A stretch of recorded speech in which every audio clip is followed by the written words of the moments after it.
Morning, everybody. God, grant me the serenity to accept the things I cannot change, the courage to change the things I can, and the wisdom to know the difference. Amen.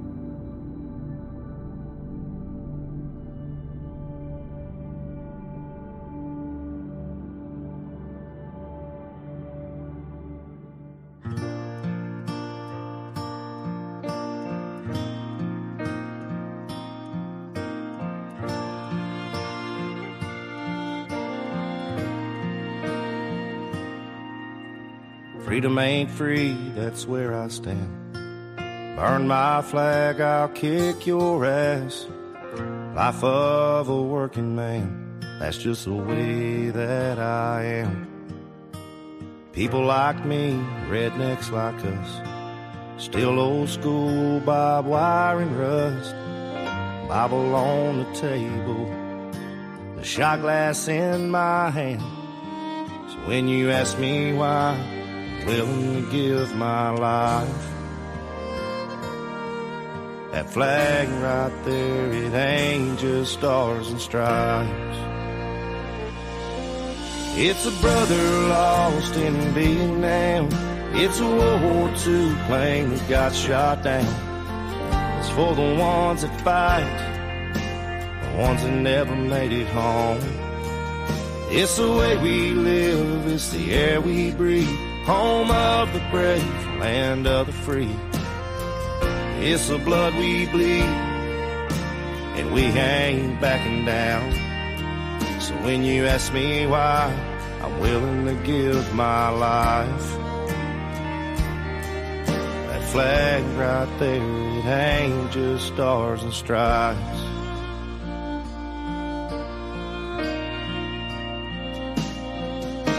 I love this place called USA.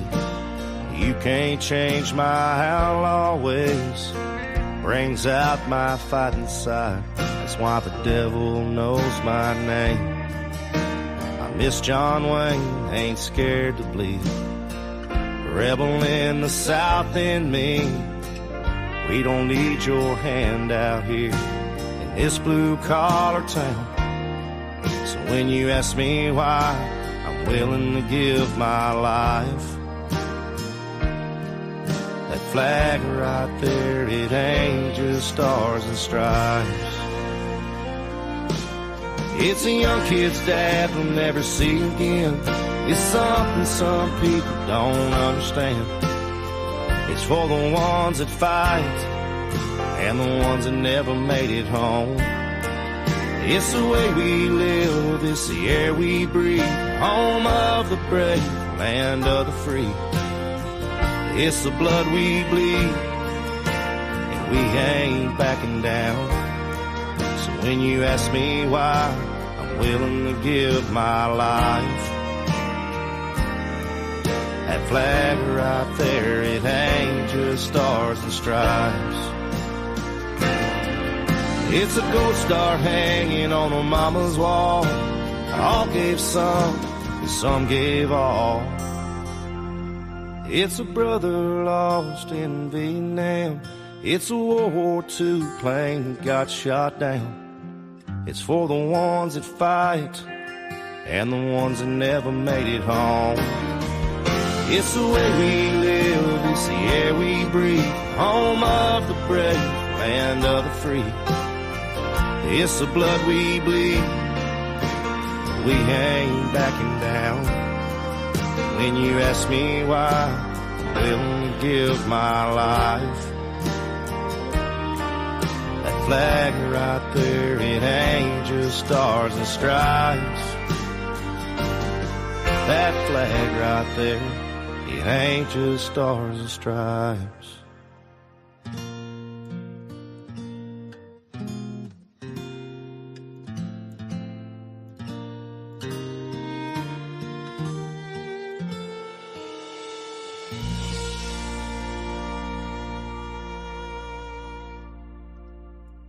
Hey, good morning, everybody. It's Friday. Make no guarantees. You know what I'm saying?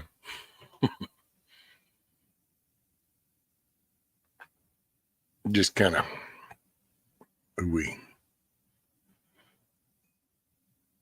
Anyway, morning, everybody. Hopefully you're ready for a Friday.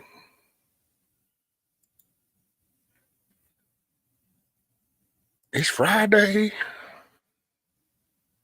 How does that? It's Friday. You ain't got no job. We gonna get high. I think it's. I forgot. I don't know.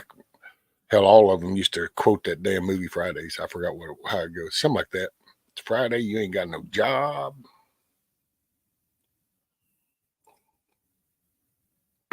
Getting ready to drive to work. Have a good day, folks. All right, Canadian. What's up, my northern buddy? Dusty, Coffee First, G Monetta, Huckleberry, Eric, Sharon. I know I saw a little old Hot Rod Scat Pack in here somewhere, I think. Got a scroll. Benjamin. And anybody I've missed, I mean, I don't mean to miss you. Miss Sharon Fish Sticks. There's Scat Pack. I had to just scroll up. Mrs. Metal come dipping in last night. I see how she did with that one. JM. Morning. Lady Smith. Top of the morning to you. Top of the morning. Hey, what's up, Zach? Morning, buddy.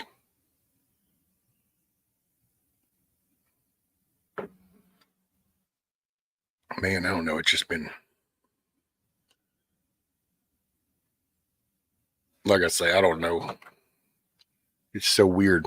I should have started this channel with a purpose, and then I could have just stuck on the mission. I didn't, so I never know, and I know it throws y'all off for a loop. Because hell, it's like, I don't know. What's today? It's just like, zzz. Pull the hammer back a little bit and just spin the cylinder. Let's see where it lands. Here you go. Need just a little bit more music. Hey, y'all need to grab your coffee, grab your tea, hell, grab your beer and your shot of whiskey, whatever it's working for you. Good morning, good day, good afternoon, and good evening. We cover all the bases. Pack a bowl, twist one, get you a cigar. I hate to say get you a cigarette, but, whatever works. It is what it is. And yes, thank you, coffee. All messages are live chat, y'all. Stay current in the conversation. On the video, make sure it's a red dot next to the word video or live. If it's not, click the word, so then you'll get caught up. We'll see you when you get here. So, I don't know, man. Here, let's just listen to some tunage. Get your bowl, get your coffee. It's Friday.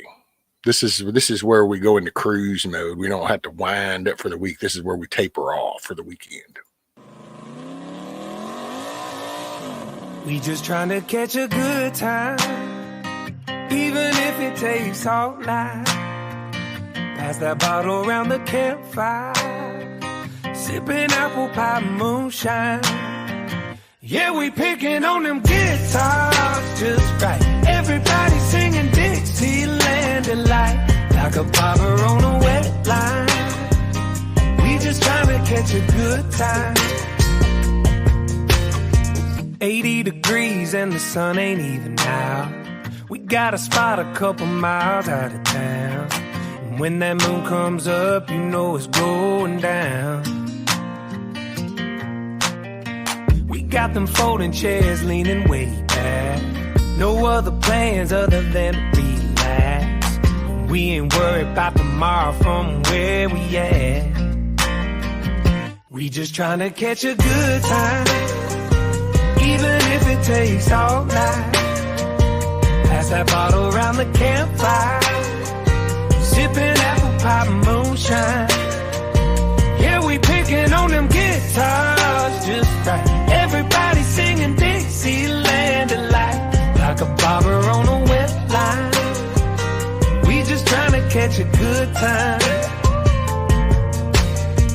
Way down here we all got that southern drawl. Take our time when we talking, hey y'all.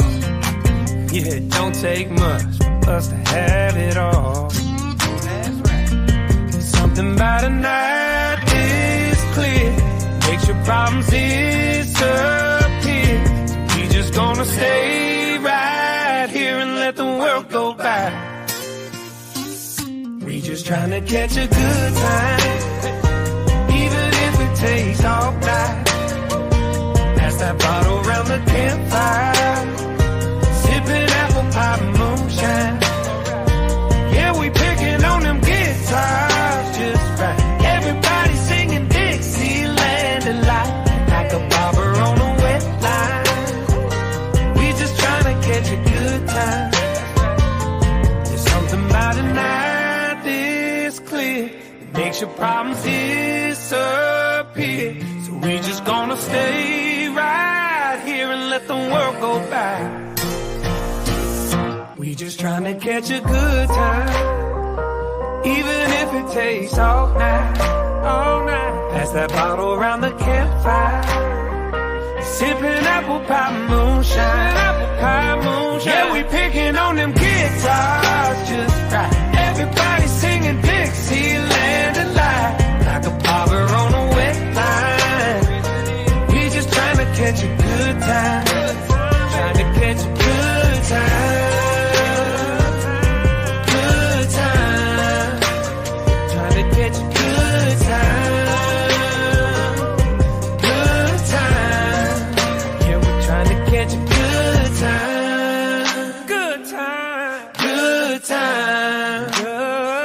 catch a good time. Good time. Oh, I think I got a bite. All right. Man. Sorry, I just ain't in it, man. There's the natural part of me, and my brain's like, nope, in it to win it, man. But the other part's like, man, I don't even know. So I didn't even know Indy went live last night. I was in watching part of Natives, but then an issue, so got pulled away from that. But I didn't even know Indy went live last night. I got no notification, but that's, it's okay. I notice a lot of things here lately. The YouTube and shit just goes crazy.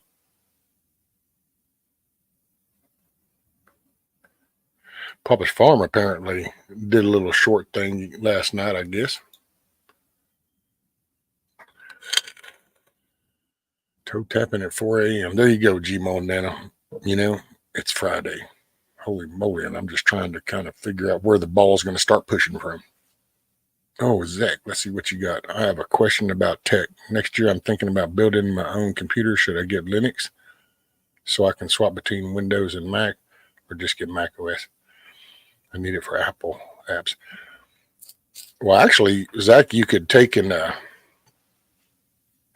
could run a Windows machine, but then you can do what's called VMware inside it. It's a virtual machine inside the Windows, and you can run the Linux inside of that. So you can actually use the hardware to do both, or you can go ahead and set it up to dual boot.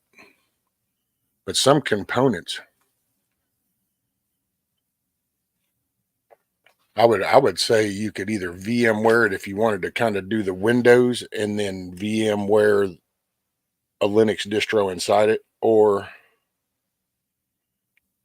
you could just run Windows and Linux, and just when you boot up, you would have a boot selection whenever it first starts, and you would go, I want to go into one or two, one for Windows, two for Linux. So you can do it either or. Probably the easiest way would be to what's called dual boot, which is whenever you boot up, you can select either Windows or Linux, because that's the easiest way. Other than that, you kind of got to get into setting up your VMware inside there. Morning, John. Morning, Pilgrim. Morning, Garrett. Morning, everybody that's here. Sorry I haven't missed you. Matt, let's see, Indy wasn't live last night. I saw her on a different channel. Oh, I don't know. The YouTube streets. I don't know. Shit's all up in my head right now, so I ain't got no answers.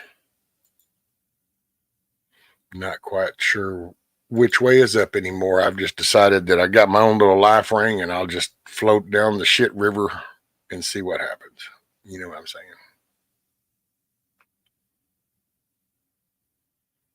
Let's see.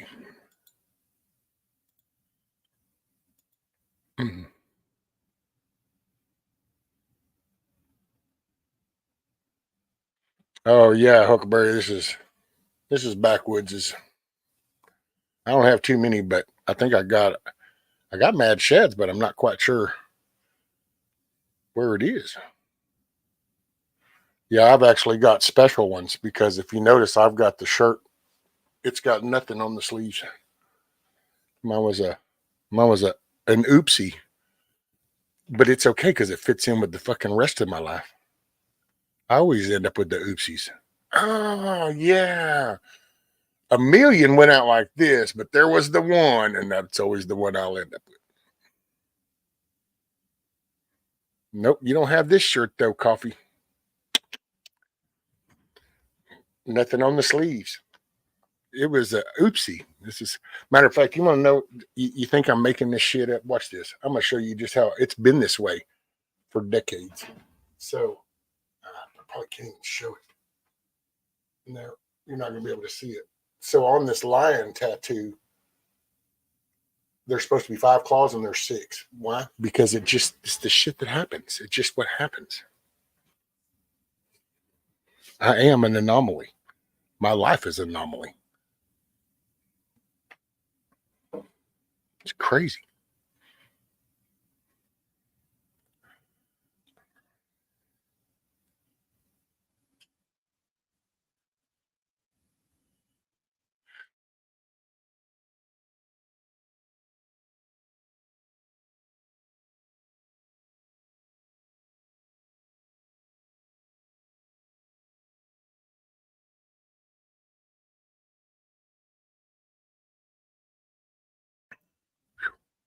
Excuse me. What's up? Morning, Double Dog Pepper. Good morning and good night. Get you some rest, bud. Get you some rest. Recharge. Oh, and the neck is cut off. For yours, you cut off all the necks. Well, you didn't get too much gap there with the neck, did you? Before it gets down into the B.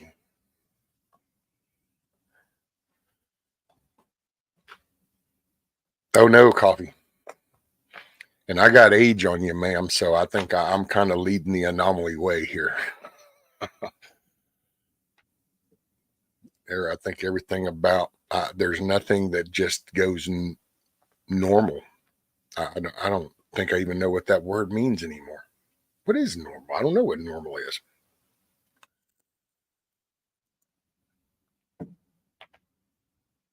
Remember, that's wild. Debate 2 nights ago showed exactly what the powers. That'd be think of it. Oh, that debate was a joke. The debate itself is a joke. I mean, just because it's math. It's just simple facts. And they even said it. The Megyn Kelly chick even said it at the beginning of that little debate. I mean, it's like that dude ain't even, you're not even remotely close. You're not even like in the same ballpark as T-Man there. So it's like, that's all just nothing but smoke and mirror shows. The fact that they even put it on is a joke. Well, just the basic facts, you know, it just,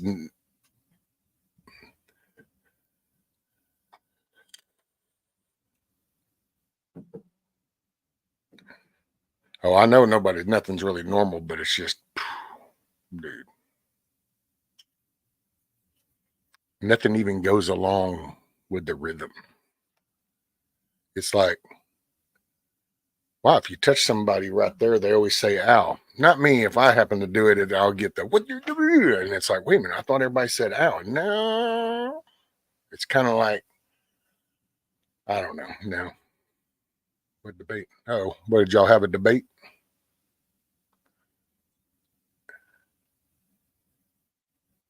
I think you are younger than me just because I say I'm 20.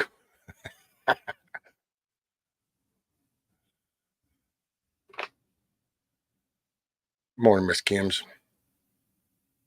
I don't know about a debate. What? Oh, well, yeah, no, Coffee. Talking about that debate where they had Nikki Haley and Christie, DeSantis, and Vigashwami or whatever the little dude's name is. I swear I'm going to go ahead with the ram sticks because I can automatically add or remove them any.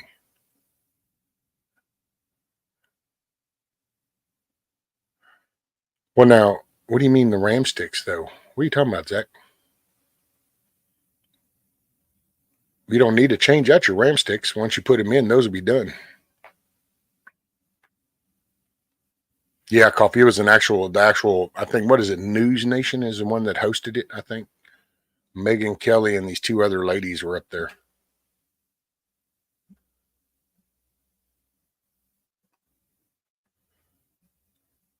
Yeah, she's 21.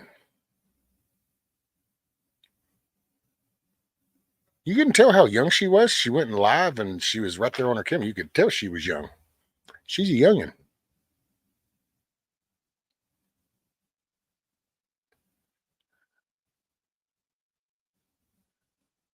Moonchild, morning, ma'am. It's a great day to be alive. I know the sun's still shining when I close my eyes. Yeah, she's just a baby. She's just a youngin'.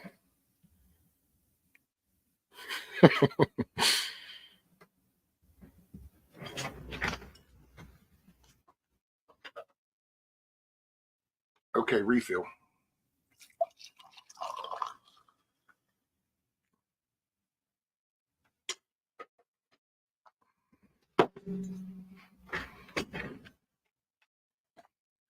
Yeah, Zach, what you got is the memory. The RAM sticks will be already mounted on your motherboard.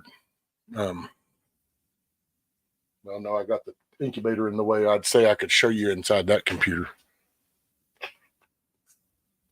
I don't think I have a motherboard handy right now. But you can the memory slots, the RAM is random access memory. That's what RAM stands for, random access memory. That's the chips that go on your board. But what you could do is you can, like Linux, you can put on a flash drive. So like a little flash drive, like these little dudes.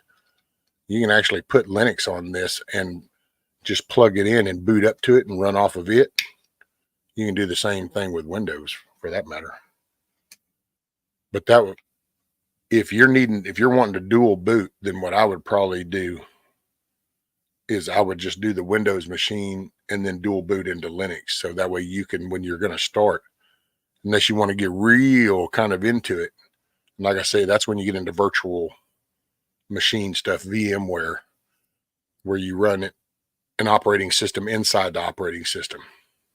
That just takes a little bit more to set up.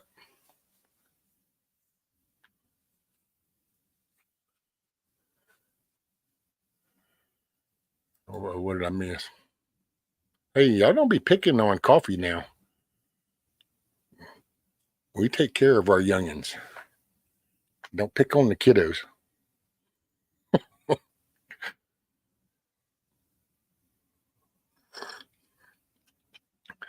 Kim says, I'm going to get started. I'll listen to you guys. I was looking for some new topics. The only thing I could find was more of this bird flu crap. Did you get rid of all of our chicken? Wait, what, Kim? Was looking for some news topics. The only thing I could find was more this bird. Oh, the bird flu crap.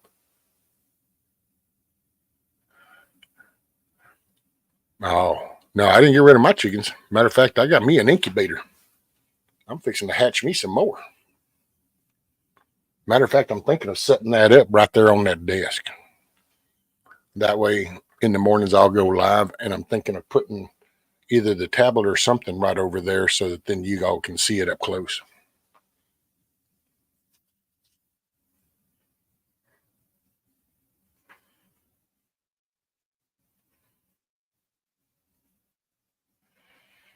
All right. How about storage?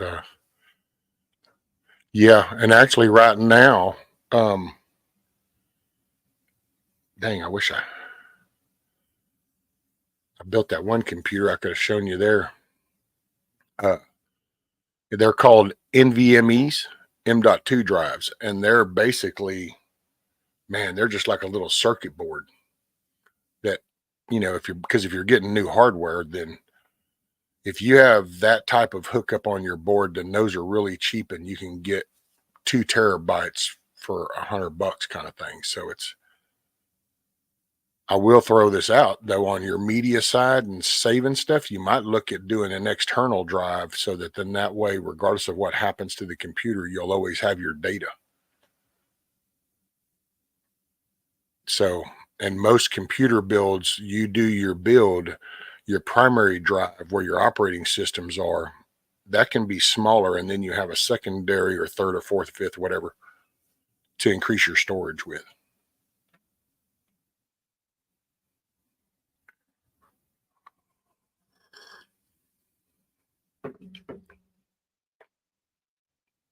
The official rescue incubation station. Yep, I plan on it, man. I'm thinking, man, if I can get people around here interested, I'll have I'll do like Hillbilly. I'll have 20 or 30 of them things out there. I don't care. I think, man, I just want here, have some eggs, man. People need to eat eggs, eat real food. Get up off that trash. Hell yeah, Zach, that'll be cool. Give you some processing power.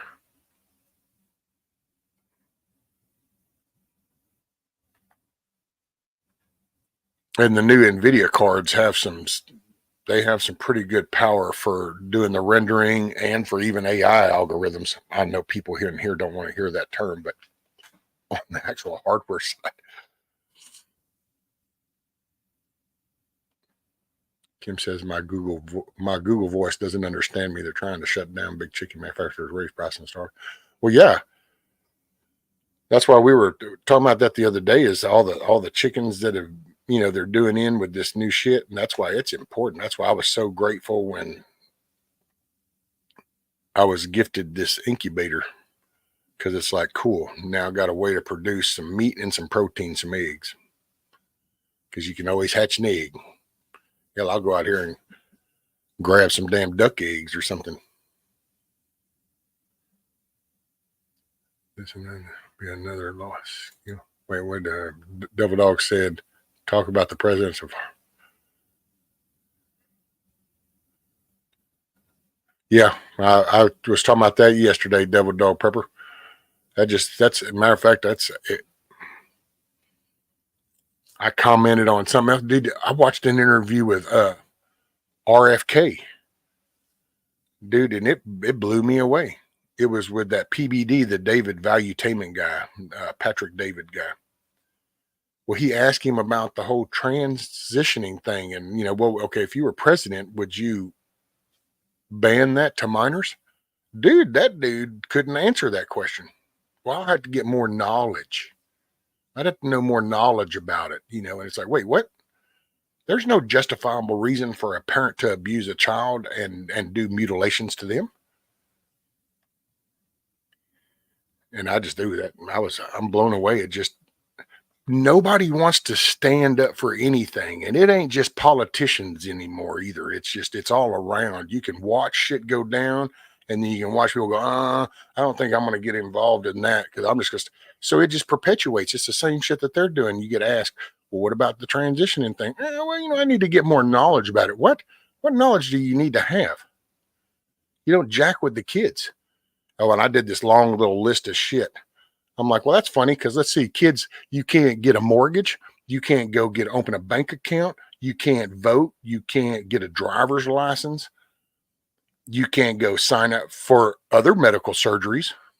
You can't be an executor of a will. You can't check yourself out of school. I mean, the list goes on. And that's why I don't even understand how we have those stupid conversations. It's like, wait a minute. So what medical procedure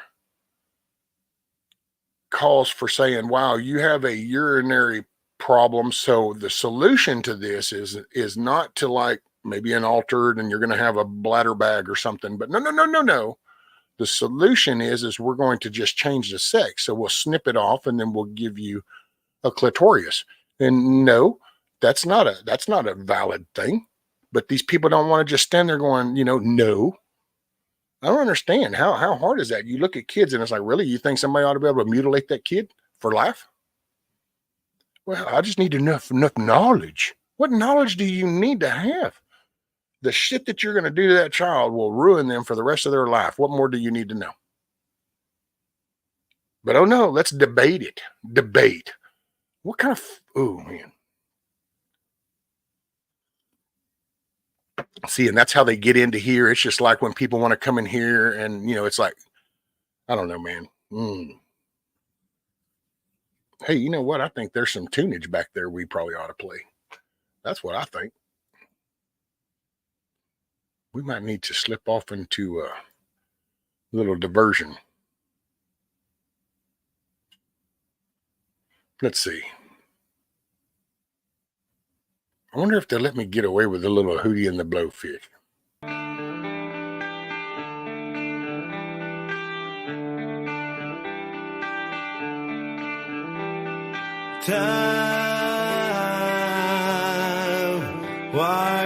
What's up, D-Dog? Oh, you're cool, John. I get a lot heated. You wash away my dreams. Time, why you walk away? Like a friend went somewhere to go. You left me crying. Can you teach me about tomorrow and all the pain and sorrow running free? 'Cause tomorrow's just another day, and I don't believe in time.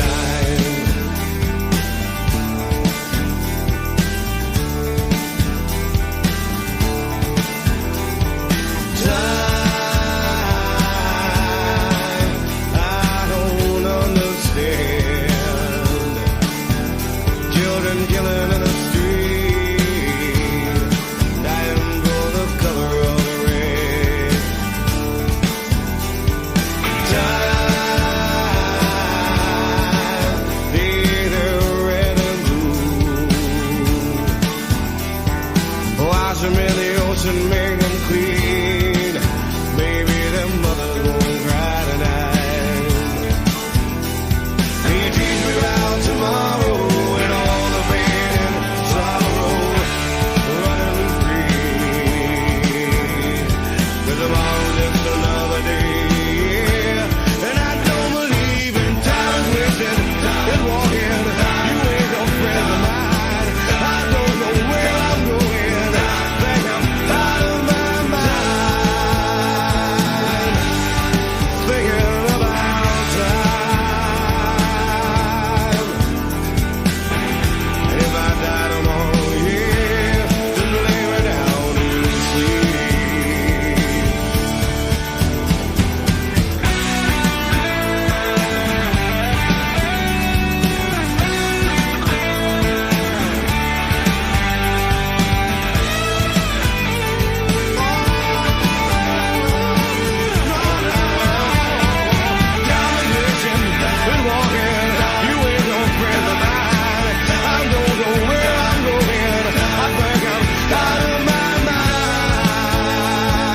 Out on corn pop.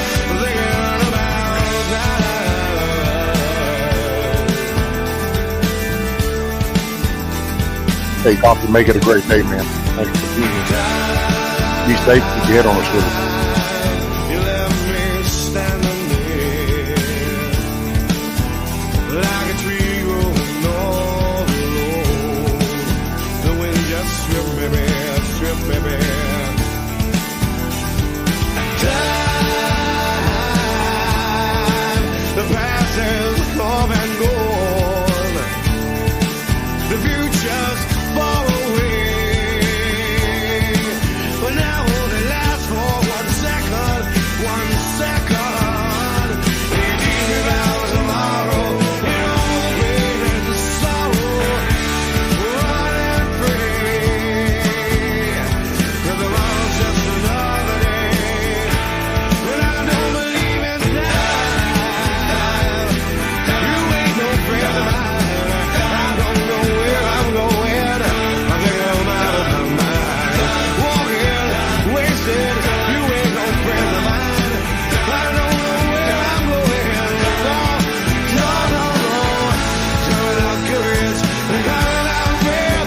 It's just wasted, wasted, wasted time. Oh.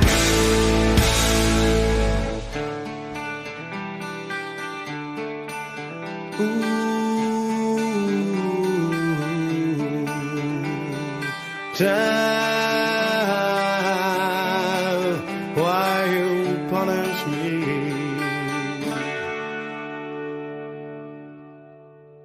Yeah, a little Hootie and the Blowfish. I guess I survived that one. They didn't take me out on that one. You never know which one of their little emo songs. It's like, oh, no, no, no, no. Can't play that one. Well, hopefully Coffee heard me when she was headed out. Hopefully she makes it a good day. Keep your head on a swivel. Hey, morning, Simply Tony. Good morning. And morning, Kiss Off. Got the applesauce last night. Thank you very much. Matter of fact, I think the missus just almost damn near knocked off that bag of, I think that was dehydrated apple chips or something. It went from a decent sized bag down to just like a little bit of handful.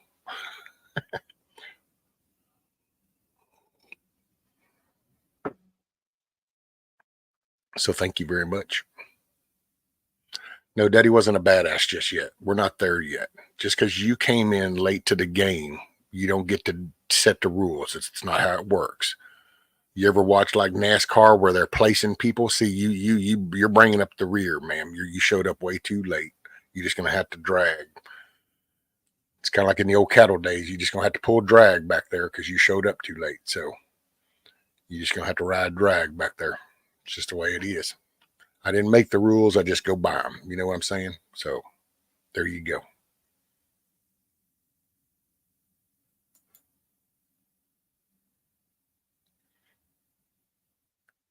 Let's see. So we did that one. So I managed to get Hootie and the Blowfish without any smack.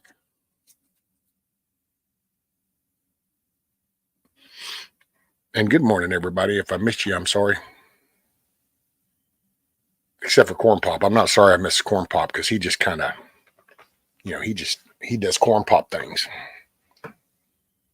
Take him behind a woodshed.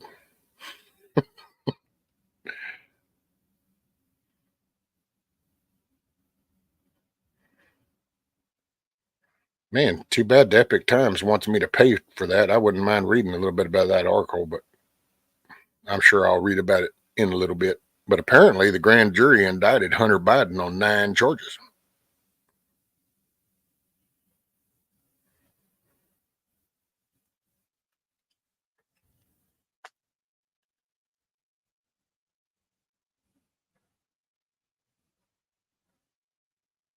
See, but that's just what you say. You say you were here, but you didn't say morning or hi to nobody. So then what are you trying to say? You were here being antisocial and refused to acknowledge anybody else that was in chat? Are you trying to say that? Or are you trying to say you slept in a little late, so you were a little late to the game? I don't know. You pick your path, woman. Pick your path. Either you were slapping everybody in the face and saying you're not worth me saying morning to you, or you were late to the game. I mean, which one was it? I'm just saying.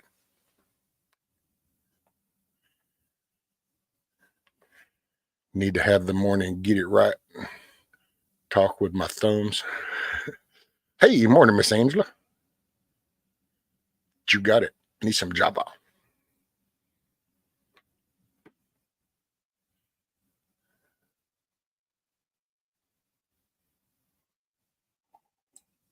Mm-hmm. There comes Miss Metal come easing in. Let's see what's Miss Kim's got. We'll get on the food topic, more my forte. Guess how many loaves of bread use the bacon? I bet you're baking a bunch.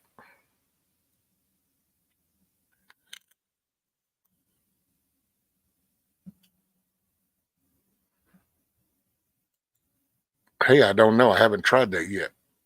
I mean, when it got here, I wasn't overly hungry. I had tried a couple of those apple things. It's kind of hard to chew on the dehydrated apple ones, but I did it. Those were good. And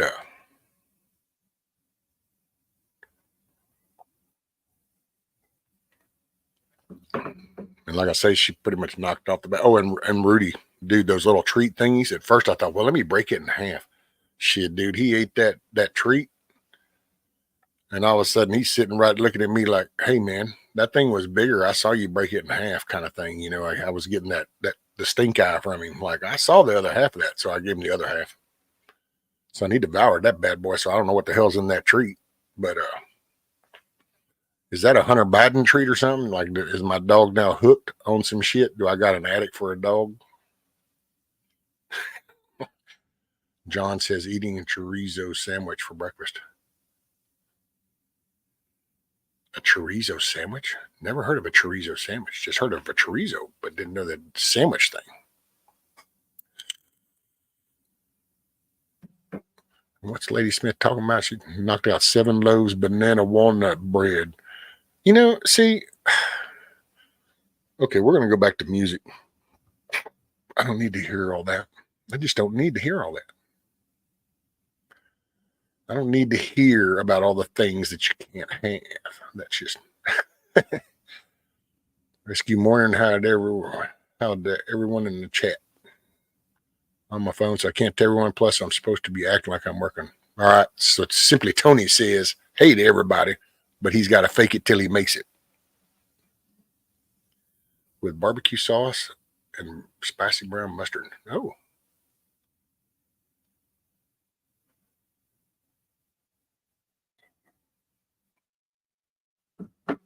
Like the banana chips. Yep.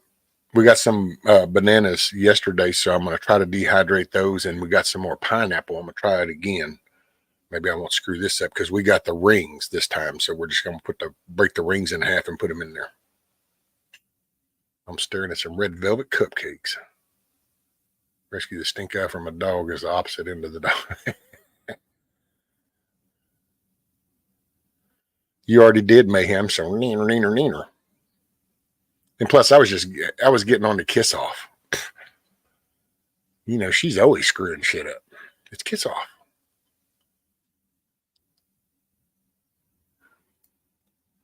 Right, you'll have a eating crew there this week, Lady Smith. Send me an address and I'll send you and Mrs. Care package. Oh, Mrs. Metal. That would be, I'm just picking. Man, it's holiday times. Y'all got to focus. Y'all probably got big families and shit.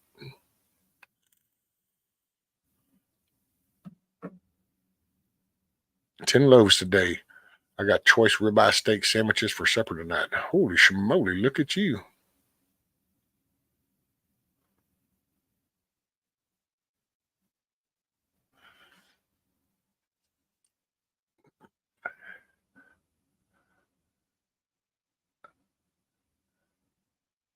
You eyes, he's dry. Right.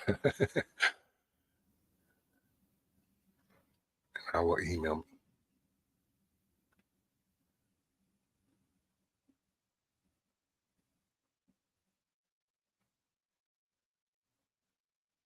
See, that might be what I didn't do too, Lady Smith, because I mean, I put them there and I let them, but I didn't pat on them before I put the other pieces in the last time.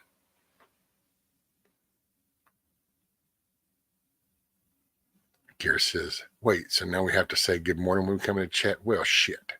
No, not just you. This is just solely for kiss off. Look, man, you know, don't y'all ever like have any kind of like these engagements where you have to kind of pick those little spots when it's time to jump in there and take that shot? Well, that's with kiss off. It was a golden opportunity. She laid the groundwork. Strain an hour or so. Ah, see, yeah, that's okay. I didn't do that. Hey, morning, Hillside. See, I say morning to y'all whenever y'all come in. Don't be trying to flip this around on me. I don't know what y'all are trying to pull.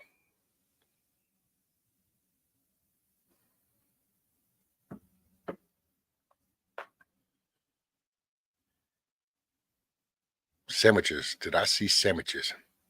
I'll be right over. Hey, man, Kim's Creations fixing to have all kinds of fresh loaves of bread and some ribeye steak sandwiches. That's what's up. That ain't just sandwiches. That's ribeye steak sandwiches. That's the top of the line.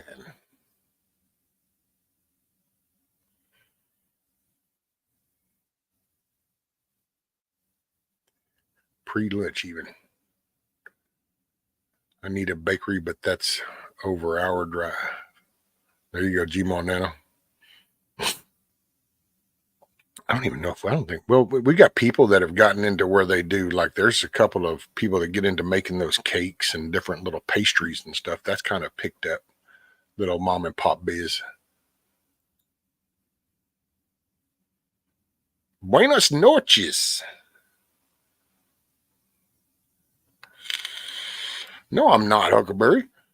How am I far behind like Indy? My God, I'm sitting here watching it when you post it and commenting.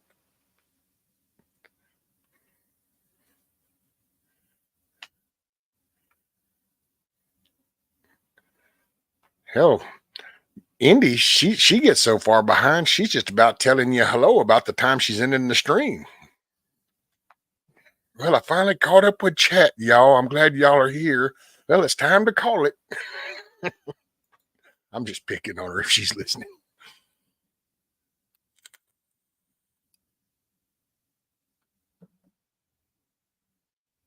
I prefer pot meals.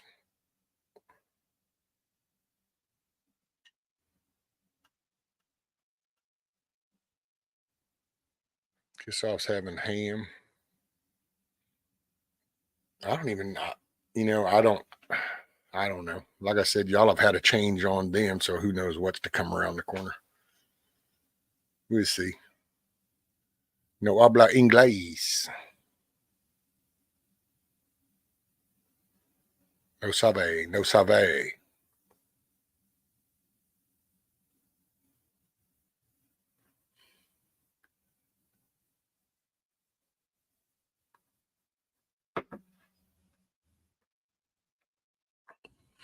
Teresa. Oh, damn. Mrs. Meadows got porterhouse for Christmas. No grabby ass, mayhem. No grabby ass.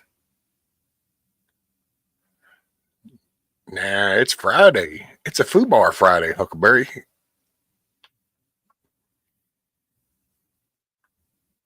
By being a F.U.B.A.R Friday, you might maybe you fall into the F.U.B.A.R part, and then that would be one of them.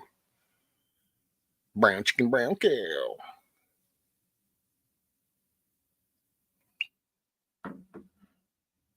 Morning, Benjamin.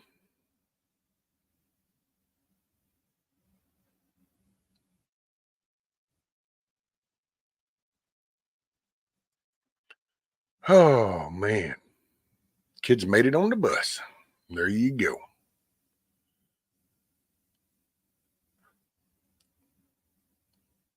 Man, I tell you. Oh yeah, I can't wait because this afternoon my granddaughter will be over. She's gonna come. I think she's gonna stay the weekend or at least spend tonight. She might spend tomorrow night. I don't know. I can't wait for her to see the incubator. So I think I'm gonna try to fire it up today. And Sophie was talking about like letting it run. So I think I'm gonna fire it up and let it run till tomorrow. I don't know, man. I'm stoked. That's why I think I'm gonna just do it right there. It ought to be okay. I think if I keep this ceiling fan up here turned down, then it won't blow cool air down on top of it. So that'll help keep it at the stable temperature, I guess. I don't know. I just don't want no re chickens because I didn't do it right. You know, I end up with some hatched chicks and I got leave it to me to have the ass backwards chickens that I hatch.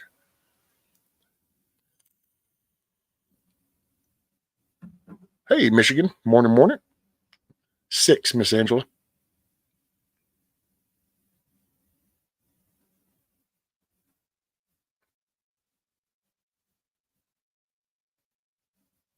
She is 6 and she is so stoked. She loves the chickens. She always tells her mama that they need to get chickens. My daughter keeps saying that they're not there yet, but they're working towards it. Maybe I can help coach her along when I hatch some. I will say the missus wasn't overly enthused with my selection process. She was I said, yeah, and I'm not going to do. I said, I kind of now know what to look for when they're chicks. And so, but I only want the hens. So after the chicks hatch, you know, there's going to be a time when you're probably not going to want to be around because I need to sort through because I don't want roosters. And she processed that real quick, buddy. And she goes, I don't even want to hear that. I don't even want to hear that. And I'm going, hey, man, it is what it is. This is just, I only want hens. I don't want roosters. So when they hatch and I kind of do the little wingies and it's like, well, you know, dunk. It's just, and she, oh, no. I go, well, then you know what? If I tell you I'll set them aside for a day or two and you either find somebody that wants to take them or it's catfish bait. I mean, that kind of thing. It just, ain't no point in dragging it out and making it all E mode.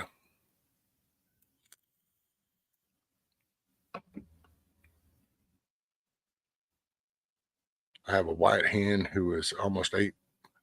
My fox in her first 3 months of life, she lived. Kids named her Lucky. Hell yeah, there you go. What? Kiss off? What? Hey man, it's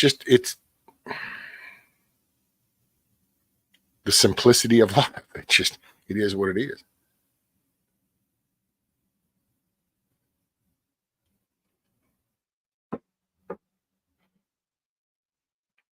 I mean, I guess if I had enough roosters as chicks, I could just sell them at McDonald's and they could make another 20 piece. They might give me a few bucks for them.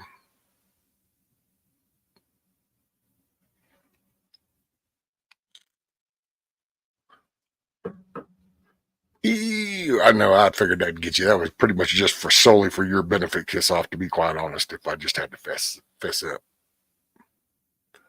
put an onion bag, hang up in coop, flies.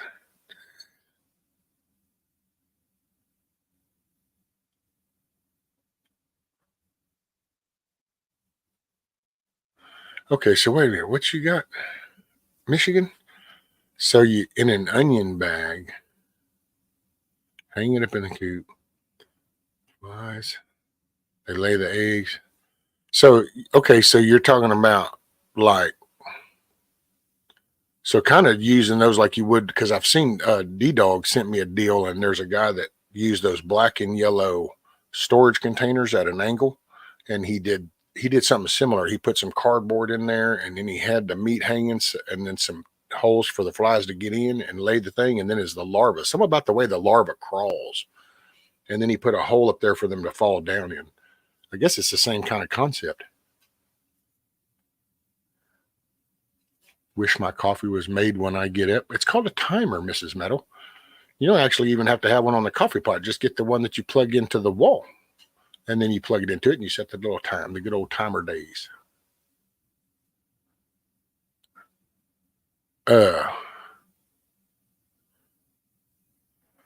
Moonchild, it's what is it? It's exclamation give space at their name space and then the amount. Why? Who you want to have points? I'll do it. Do you need some points, Moonchild? Who needs points?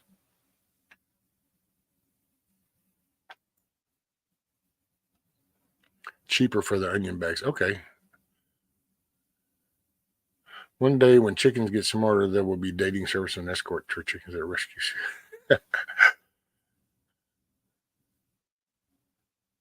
They already shut. I think they shut the chicken ranch down. There was a place like that in Texas. And then there was a place out there. Mayhem. Okay. Give me one sec, Moon.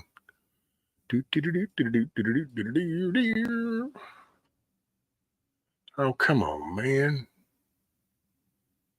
Why do I got to do all that again?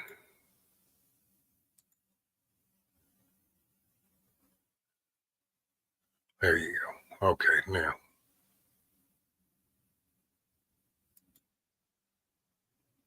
And now we want to go here. I want to go here. Well, Mayhem's got a bunch of points. Did you say you wanted to give Mayhem some points?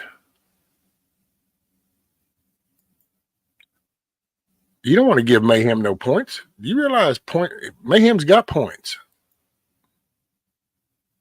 Hell, I went to pull that up. Mayhem Studios, hell, he's got like, what is that? I don't know, 1 million points?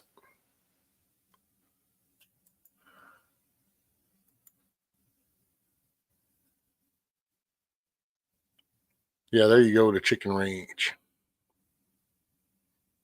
That's just the top 10 that it shows you, Moonchild. That's all, but Mayhem's got like, yeah. Well, see, he's been in lingering because sometimes I just go in and I give points to everybody. I'll just like put an amount in, and it's like whoever happens to be here when I go all, then they'll get them. That's why there's people that hadn't even played that have points.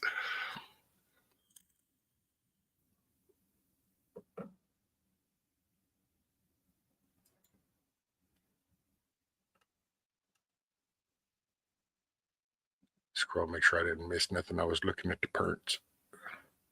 Ghost will make shirt saying "kicking chicken." I think Elusive was going to try to sketch something out for me. I hadn't seen him. I saw him stop in. Was it Natives or Backwoods? I can't remember which. So I hope he's doing okay because boy, it gets really cold up there. Don't you know? Well, that's the Minnesota one. He's in the Massachusetts.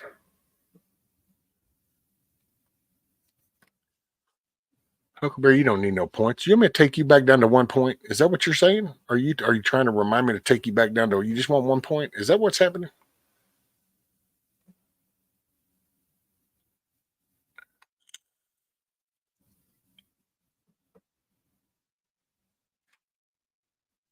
Let's see. Yeah, actually, John, this is what I'd come up with. And Elusive was going to try to come up with something like that. And there in the center, I've got Rooster Head. He was going to try to come up with like a little rooster coming out, but I was going to.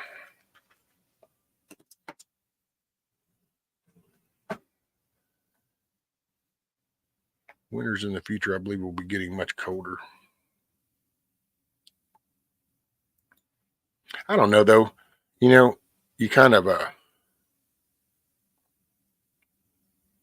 I mean, besides intentional stuff like mismanaging on this, that, or the other, uh, we always go through really cold spells. It's like down here where I'm at. Hell, it's a shock and awe to get snow, but there's been times we'll get a layer of snow. Got pictures, had postcards made up because it was such a unique time at the time. But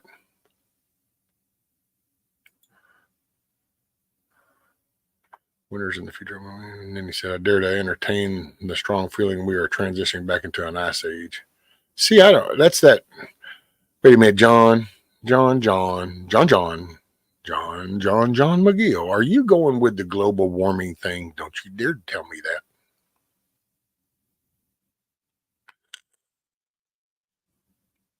that. We're not going to no global warming.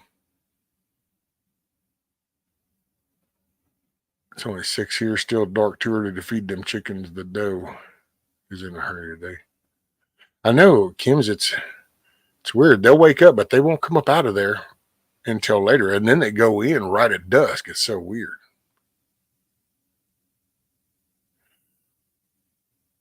Yeah, that's it, John. It's a periodical thing, but I don't think that, like, I mean, I think we're dipping now. We get to jacking with shit.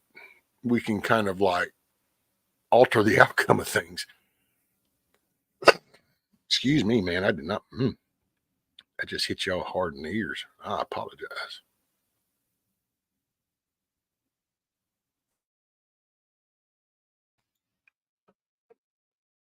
I think that there's just, I don't know.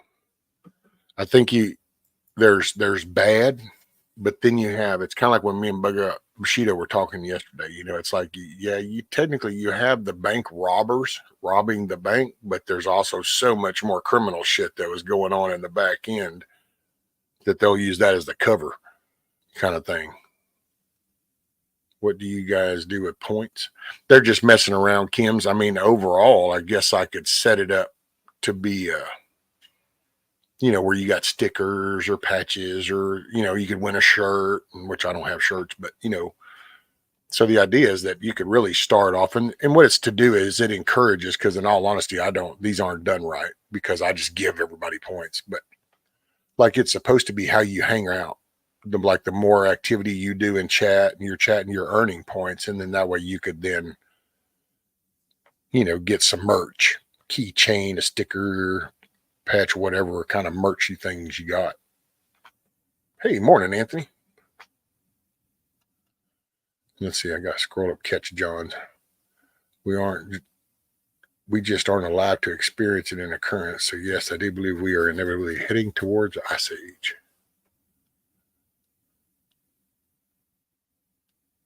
Could be. Who's the sorriest generation to go through? That is the question. Oh yeah.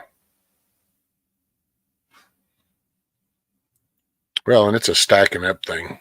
It's kind of like my grandparents ran a house and raised their kids one way, and it altered and changed when it came to my parents, and then it altered and changed when I did it. And if I don't realize what's happening, it'll just change and transform with my daughter and keep continuing on.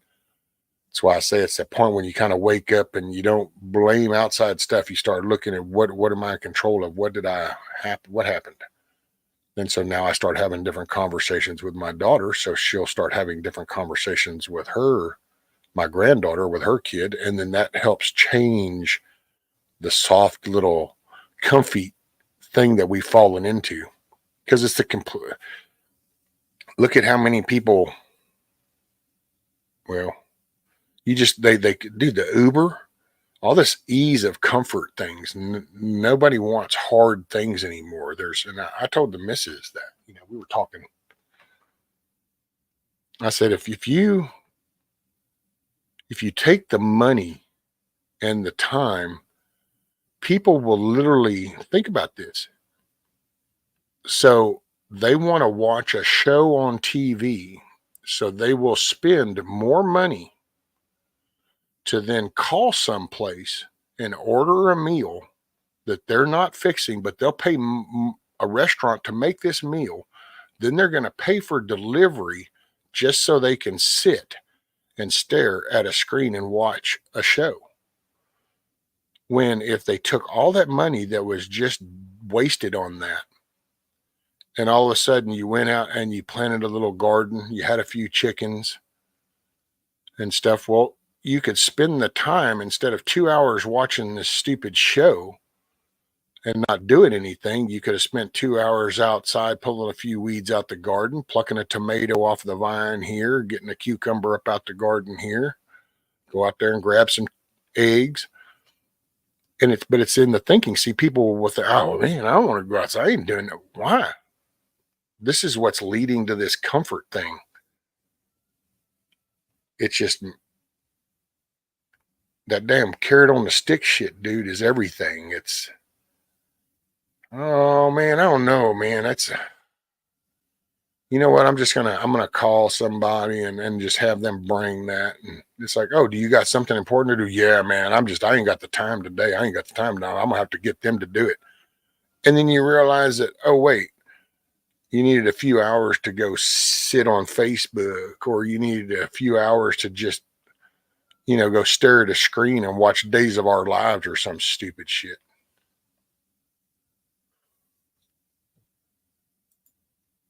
And it's just, I don't know, it's just misplaced time, misplaced priorities.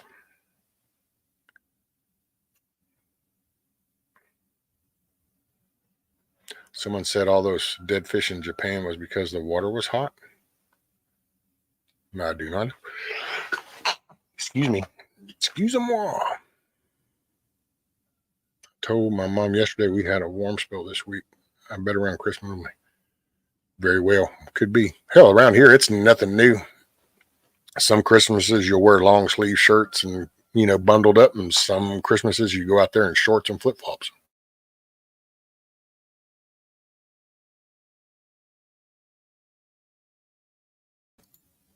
Excuse me. Thank you, Miss Teresa. John says, Kim's, let's see if it's a white Christmas. Well, apparently Hunter's already got started in the White House. Just saying.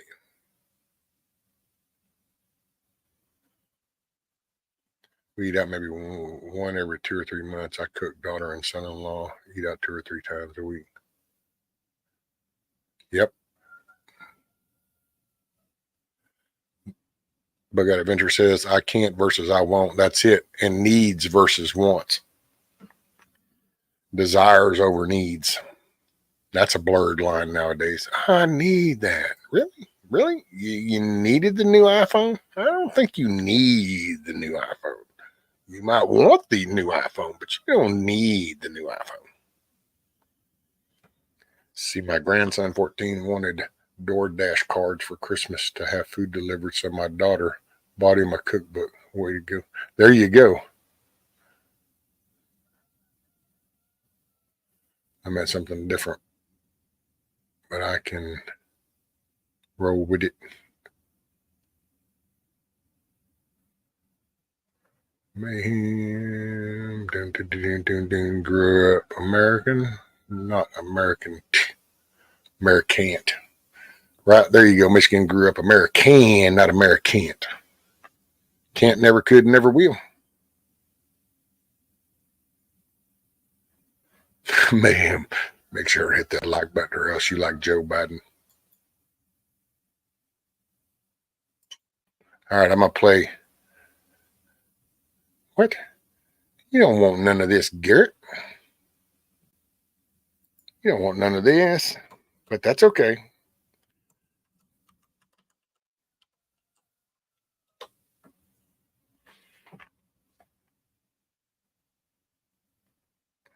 I will admit my wine. Looky there.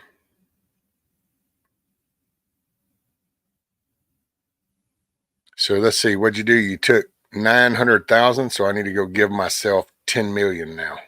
I'll have to do the Bidenomics on it. I will admit my wife and I are regulars at the Mexican restaurant. Well, and man, I'm not trying.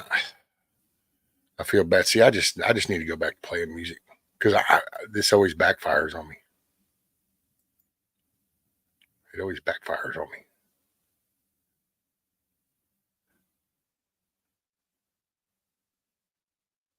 Hey, let's see. I don't know. Maybe we can get away with this one.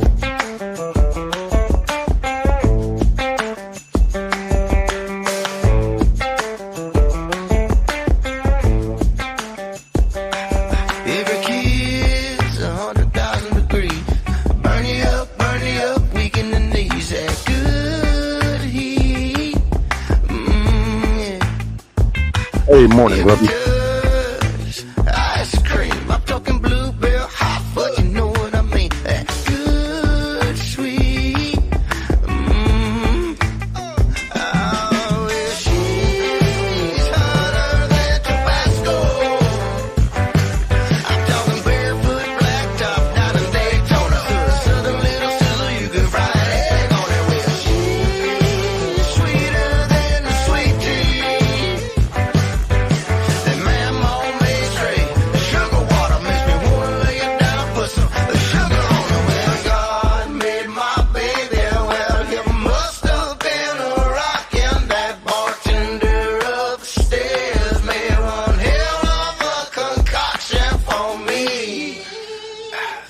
Tabasco and sweet tea.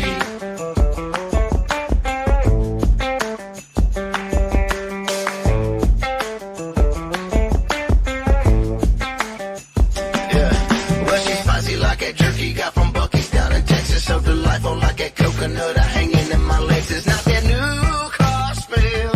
I'm talking Tropicana. She got a mean little temper like a pepper or a chamber. When she loves like a sugar cane. And I can't tell this shit is forever. Oh, well, she's hotter than Tabasco.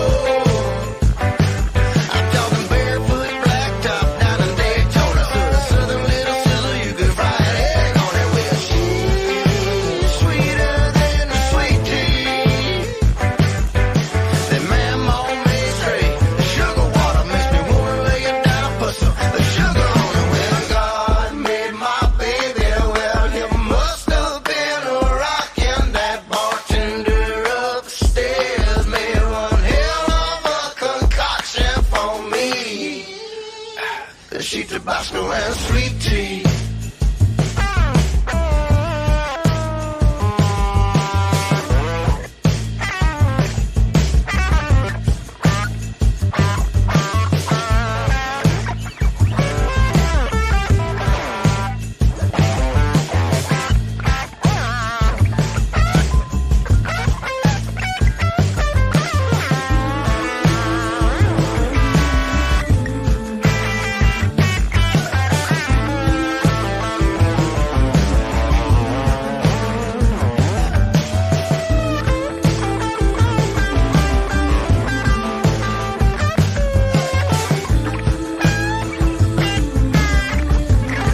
I guess I'll film the next time the Great All comes out here and screws up the road.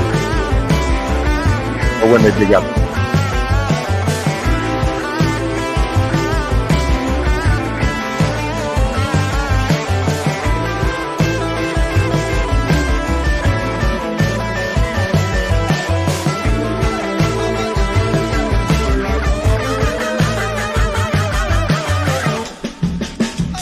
Oh, well, she's hotter than Tabasco. I'm talking barefoot, blacktop,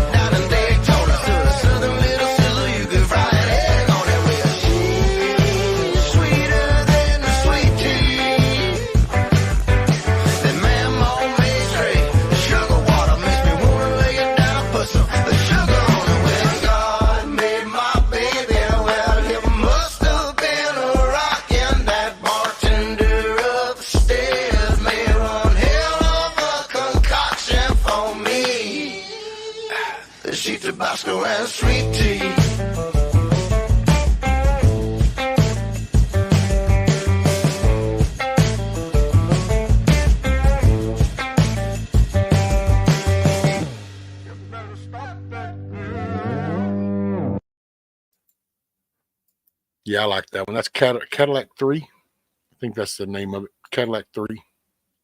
They're a cool little band. The video to that song is actually pretty funny too, because they do it with puppets. They got puppets in it, so the video to it's actually pretty funny.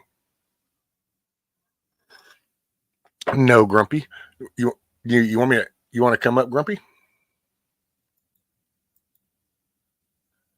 Because I think it just depends on where, and I don't know. I guess it depends on, because it's that's one of those words that just, I think if it goes back to the core principle, it's like everything else. I think that there was a time apparently when the taxes were kind of legit. That's why we did the whole taxation without representation, and that became an issue and all that. So apparently, I mean, and I gotta say, under good management, I could see it, because like around here, like I say, it doesn't matter. I can pick up the phone and call the county commissioner, and the grader will be down here and smooth out the roads in a heartbeat. You know. Let's see.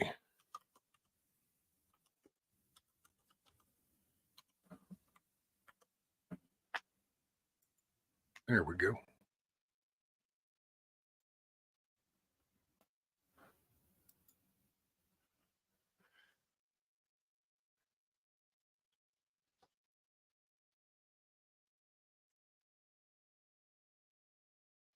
Oh, Kim said there's a wealthy guy at the VFW. He gifted a whole bunch of shoes, boots, and underwear and clothing for gifts. He said he was tired of seeing these kids walk around with electronics and no underwear.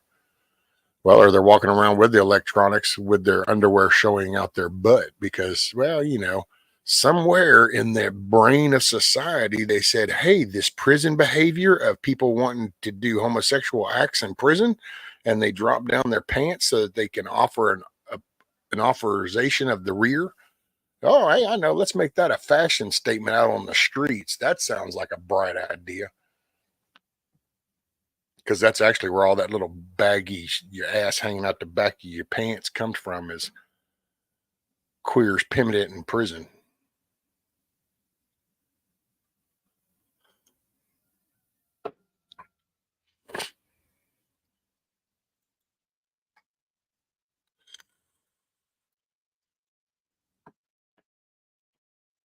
Taxation's not theft if it's represented correctly.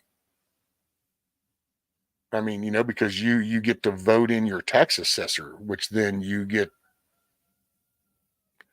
That's why, man, I think the areas are important. That's the big thing. The areas are important. Here he is, the man with the plan. What's up, guys? Morning, everybody. What's up, buddy? Sorry about the lighting. I didn't feel like breaking out the entire rig. I don't blame you. That's sometimes I sit in the dark. I just explode the browser window and let that be the light in the room. It's like, there you go. I don't know, for some reason I was doing some reading on budget and stuff and all that, and it's kind of on my mind this morning. And yes, I agree. There are provisions in the Constitution for taxation. So I'm not one of those people that says that all taxation is theft. All right, because I do believe the government has a purpose. I'm a constitutional Republican, not a big R Republican, like the GOP, but I believe in a constitutional republic. So, right, taking that into account, though, over 50% of our budget spent every year is on non-discretionary spending, which is welfare, Medicaid, and all the social things, and funding branches of the government and agencies that have no constitutional backing. You cannot make a good constitutional argument that these services and agencies should exist. Right? They're outside the purview of the Constitution. So, in that respect, anything beyond the basics of what's required by the Constitution is theft. And you can go with that. The way you said that, see, now that's 100%. and you people maintaining the roads, right? You know, and if a community wants to raise their own taxes, that's their purview. They can do that, you know. And if I don't like it, I either vote against it, and if they do it anyway, then I move. But isn't that what happened? I mean, maybe it, and I saw it because I don't want to talk out of kind of out of turn, but No, go ahead. like down here in our county, we like we get a say. Like we can vote in our tax assessor, and then we can actually chime in and we say, "Hey, man, in our county, we want this sales tax." You know, so we get a kind of. It's not like we can just go down there and go, "Hey, I only want to pay 6%," you know, tax or something. But we get a kind of a say in a way. We don't have to Okay. just like, take it and Okay. roll over. I don't know if that works for every sales state. tax. A sales tax is completely a completely different animal than income tax and property tax. Well, no, that's what I mean by our property tax and like your business tax in the county and stuff. That's all running through the tax assessor's office. No, that's fine. Yeah, I understand that, but a sales tax, and I don't agree with sales taxes either. I'm not a big sales tax person unless it falls under the purview of the Constitution, because that's originally how the U.S. government got their money, was through excise taxes and things like that. But you know, TIFs, the sales breaks that they give businesses for coming into the community, I should not be subsidizing, and you should not be subsidizing businesses trying to start in my community by giving them tax breaks. They should pay the same. If they're going to charge people taxes, they should charge everybody the same tax across the board. All right. Number two, income tax. So sales tax. If I want to go buy something, the government wants its cut off the top, which, you know, I don't agree with. But it's multiple times sales tax, because the manufacturer is going to pay the tax. Then when he sells it to that vendor, he's paying a tax. And when that vendor puts it on the shelf and you buy it, there's a tax. And then I know, like here, if I run that in my business that I have now, every year I'm going to pay tax on that very item I've already paid tax at the Lowe's on. Screwdrivers. Exactly. And at that point it becomes theft. The government is taking something that it did not create. It is taking wealth away from people, and an income tax. You know, income taxes go directly towards non-discretionary funding that has money that has to be spent. All right, and I've yet to have anybody explain to me why somebody in one of those social programs has the right to take my hard-earned income away from me and use it for themselves. You know, and I'm gonna say this flat out. Anybody that makes a hard argument for taxes is a thief. They're just too much of a pussy to steal it themselves, so they use the force of the government to steal it for them. That's at the bottom of it. That's what it is. You know. So well, if it doesn't, that's why I have no problem with like my county tax. Because of the results, but I also we don't have a lot of big programs around here, because I don't nowhere in my county is a metropolitan city, and I think that's what maybe helps my county be a little different, because there is no, and I think that's actually what the intent of the Colonial Ridge is that you hear about over in the other county that's right by me, where it's the big mass development thing. Because you want to create the metropolitan, because the metropolitan is what's controlling these states. That's where people get lost in the mix, because now they live off the very system that they'll bitch about. So you can't get rid of it whenever you're on welfare, when you're living in the HUD housing, when the hard workers are actually giving you your toiletry item money that they give you. That shit just didn't rain out of the sky. But see, nobody looks at the core of that, because if you were to turn the spotlights on actually just how that money goes, nobody's going to go for that. It's kind of like all the shit we send overseas. You hear the blips in the news articles, but nobody talks about it in depth enough so that the average American goes, wait a minute, you just sent $80 billion for what? Because it's simple math, dude. Look, we got fucking homeless veterans right out here camped up on a gutter strip. And yet we're sending billions of dollars for some country to figure out if they got a nutsack or not. what kind of crazy shit is that? But you can't, the conversation's so polluted.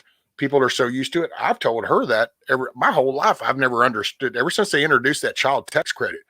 It's like, how do you shit free money, dude? If I only paid in 1,000 and you're going to give me 2,400 back, how does that shit work? It's not free money though. It's not free money, Rescue. Well, for them it is. Well, exactly. That's what I mean. Somebody pays for that. There's another taxpayer who pays for that.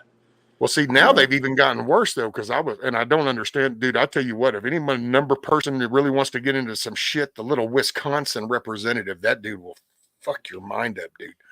I don't know. He gets up there and he's a math guy. So, oh man, he's a crazy little dude. But he breaks it down because he's flat out telling them all, going, "Are y'all stupid? Have y'all lost your mind? I mean, you can't borrow against what you don't have when we're literally fixing to crest it, where the interest rate, matter of fact, our interest right now is more than we even use for the whole funding of our whole military. The interest on just the loan is over the map." And so I zoom it out on just my little ignorant redneck value, because we do that kind of here. I didn't do it intentionally, but we've ended up in kind of almost the same conundrum as the country. And that's that I've got a lawnmower note, we've got her car note, we've got the insurance note, but all of a sudden my income has now been cut down to basically a little over $900 a month. So you're literally shucking and jiving to keep surviving every month. Well, that's what the country is doing right now. It's just that the general masses aren't aware of that. But this is basically a fucked up household right now that's fixing to get foreclosed on if we don't fix it. You know, and go ahead. I'm sorry. It goes to a mindset, and Bug Out's favorite thing, a broken moral compass. Yep. All right. I saw a video the other day, and I thought this was great, and I'm probably going to do a short about this at some point. But they went to a college campus and they started talking about student debt forgiveness. And the guy asked these kids, they're like, so do you think that you should have your student loan debt, so you should have the taxpayer or somebody else pay for it and pay it off? And to a person, they were like, yes. And I know it was edited, so they only took the yeses and all that stuff. But anyway, so the next question after that is, so do you think you should pay somebody else's student loan debt off? And you could literally see the gears grinding to a halt in their brain as they were trying to process that. And that's the mindset. That's the mindset that I've got. You know, there's a huge segment of the population that feels that they, just by nature of their existence, that they deserve this stuff. Well, look what happens whenever the EBT system goes down. And just for an hour or two, people lose they lose it. They go bonkers, right? Because they deserve it. You know, they don't deserve anything. They don't deserve it. No. You know?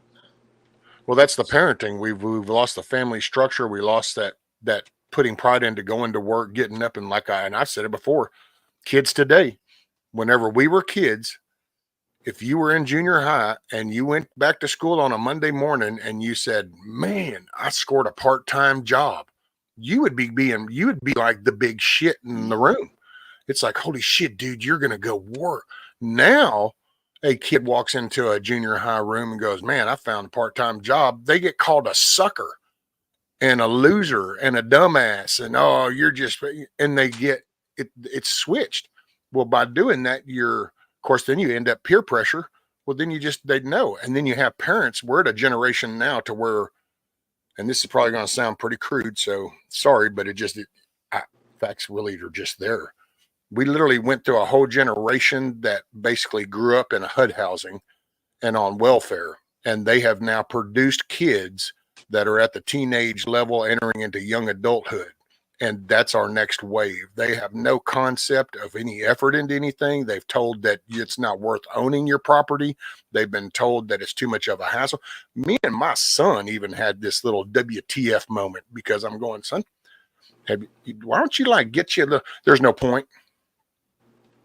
Wait, what? Dude, you what about my grandson? But there's no point in that. You know, it's too high, it's too costly, and it's no point. And I'm thinking, holy shit, dude, Well, I never taught him that, and he grew up right here at this house his whole life. So he's watched this. And then I go, this is the shit you hear out there is what it is. Mhm.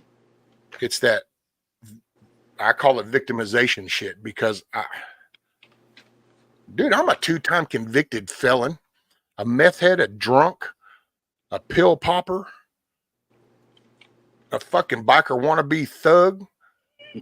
I mean, and then my kid came to be my son, and so it was my brain said, "Oh shit, I'm holding this little life that I'm responsible for." I mean, I had already started some change, but that was the switch flipped in the head.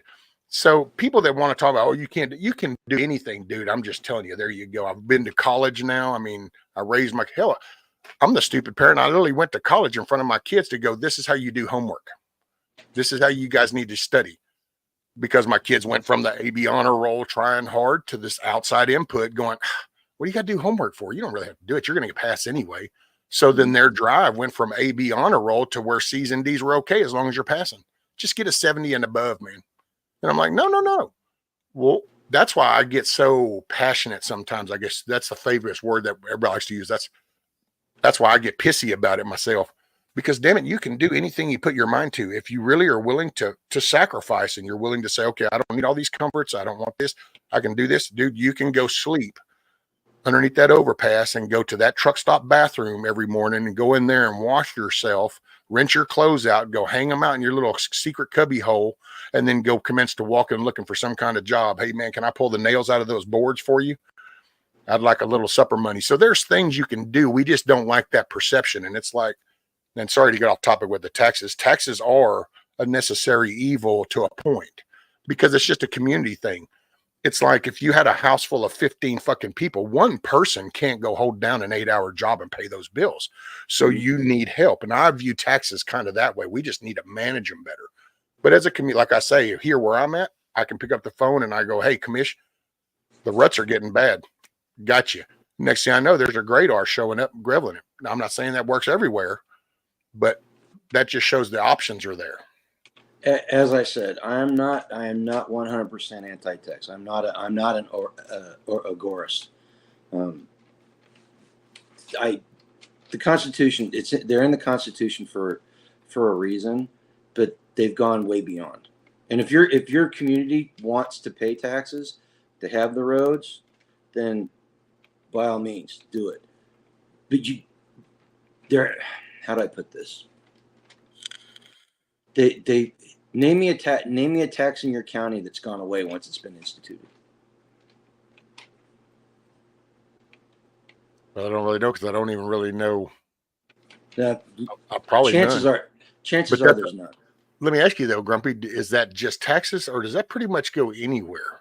I mean, I've watched businesses even do that. Like this goes into effect and they don't like to turn loose of that. And it might even be the downfall of the business. But you know what? If a business wants to do that, I don't care. I don't care. It's a private enterprise. It's capitalism, and it's two individuals entering into a mutually beneficial agreement, either through employment or through purchasing the product. That is not the case with the government. The government, we are forced. We are forced at the threat of violence to participate. All right, and I am not anti-government. I am anti certain types of government. Right? So. And my only reference is because you always hear them say it's like once anybody has power, they don't ever give it up. Well, and that's all I was referring to is because it's the same thing with the government. Once they establish that they don't like to give them up. That's why I personally don't understand how we do so many flipping ass amendments to shit. Oh, well, let's amend this. Well, I'm sorry. Did that not mean what it said? What are we amending? We want to create a grayer area. And it's like, no. It's kind of like the Second Amendment. That's a pretty factual statement. And yet it gets convoluted all across different kinds of topics. And it's like, well, I don't know. It sounds pretty on point. Well, you know what? You apologize for going off topic on the taxes and talking about how people aren't educated and stuff. That's a key component of the discussion about the role of government and taxation and the Second Amendment and everything. Is the No Child Left Behind. My dad was a lifelong teacher, and my mom was too. He got out of teaching whenever they passed No Child Left Behind because he saw what it was doing to kids. They do not teach critical thinking anymore. And there's a reason. The reason is that they do not want people to critically look at what's going on, what the government is doing. The NEA does not want it. The teacher unions don't want it. The government doesn't want it. Because if you're not looking at it critically, then they can tell you, they can make an argument for welfare. They can make an argument for all these social programs they're basically largest. They're buying people's loyalty with these things. Pure and simple. They're not helping people, And the crazy thing about it, say, well, this stuff needs to be done. We have to help the poor. We have to help these people. You realize that even with the burden of taxes that the United States has, that the American people are still the most generous people on the face of the planet as a group. Yeah, what is it? Somebody, I just actually heard somebody say something about, God, how'd that go? The conditions our homeless live in is still in the top 1% of the world or something like that. It's our poor. I was talking about that yesterday. Was that you that said that about the 1% of the world's population? Okay, I know I heard that. Aside from a very small portion, very, very small percentage, a percent of a percent. Our poor live better than, show me. Well, it's easier to control an ignorant person or an unaware or an unknowledgeable person. It's easier to control them because they don't know any different. Show me another country where the poor people, the poorest of the poor, are obese. Right. Show me. Or they have cell phones. Or they have cars. That's one thing that used to drive me nuts working downtown Kansas City, is you drive the highway, you had to go through the ghetto to get to where I worked. And you'd see these houses that were falling apart, and trash all over the yard, and there'd be a $60,000 car in the front yard, in the driveway. But and the whole thing. Look at the tents. How many people just look at all those tents that are strewn about, but you lose sight of the cost. But dude, some of them damn tents are the damn $400 and $500 tents. Yeah. It's like, it's not just a tent, but it gets treated like, oh, that's just some kind of cheap. No, that's not a cheap tent. Where's that coming from? But see, that's why, and this is going to sound really ugly, so I'm sorry. It is what it is. But you know what? If you're not willing to get up and put the work in, then fucking sit there and starve to death. It is what it is. It's nobody else's responsibility. Now, if you're going to try, then people can offer to help you, but there should be no sitting on your ass, just getting toted by the taxpayers. But see, somehow they put that burden to where now you're a bad person if you don't want to feed the person there. Well, no, it's kind of like the whole fish thing. You teach them to fish. I ain't fishing for you, homie. I'll teach you how to fish, and I'll stand here with you while we fish, but I ain't fishing for you. Well, and it's a matter of educating people, and that I do these little shorts about the Second Amendment and talking about the government, and pointing the bad stuff out. And I'm not doing it to be edgy. I'm doing it to get people to start asking questions and start critically thinking about things. And just as a whole, we don't do that, And taxation just happened to be on my mind today for some reason. I don't know. I know why. It's because I was reading up on pigs last night. But I'm trying to. I've raised a hog before, but I've never done a really good job at it. So I'm learning how to do it properly, and the financial aspect of it got me thinking about it. So that's how my mind works. It goes from A to D via several other points. So do you have any changes that come with like your your county status or something by taking on hogs? Like, does No, that we live in the area I live in is zoned agriculture. I basically do whatever I want. You know? Okay. I mean, they if you build structures, you got to get a permit and stuff, but most people ignore that. They're probably like most counties, anything covered they like, because if it's covered, okay, well, we need to know about that. That's Well, how ours, they don't really care what you build. if it's connected to the ground here. If it's like if I poured a concrete pad and built a pigsty on top of it, they would want to tax it. But if I build it on skids so I can haul it around my property, which is what I plan on doing, they don't That's the care. trailer house thing we use down here. My chicken coop, it's built on cinder blocks, so it's not attached to the ground. They won't tax it, even though it's a $10,000 building. Well, see, down here we do that with trailer houses or trailers or something. If Mhm. it's got wheels on it, then it won't get taxed as a structure. But the Right. minute the wheels come off, oh, well, that's a structure. And it's like, eh. And matter of fact, now that you said that, it just went in my mind going, damn, I wonder if they ever come at me and say something about a few more bucks for the chicken coop. I'm going to say, hey, it's got wheels, dude. That's mobile. That's not There you stationary. go. There you go. You know, the only thing that they're really, really, really sticklers about are septic systems. You know, everything else, even if you get a permit, there's not a lot of, you know how some places they'll inspect the hole before you pour the pier, and then they'll come and inspect the pier once it's, Oh, and yeah. you've just got a laundry list of stuff you got to check off. They don't, only thing they're real sticklers about is septic. And I can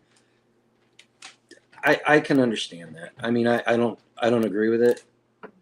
I don't agree with it, but I can understand it. I see it, and I can even somewhat agree in those metropolitan areas, and that's only because, well, if you guys are going to stack up right next to each other, then yeah, you should make sure that those piers are good in that building, because I don't want it falling over here on my ass. Mhm. But once you're out in the rural, man, you know what? If you want to take a stack of pallets and a damn little old claw hammer, and you just want to nail some shit together and go, this is my dream home, that's on you, boo. Do you? Nobody should be running along going, oh, no, you're going to have to route this. This has to be at least this. You're out here by yourself. If the shit blows over, it's nobody but you. And that's the way it ought to be. Johnson County, Missouri, which is southeast Morning, of Rock Kansas City. City, they have zero ordinances. They don't care. You can do anything you want. Once you get in town, there's a couple of small towns in the county, but if you're outside the town and in the county, they just literally do not care, which I thought was pretty dang cool. You know, but most of that permitting and most of that stuff is not about It's safety fees. issues. It's so they can generate revenue. Yep. It's the same thing with like speeding tickets. Speeding tickets are not actually made to slow nobody down. They're just trying to make quota. Right. They know you're going to do it. I mean, you could go throw speed bumps down the damn road if you really wanted to slow traffic down. Yeah. That's not it. That's just a funnel of money. When you need it, you go, oh man, this is kind of this year's okay, hold on. All right, we got this much money now. Okay, we met that quota. That's always a You useful probably money. got it down in Texas. We got places here in the Midwest where, you know, where Speed traps. speed traps. You knew 1 mile over an hour, buddy. Yep. Let's see. JM said, but didn't those homeless people that collect benefits paid taxes at some point before to be able to use those benefits? No, actually, JM, that's the problem. There was probably a time when that was a good portion of them, but there's so many now that they have no intent of holding down a job. They didn't hold down one. They really went from their parents' HUD housing to out to group hanging out and little things. And at some point they just got up into the system and got their name into that. And now they get their little debit card and they go hang out under this overpass or over in this park or go hang out with these people. And they've just decided to incorporate that as a way of life.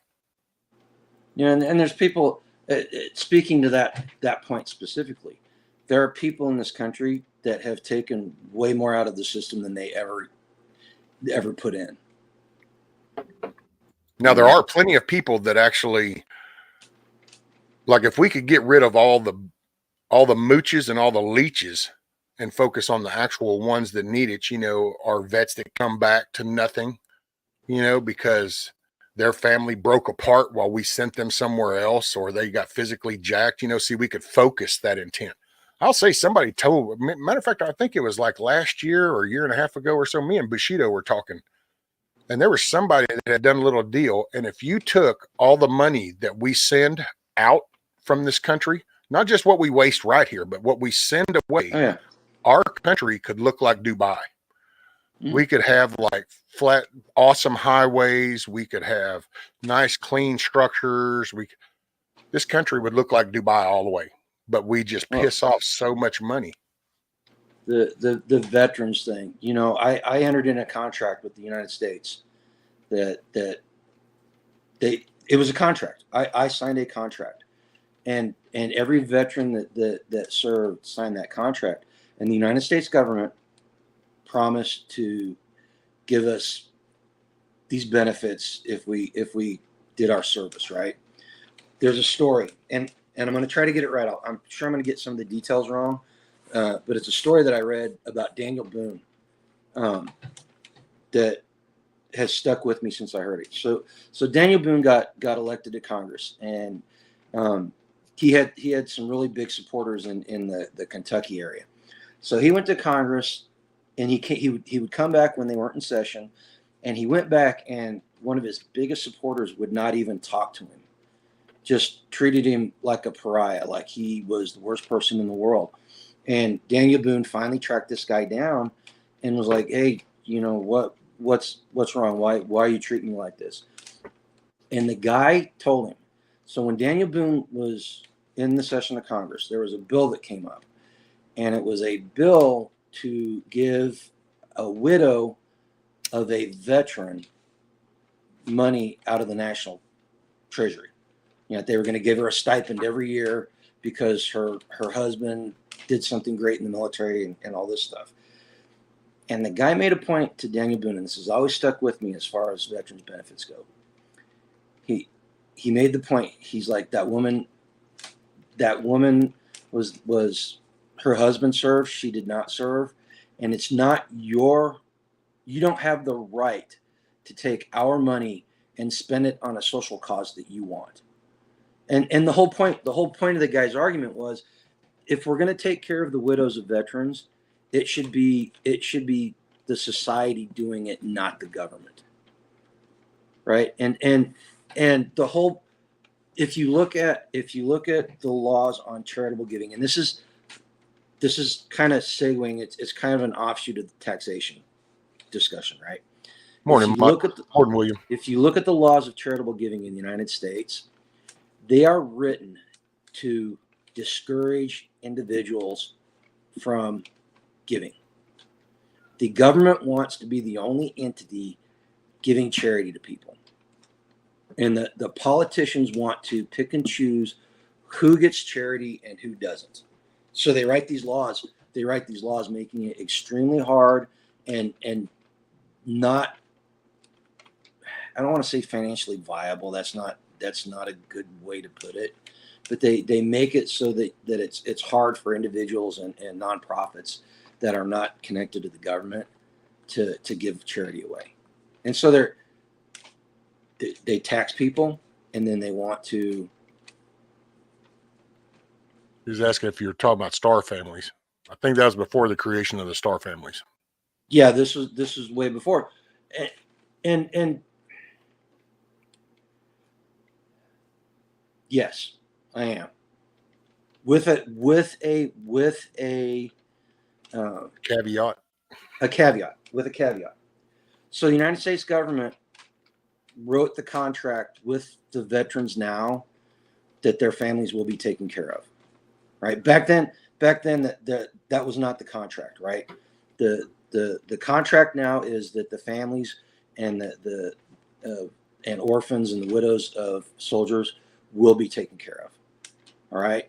So at this point, whether I agree with it or not is a completely moot issue, because it is in the contract, and the U.S. government should stand by its contract.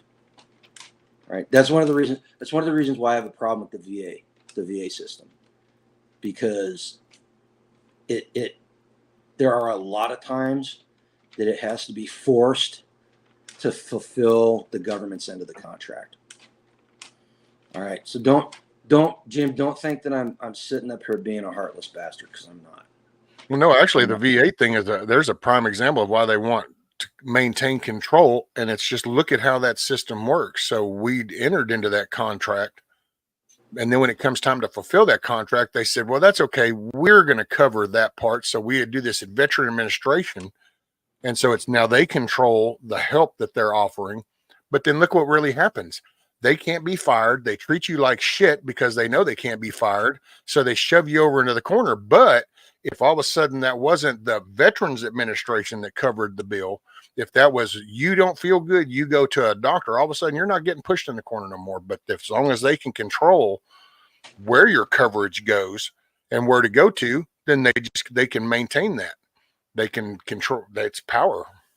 It pisses me off, and I still think I don't, because I don't ever participate in that system, and I never have. And because I think it needs to be for people that have that earned it. I don't feel like I earned it. That's all I'm going to say. So that is that. And but when Trump put that thing in there to where they could be fired, and I could hear some of the small talk of how little spots started to change for the way some people were treated. But then the minute dipshit got in there, he took that back away. And it's just little things that I think that if people could know just the simple little facts, if you could pump that out to 150 million Americans that this is what just happened, are you okay with that? You could get a better response. But I think as long as they keep everything so polluted, that's why there's no focus on any of this. That's why they keep the shit they're passing right now. They're trying to do away with. You know, Dick Durbin trying to want to make all these illegals now. No, come on. I love the statement about joining the military. It's like, really? So if the guy from down the street from you decides to come and knock on your door going, hey, man, I'll sit in your house and watch your house for you. Is that okay with you? Really? You think people are going to go, sure, man, I've been waiting. And you know what? If you watch it good enough and this works out, I'm going to make you one of the family members. How's that? Yeah, okay, do that shit by all means. That doesn't make any sense, but they stand there and they say it. Why? Because they know that they can say something so ironic because the media is not calling them out. There's no big focus spotlight that's going to shine on that going, did you just all hear how stupid that sounded? No, it's going to get trickled off into the conversations and it'll just get done. Okay, let's talk about that for a second, because you say it's stupid. I say what he said was evil. That was 100% evil. Because if you look at what he was saying, he was basically telling everybody, we're going to have a war, and that's what these people are good for. We're going to send those people out to get killed for our government's sake. That's what he said. Yeah, and if they survive, we might make them a citizen. That was not about them doing a service for the country. That was about our government. Not our government, because it's not the law yet. There are people in our government that are so evil that that's the way they feel about those people. You know? And I heard the guy say that, and I was like, oh my gosh. And let's go back to the Gold Star families for a second.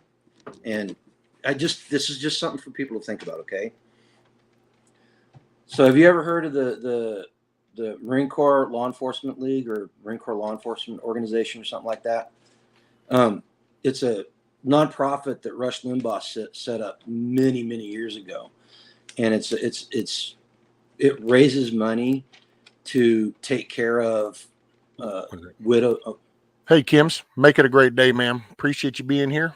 Cook up of that good bread. Feed them people. She cooks a lot at the VFW. Okay, so the whole purpose of this organization is to take care of widows and orphans of fallen Marines and law enforcement. But it's a private organization.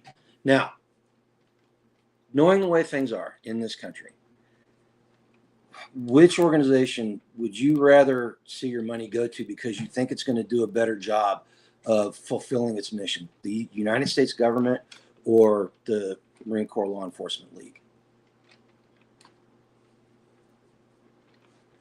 I'd rather I'd rather my money go to the Marine Corps. I'd rather have tax money that's going for that come back in my pocket and give it to the Marine Corps League, because, or Marine Corps, whatever. I can't even remember the name of it, the specific name.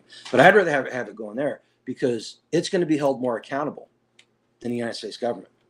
Yeah. And chances are, because it's going to be held more accountable, it's going to do a better job. It's going to do a better job of vetting people. It's going to do a better job of getting money where it needs to go the most. You know, but that's the whole point. You know. But see, let me ask you something. So if you did that, do you think that unless you stayed on top of that, doesn't that have the potential of doing the same thing the government does, where basically it could end up abusing the money? It could end up, Sure. Look at Wounded Warrior Project. 60% of their is it 60%? Overly large amount of the money that they take in goes to the actual organization itself and not the people that it's supposed to be. That's such bullshit, dude. You know, and don't get me wrong, I really appreciate what they've done. I know some people that were helped by it. So don't get me wrong. All right. But sure, it can be abused. But at that point, I have the ability to take my money and not give it to that organization anymore and give it to another one that I've vetted and is doing a better job. Right? Don't have that with the government. In fact, if I decide that I'm not going to pay if I decide I'm going to take that money and send it someplace else, government agents are going to come knock on my door with guns. That's exactly what'll happen. So yes, go on. No, you go ahead. Well, so that's the whole thing about taxation. You know, I think I can spend my money better and more efficiently than the United States government can. You know? See, that's kind of how I grew up, because my family wasn't into politics or nothing, and I can't even. I'm going to assume that my parents voted Republican just because the only phrase I can remember associated to politics growing up was Democrats want bigger government, Republicans want smaller government. And that's about the only phrase I ever remember hearing.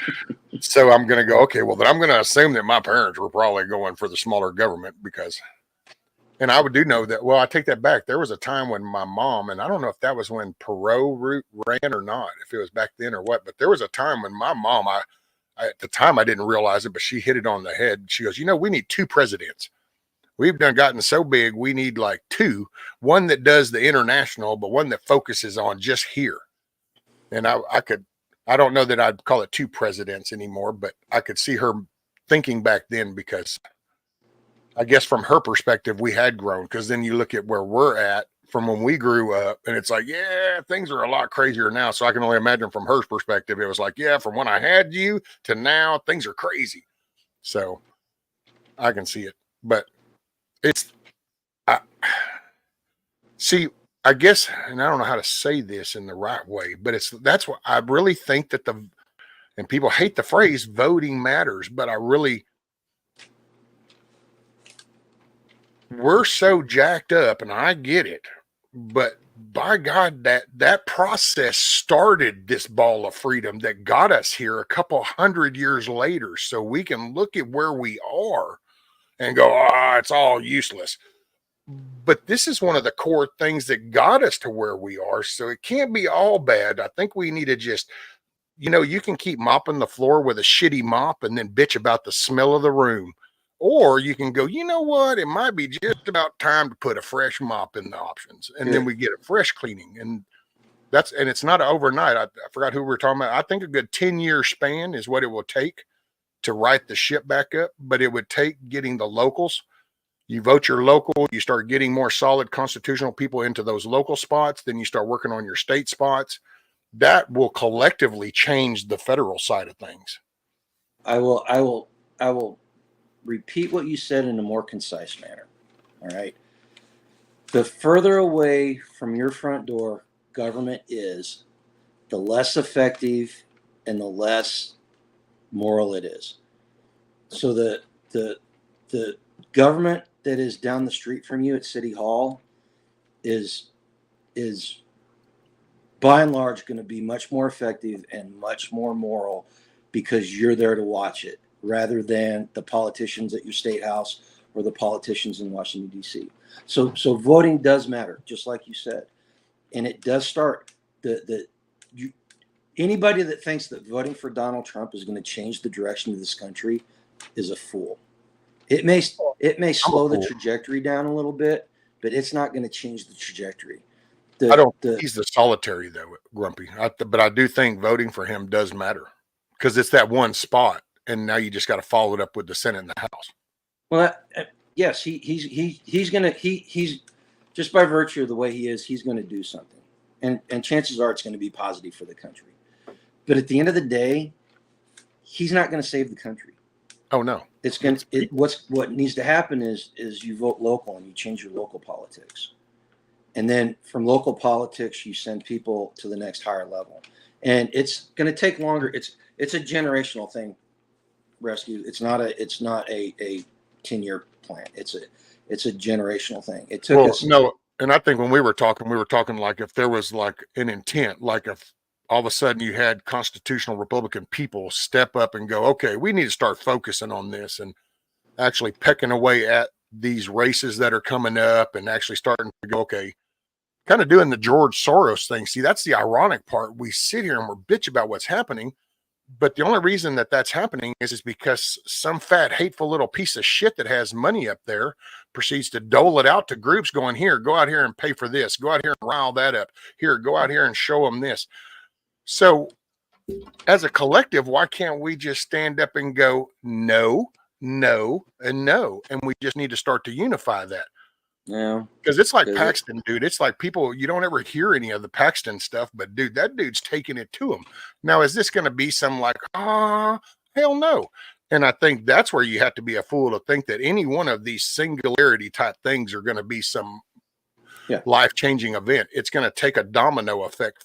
But like, he's suing the administration. He's suing Facebook. He's suing Google.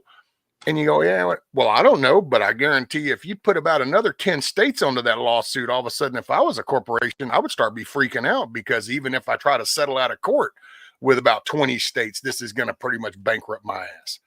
So Josh Hawley was my representative when I was in Missouri. Cool. People think he just appeared out of nowhere. No, it took a long time for the state of Missouri to get him where he was. We had to go through McCaskill. We spent years trying to get McCaskill kicked out. And it finally got to the point where she got tired of it. Well, she knew she was going to lose. And it was because of Obamacare.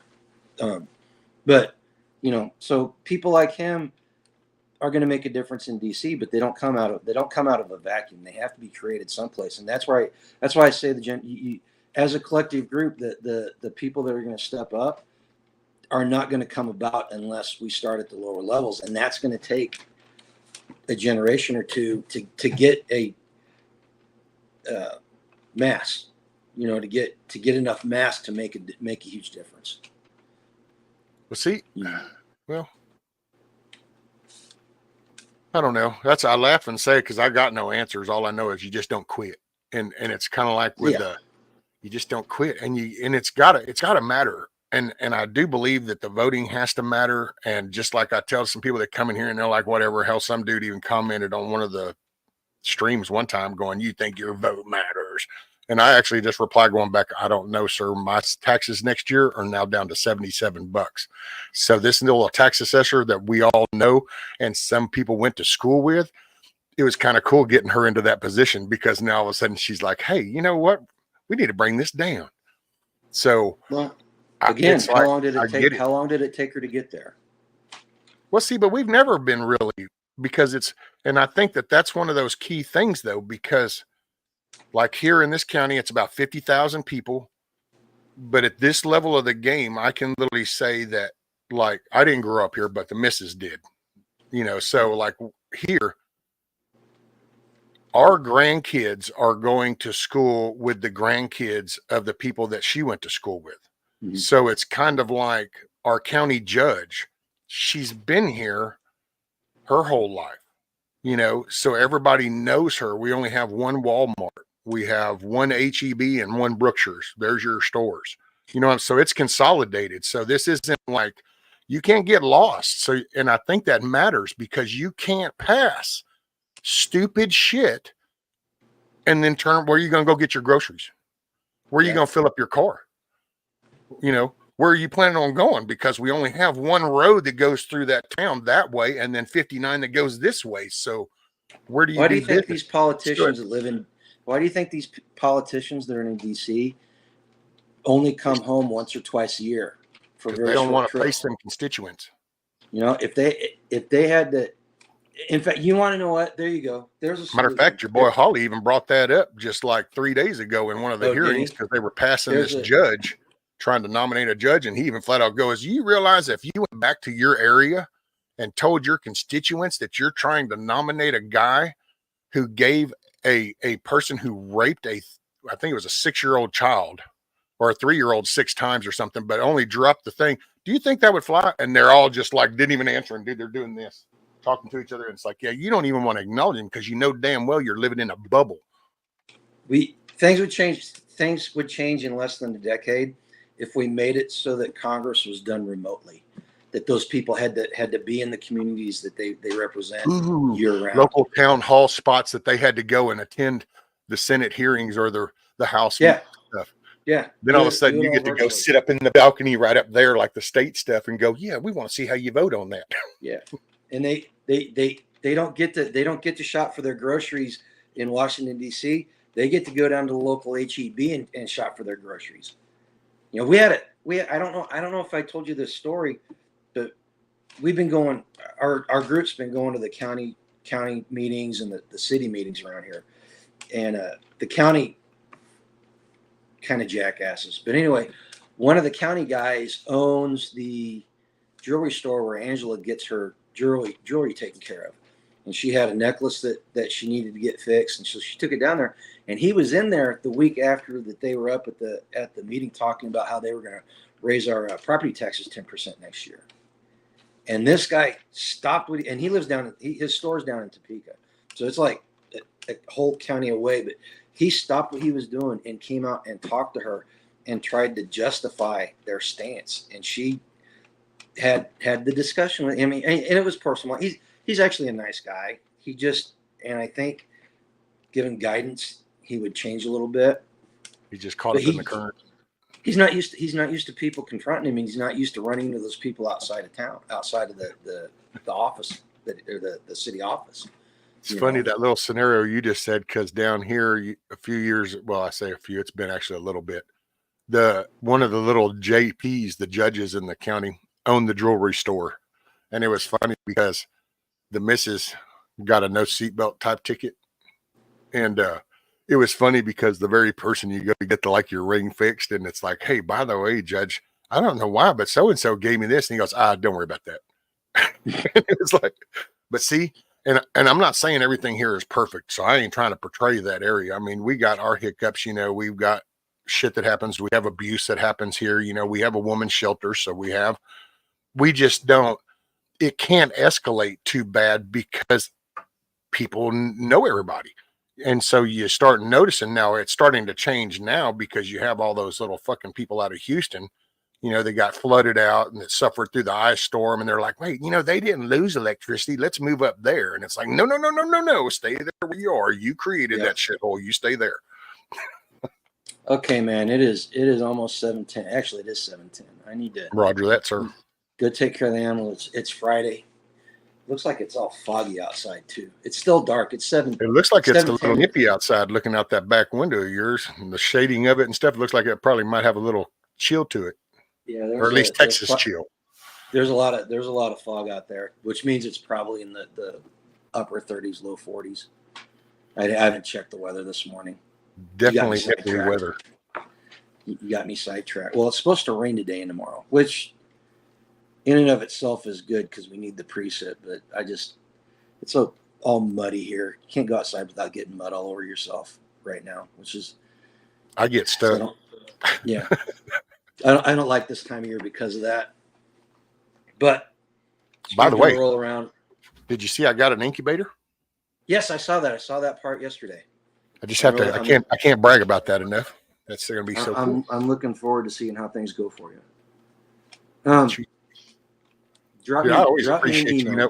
And anytime you ever want to come up, Sure. matter of fact, I can just shoot you a thing every morning. Because I there's no format. I Don't probably waste ought your to. time every morning.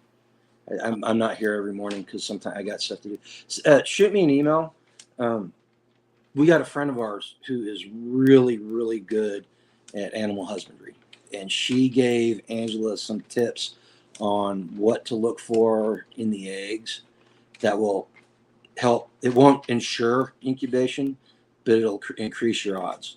Okay. So send us an email, and off the top of my head, I can't remember it. And Angela will have to read it and tell me what this lady said. But it's actually, we started doing it, and it actually took our incubation rate from about 20% up to about 55%. Oh wow. Okay. So it works. It works. Cool deal. All righty, All brother. right, guys. Tell Miss Yoda I said hi. Y'all make it a great Okay. day.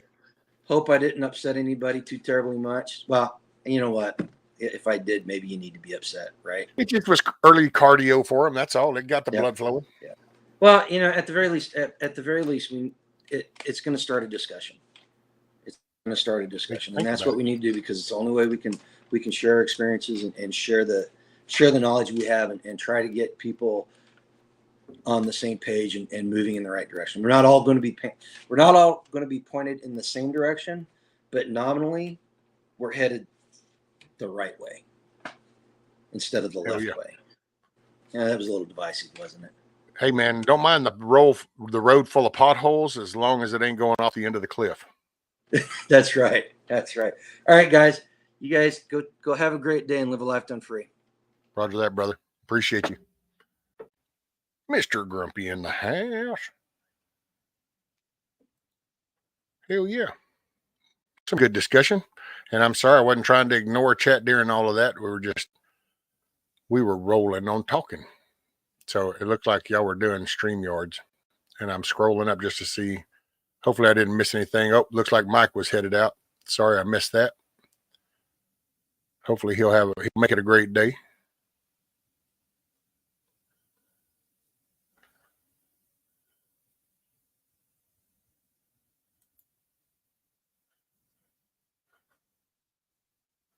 Boone says I've taken my blood pressure bill today. Bug Out Adventure says excellent points made, great insights. Thank you, Rescuing Grumpy. Lady Smith says LOL salt for the coffee, Grumpy. All good. That's it. That's okay. I think one day I want to do something on the First Amendment, and I'm sure that'll send ripples when I put my opinion out on that one. That'll be interesting. There you go. Sophie says, Grumpy, I hope you and Yoda have a beautiful day. Be safe out there.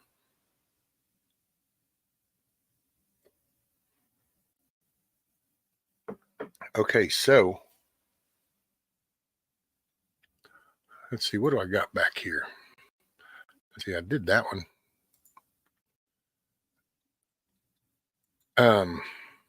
Hey, here's this one. So, yeah.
far go.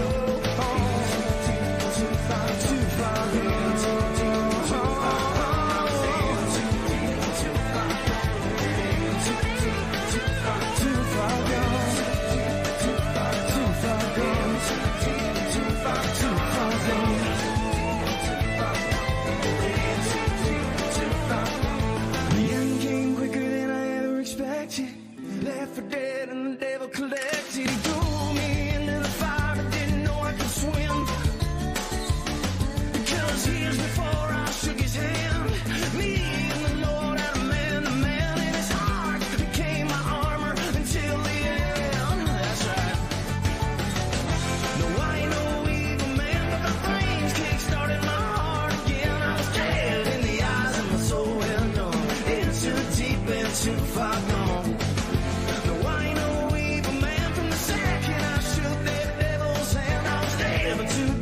Too far gone. The Savior's hands of the Father's soul. Gone too far. The Father's soul. Too far gone. Too far gone. Too far gone. Too far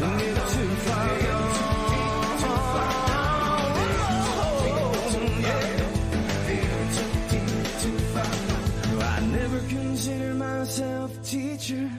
Man, I got no kind of preacher. The only thing I know about faith is what I've seen. Hell yeah. There we go. It's Kiss Off starting stuff. Lord have mercy.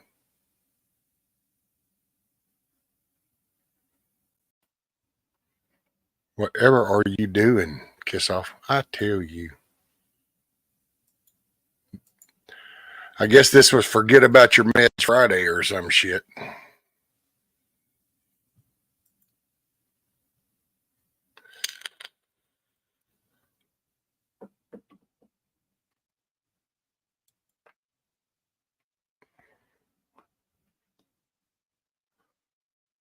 Oh, let's see. What am I at? I'm at 2 hours and 20 minutes.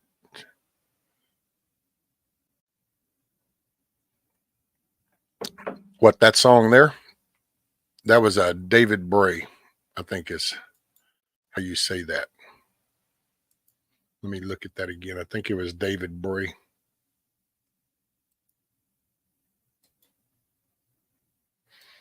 Bam.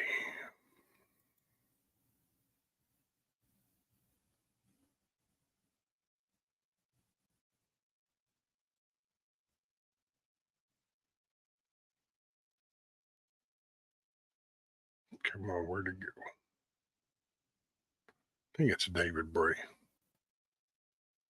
Yeah, it's Dave Bray.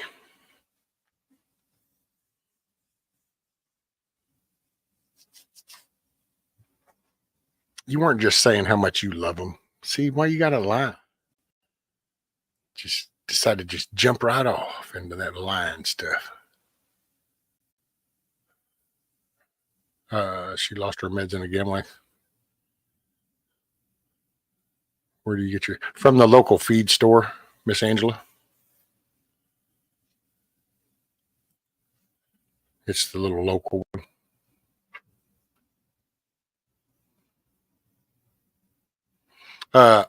All messages are live chat, y'all. And then on the video, make sure there's a red dot next to the word live. If not, click the word live.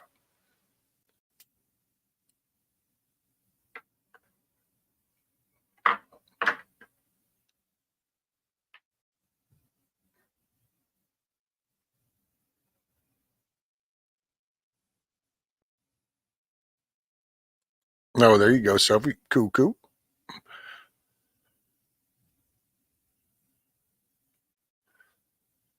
I got another one. Here, we'll go ahead and get it over with.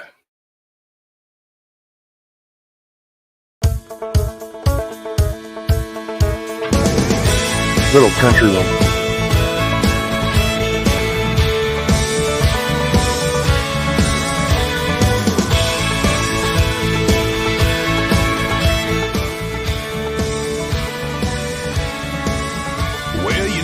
those times when you feel like there's a sign there on your back. Says I don't mind if you kick me, seems like everybody has. Things go from bad to worse, you think they can't get worse than that, and then they do. You step off the straight and narrow and you don't know where you are. Use the needle of your compass to sew up your broken heart. Ask directions from a genie in a bottle of Jim Beam and she lies to you. That's when you learn the truth. If you're going through hell, keep on going, don't slow down. If you're scared, don't show it, you might get out, for the devil even knows you're there. Well, I've been deep down in that darkness, I've been down to my last match, filled 100 different demons, breathing fire down my back. And I knew that if I stumbled, I'd fall right into the trap that they were laying. Yeah. But the good news is there's angels everywhere out on the street, holding out a hand to pull you back up on your feet. The ones that you've been dragging for so long, you're on your knees, you might as well be praying. Guess what I'm saying? If you're going through hell, keep on going, don't slow down. If you're scared, don't show it, you might get out, for the devil even knows you're there. Yeah, if you're going through hell, keep on moving, face that fire, walk right through it, you might get out, for the devil even knows you're there. Woo.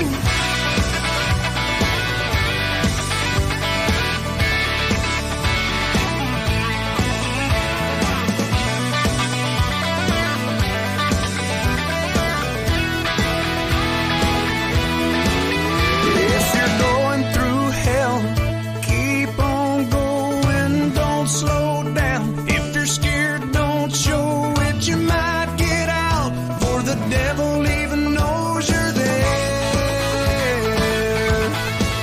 Yeah, if you're going through hell, keep on moving, face that fire, walk right through it, you might get out, for the devil even knows you're there. Yeah, you might get out, for the devil even knows you're there. Yeah.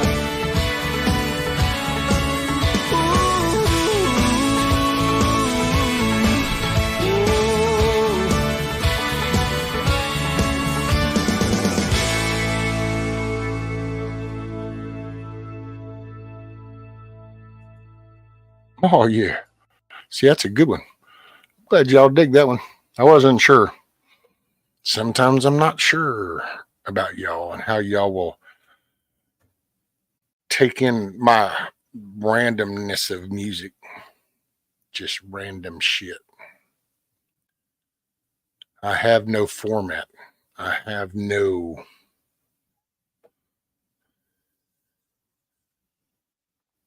just not, I don't know. Sometimes I have that. Sometimes I have an Uncle Cracker moment. No music today, please, sir. Oh, okay. Well, make it a good day, JM. Because I'll be doing some music. Appreciate it. Do you have a broder to put the chicks in after they hatch? No, ma'am. I'm just going to kind of babysit them, and I guess as they get bigger, and I don't know what will happen when I go to introduce them. Hopefully they're going to get along. That's the plan anyway. That's why I say I don't know if I'm going to end up having to do a separate little pen. Hopefully since they're their kids, they'll get along. What's up, Monty?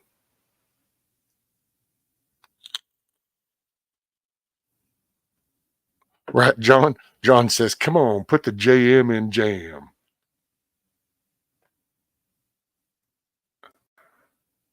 Yeah, I don't know. That was kind of funny when JM was like, it's no music today. It's like, I guess he hadn't been here or I don't know.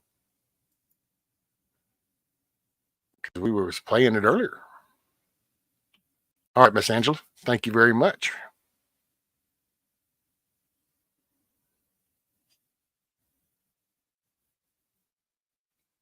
I will say I was going to look at getting one of those little panel things, the panel heater deal. I mean, I have the silver because they're the old work lights. You got the clip-on thing, so I could get a bulb for that, I guess.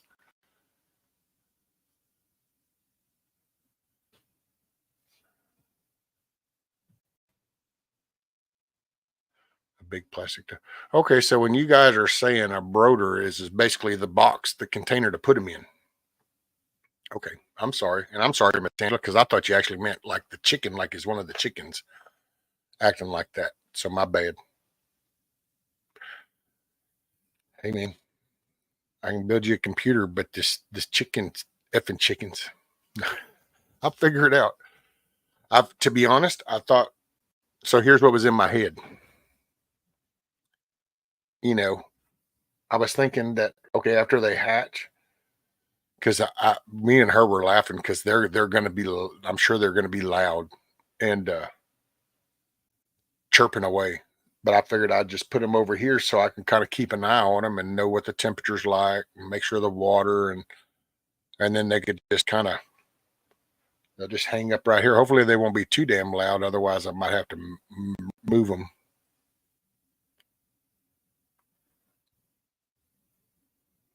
Broder. Okay. Broder. Yo, bro.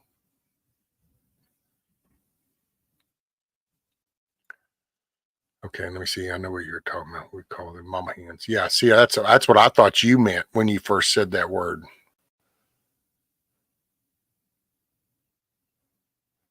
Bruh. Look, Rabbit says it's brooder. If you're lucky enough to have a good, yeah. See, that's actually when I first saw that word. I thought that's what you were talking about was the hen itself. I didn't, but yeah, no, I don't have a box. I was just going to use a box. Some people have used a cardboard box, and then, like Sophie was saying, a tote.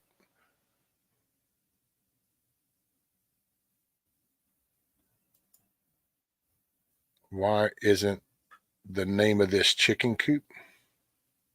What? Why isn't? Wait a minute. Why isn't the name of this chicken coop? It's the Cluckin Alamo. What you mean? What you talking about, Willis?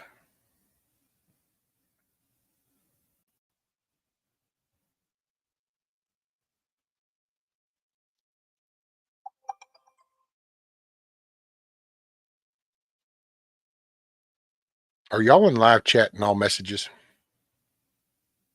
I am.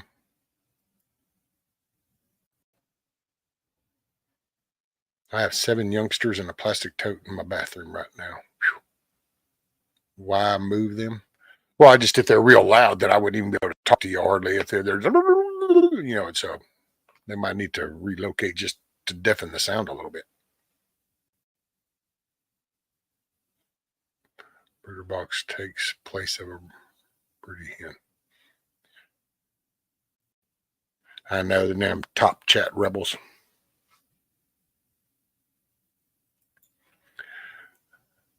That's when you bounce out and in. See, then you always get kicked back to top chat.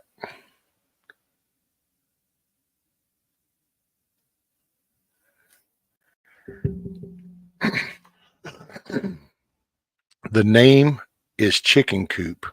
Leave chickens in there. You talk louder. Well, yeah, but it's not a brooder coop.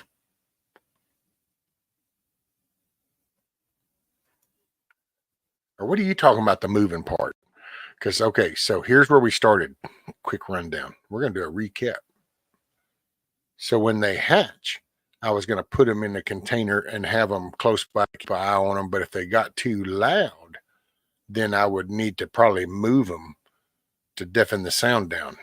And then the next stage was when they get big enough to introduce them into with the others out there.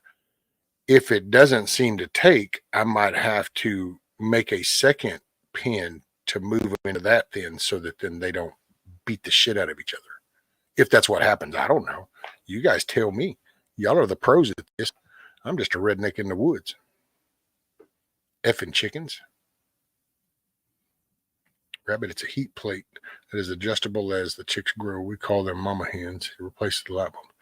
Okay, is that the thing that they'll put on the wall right there that you can kind of control? Morning, Monty.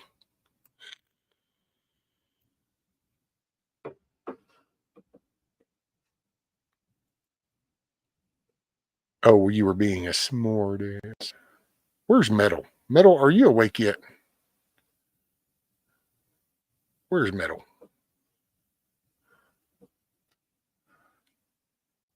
No, Monty, Kissoff has not. This I called it F.U.B.A.R Friday, but really what it should have been was forget all about the meds Friday.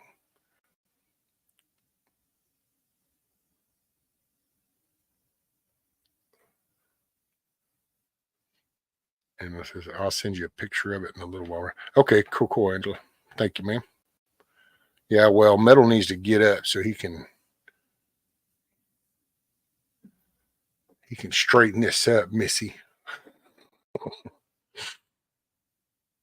Rescue, it's going to be effing chicken math after you start hot rodding that incubator. Right. That's, hey, I'm hoping, and if it'll pick up, I told her, man, if I get them, hell, I'll just build some little box out there. I'll put eggs out there. People can come by and get them, put a little piece of PVC pipe. You want to throw a donation in there? Throw a donation in there. I just would like to see people eat righteous food.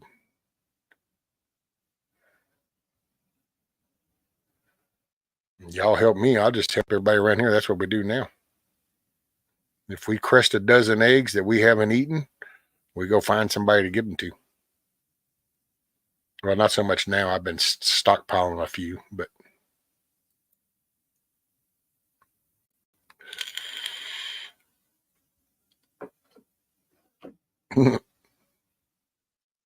this Metal outrun me.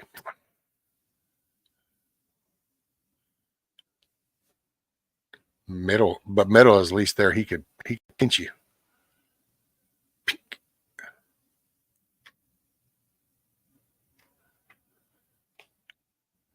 Lee Smith, I was forbidden from hatching anymore, but there's a will, there's a way, so ended up buying more.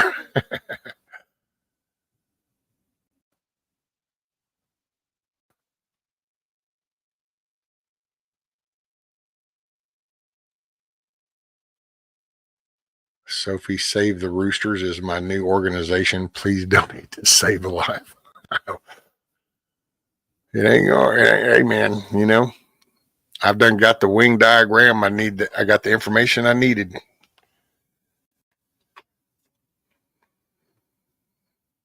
It's just a thump away.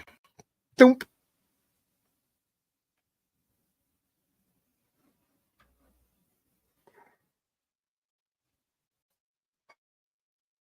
Can you water bath boiled eggs?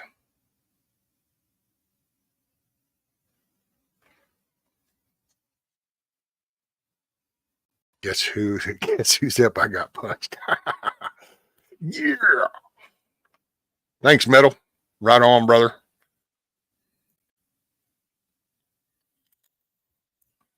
Now that'll show you, Missy.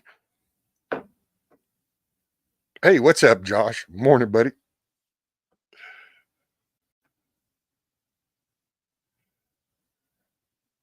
I just don't need no more roosters. So, I mean, and I'm sorry if that sounds so like OMG, but it be what it be, man.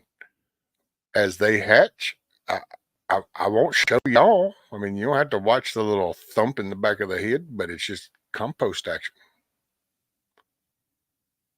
Yeah, see, because here's the thing, Sophie. Her little Save the Roosters organization is because, see, I don't want any more roosters.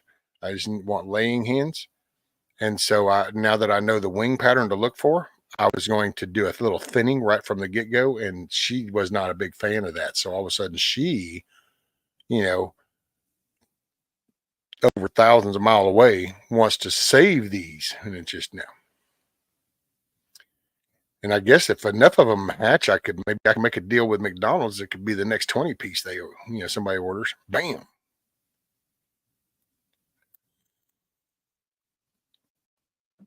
There was an episode of the cooking show Chopped, and one ingredient was rooster testicles. What? I didn't even know that was a thing. OMG.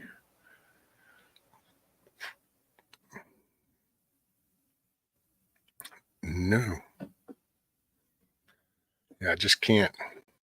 Man, you know what? Maybe it's because I have such a direct connection with my own, but I just cannot see, I don't see why anybody would want to eat anybody else's balls. Rather, it's a cow, a bull, a bison, a rooster. Poor dude. It's like, holy crap, man. Is there no sanctity to anything?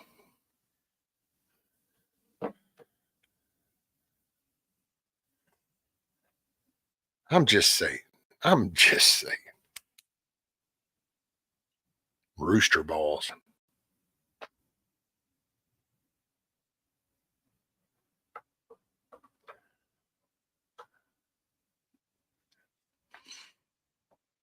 I can say I know you did more humility than that. Just you quicken one and done, man. I mean, there's moments in life when it is what it is, and you do what you got to do, and that's that, and you move on. I'm too partial in mine. I ain't fixing to jack with nobody else's balls, and I suggest nobody else try to attempt to jack with mine. But got to respect the spherical objects. I don't know why anyone would eat them nasty sea bugs either, but I digress. Rooster balls equals cock nut.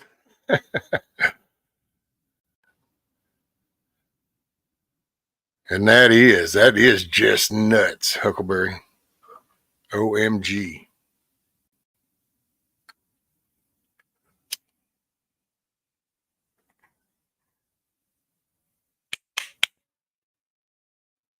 How come they eat the bull balls and the bison balls and everybody else's balls, but you don't ever hear no uterus being eaten? You don't eat the udder. Nobody ever talks about, oh yeah, roasted udder is the shiznit. No, no, no. Let's leave the nipples alone. Let's go down for the testicles. We're harvesting testicles off of animals. What kind of shit was that? Who the hell thought of that? We need to go back and knock them in the head with a stick.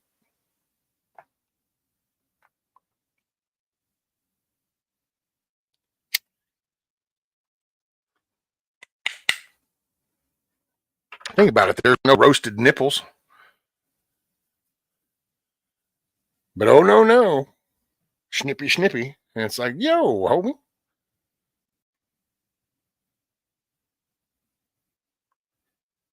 Man.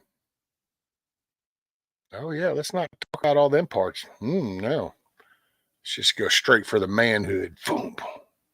It's like, dag nabbit. And I don't know, G-Mo Nana, where Backwoods is at. I can send him one. I don't know.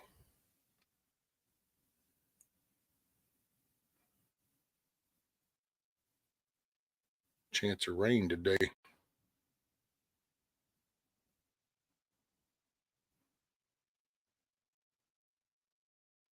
I tell you what, here while I do this, I got chuckle snort, giggle snort, giggle snort.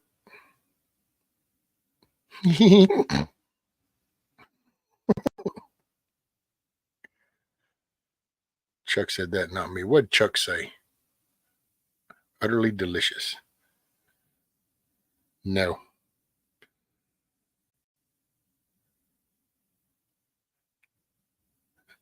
Nope. And maybe some people are okay with, testicle dishes because maybe they have become so unfamiliar with their own that they've disconnected, that it's okay. They've desensitized to it. Me? No, not so much. It's raining. It's a raining, the missus said.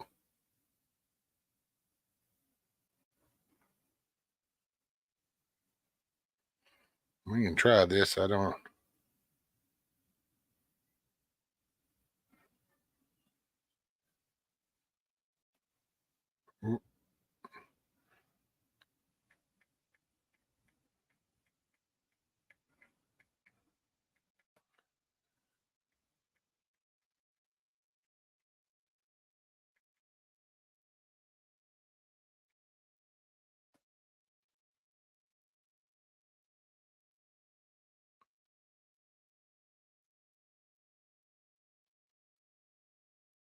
Okay. So what you're saying is evidently there's a secret group of ball gobblers. See, think about that, man. They talk about all them mountain oysters and, man, all these testicle dishes and shit. I think that's where this all started. See, look, Pure Blood comes in with nothing wrong with mountain oysters. Tastes like bologna. But see, that's have respect for your own balls, sir. It's like, how can you do that? That's not representing very well.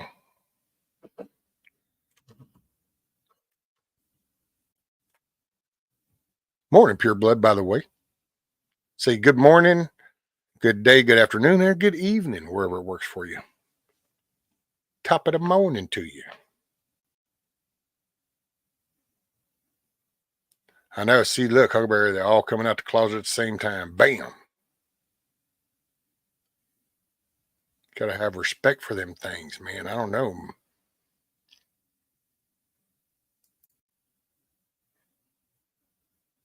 See, I got to say,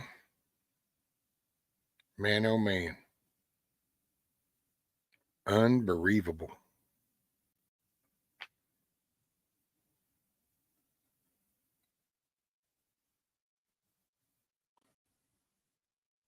Right. Thank you, Metal. Thank you. See, just not doing it. Just not doing it. The bar I used to play at had fish and fries every Friday night. Well, fish and fries is different.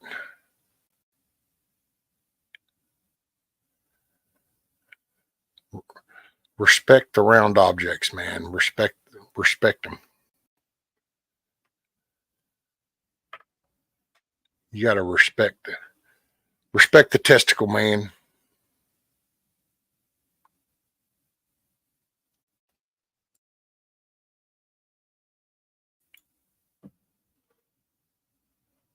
All right, we need one another song. I don't know. I sent a thing out to see if the old man was up. We'll see. Let's see. We did this one. So, hey, we'll see if we'll let me get away with this one. It'll pick up the pace a little bit with this.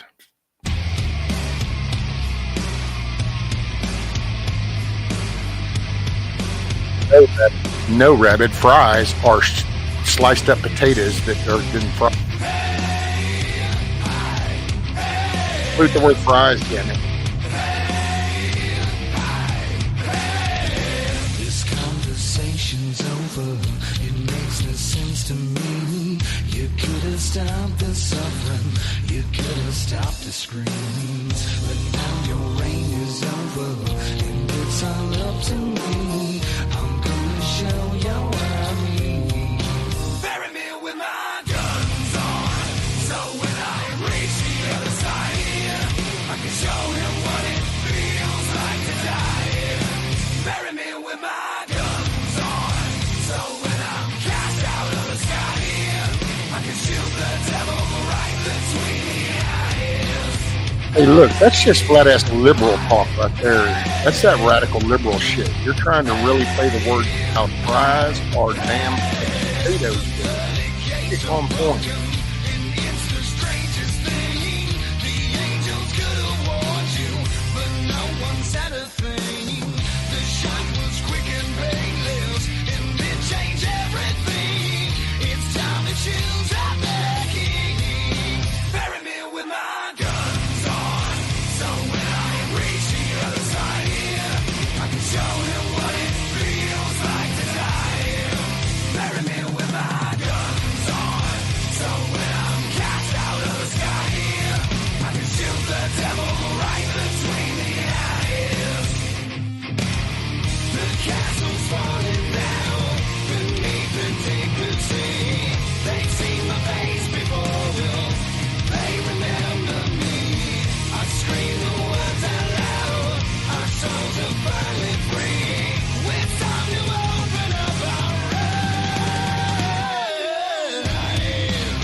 Hey, morning, TJ.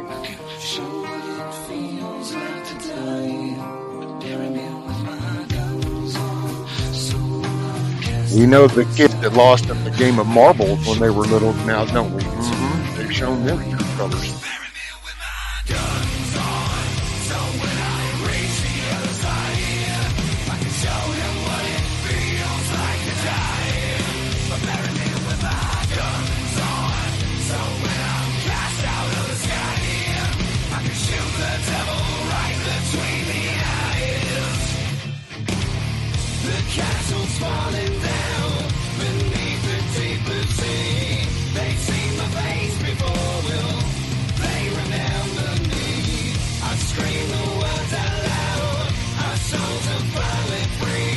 And there lies the problem on Thursday. Hey, morning, Mary.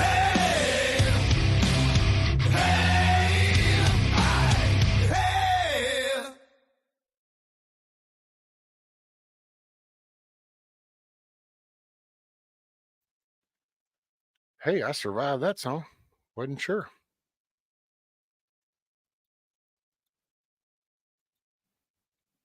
You never know when they're going to get all picky, isn't it?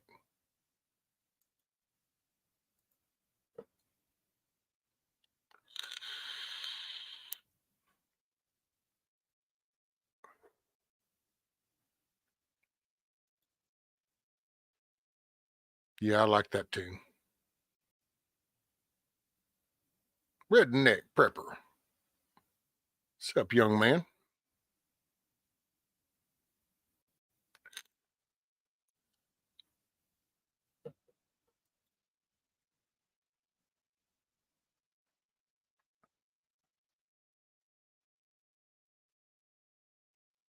TRP, what we got?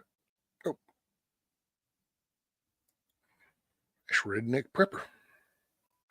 I know because sometimes the TRP is the Roman Prepper. Not feeling young. Come on, man, it's a state of mind. Would you know how old you were if you didn't know the day you were born? That's a good phrase, and there's some truth to that. Would you actually even know how old you were if you didn't know that when you were born? How old would you think you are if you didn't know when you were born? Do you feel older? You feel younger?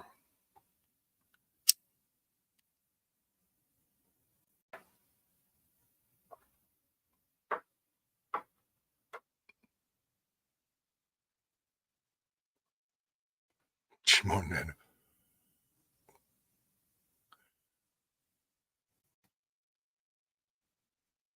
Overcast in Southwest Florida.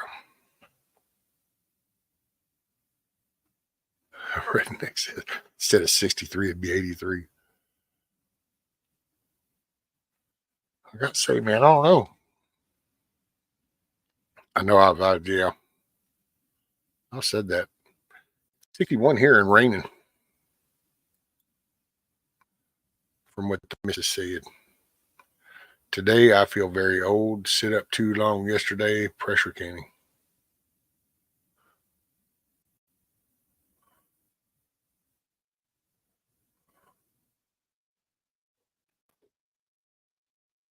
Oh, Lord. Body won't cooperate with the mind. It hardly ever does, doesn't it, Mayor? It hardly ever does. Rabbit, sorry, auto, text, and you're anything but common, dear.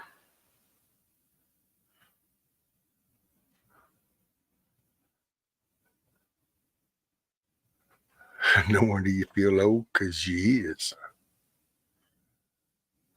I got to say, man, how many people look back and go, damn, didn't know I'd even make it this far? Yeah. What a trip. Didn't even expect to be here. I'm going to need another song here in a minute just because this is just too damn quiet.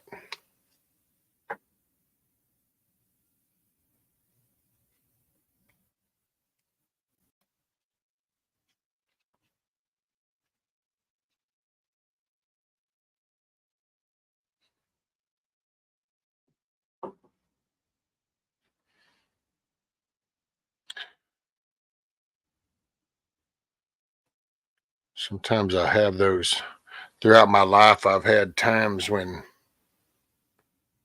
shit just is what it is.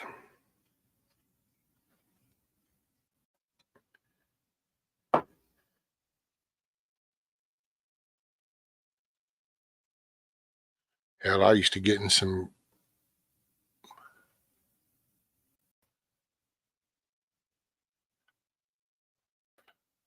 right. That's it, Sophie. You kind of look back and you go, holy shit, didn't expect to be here, buddy.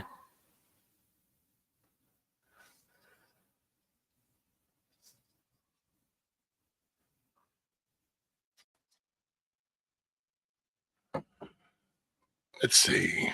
This week, the arthritis has been kicking my ass in my right hip.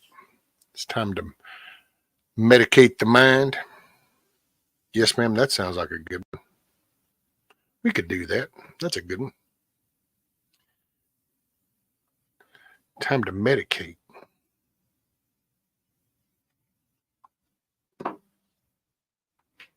Sounds like a plan. Just think, Sophie, you still got a good little trip in front of you. So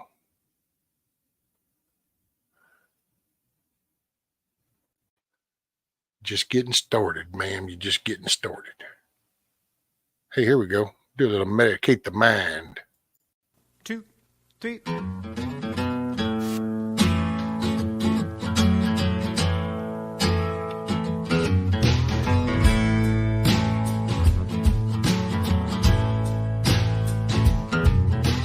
Give me just a minute. No need to be unkind. Even I got a limit. One problem at a time. Yeah, these hills are getting high.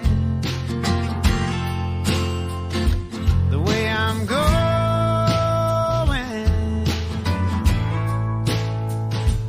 but my wheels are all in line. Yeah, got to keep on rolling.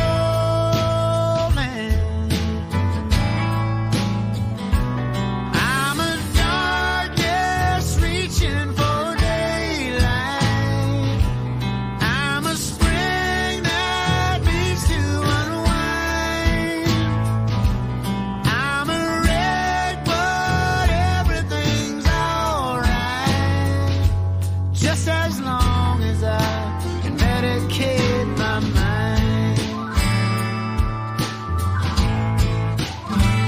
Medicate my mind.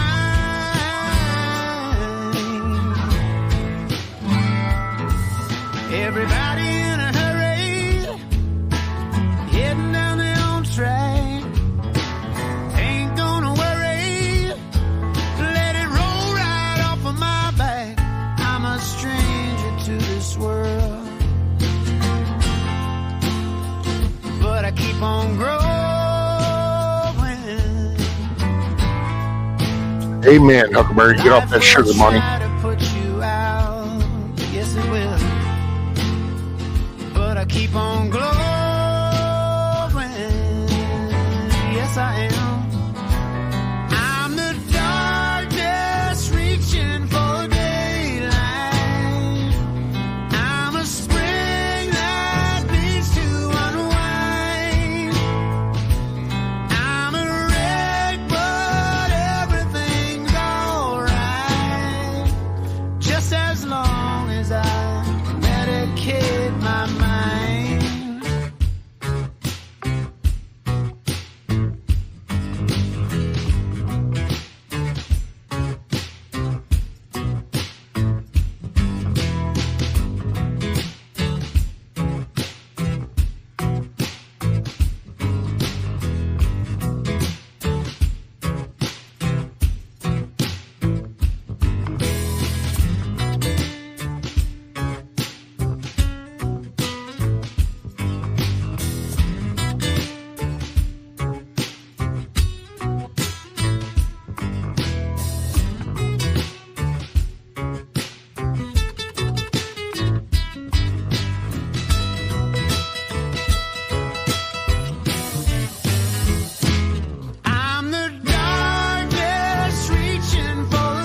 Huckleberry, Monty, do y'all need to go backstage somewhere with that? Medicate my mind.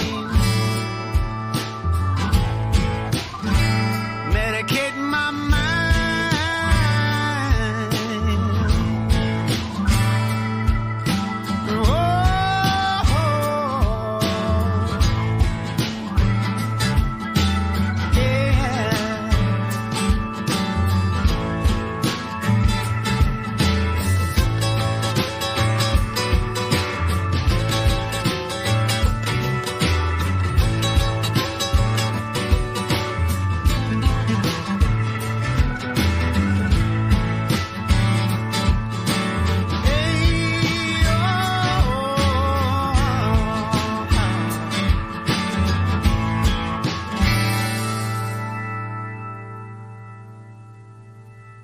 Oh, Lord. Dan went from having the only fans rendition to all of a sudden see what y'all did between Soapy and Rabbit with the only fans kind of, and then that talk, look, and all of a sudden, you know, Huckleberry and Monty are like, hey, what's up, Bubba? And it's like, wait.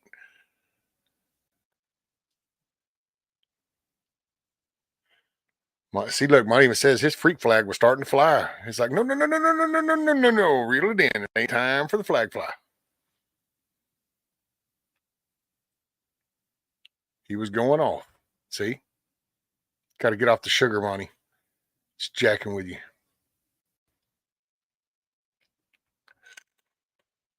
Me getting it twisted. I ain't the one that was, you know, that was a you and Monty thing. It wasn't me.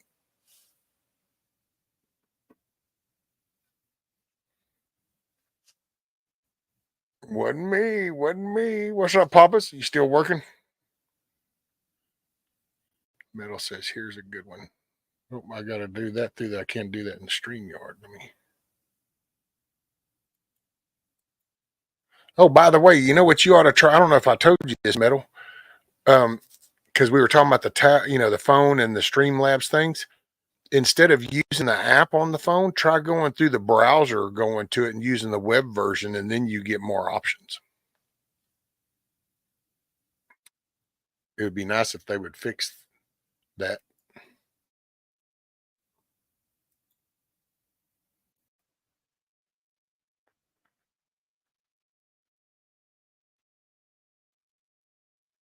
Okay, so here.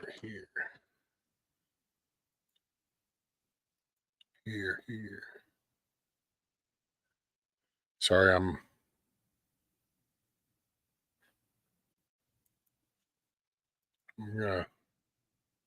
Wait, why didn't you? I'm in later. Close. What? Here, let me try that again. Hit bam. There we go. Okay, hold on. What did I miss? I don't know if I want to know what I missed, but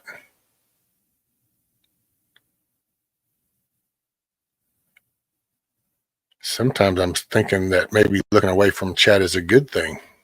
I used to kind of worry that I was going to miss something. I'm not sure that it's like that big of a deal if you miss. That's all I'm saying.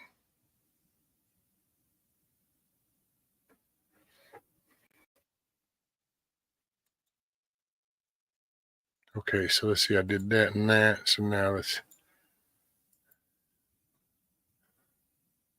on the way now to the dentist. Oh, that's right. Today's the day.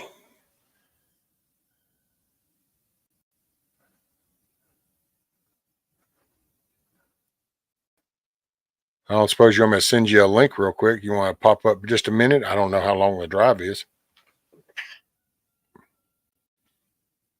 It would be up to you, kind sir.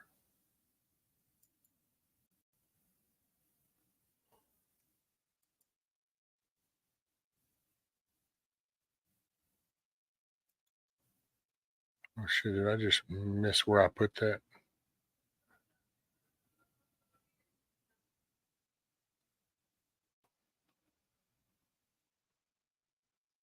Oh shit, I just forgot where I put that. I might have to go look that back up.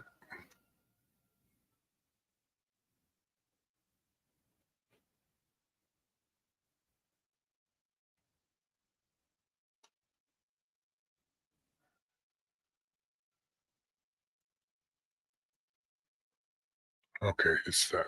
I had to find it. Whoop.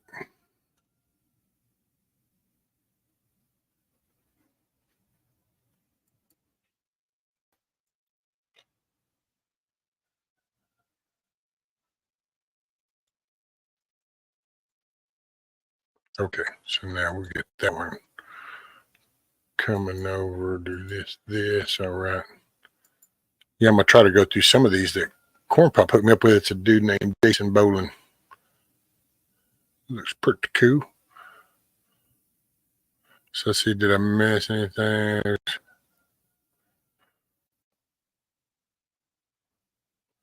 Oh Lord. I'm gonna send it to your phone, Papas.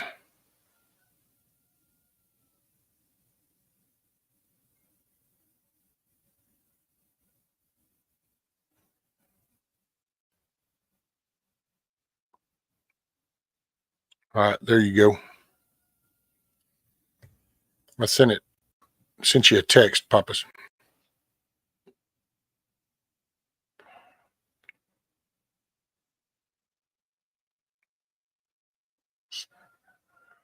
I'll say, man, that's out.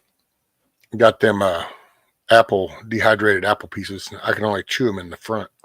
I got that broke tooth back here, and then I got a bad tooth up here. Doot, doot, doot, doot, doot.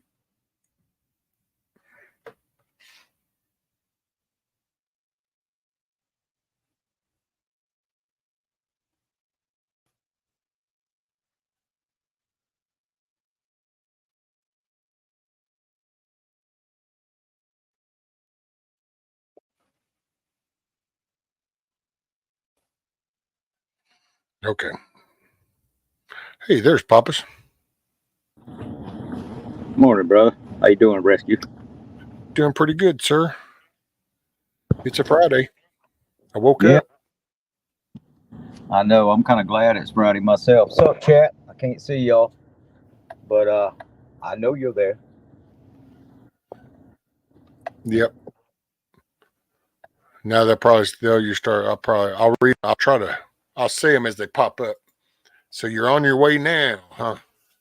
Yeah, this is basically like Is preliminary this your where the consultation, kind of? Your yeah, game plan? exactly. Today I what the game plan is, what the total cost of everything is going to be, what the dentist suggests, and all this bullshit versus what the last one had told me. So, and I'm going through affordable dentures in my local area. So this is what some of the people that I'd been talking with and some of my donators had suggested. Oh yeah, yeah. There's actually a Moose. Moose actually just not long ago got him some dentures, and I think he actually made a point to even drive over that away because he stopped by to visit me one day on his way back home because he was doing kind of a trip. Right. Forgot where he went, and he actually made that trip just because that was like such a good deal on those that's why he made that. It's like, okay, well, that's worth it.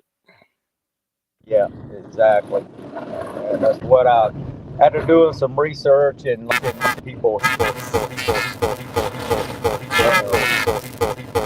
Damn, we lost you. Here, you know what? I'm gonna see if I put him back there. No, ain't doing that looping thing, Papas. Excuse me. It's doing that looping where the speech hung up.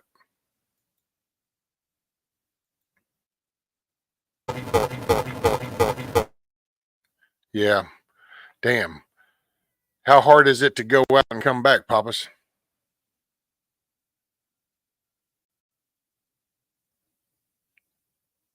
Oi, oi, oi, oi, oi, oi, oi.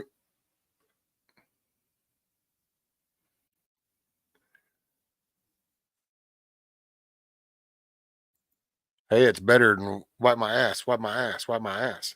At least that was just oi, oi, oi, oi, oi.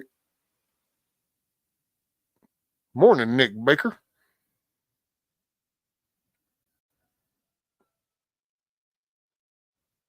Good morning, good day, good afternoon, good evening, wherever it works for you. All right, here we're going to try this now. You got me? I'm going to turn my resolution down.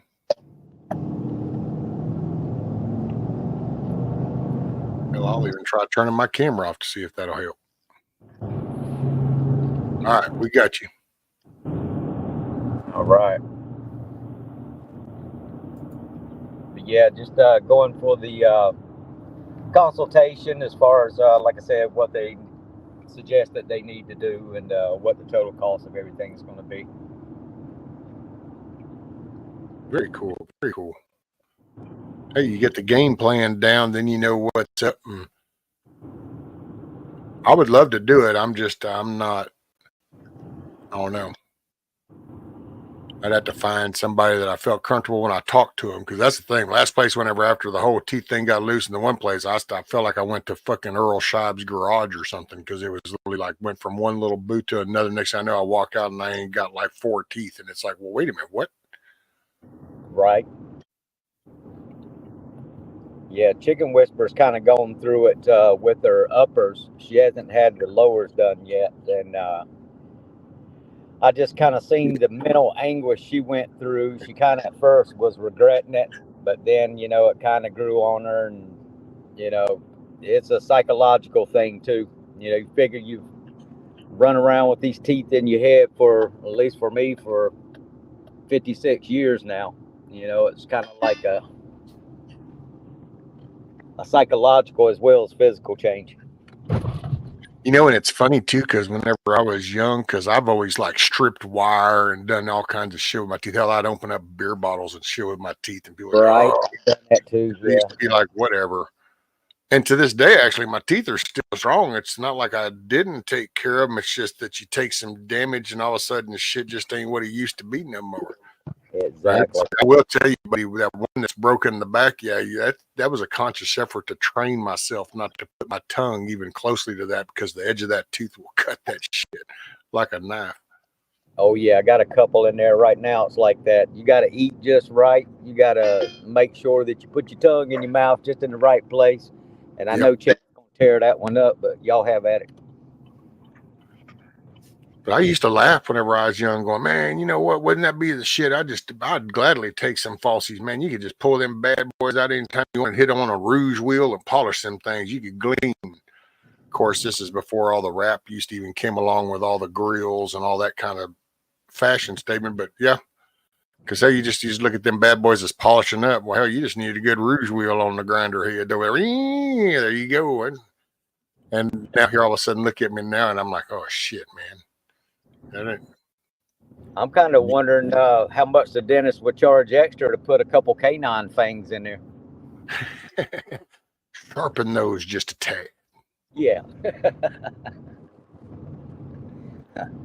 But see, that might have only been feasible when you were young, Papas, because now that at your age, I mean, if you did latch on, are you going to be able to hold on?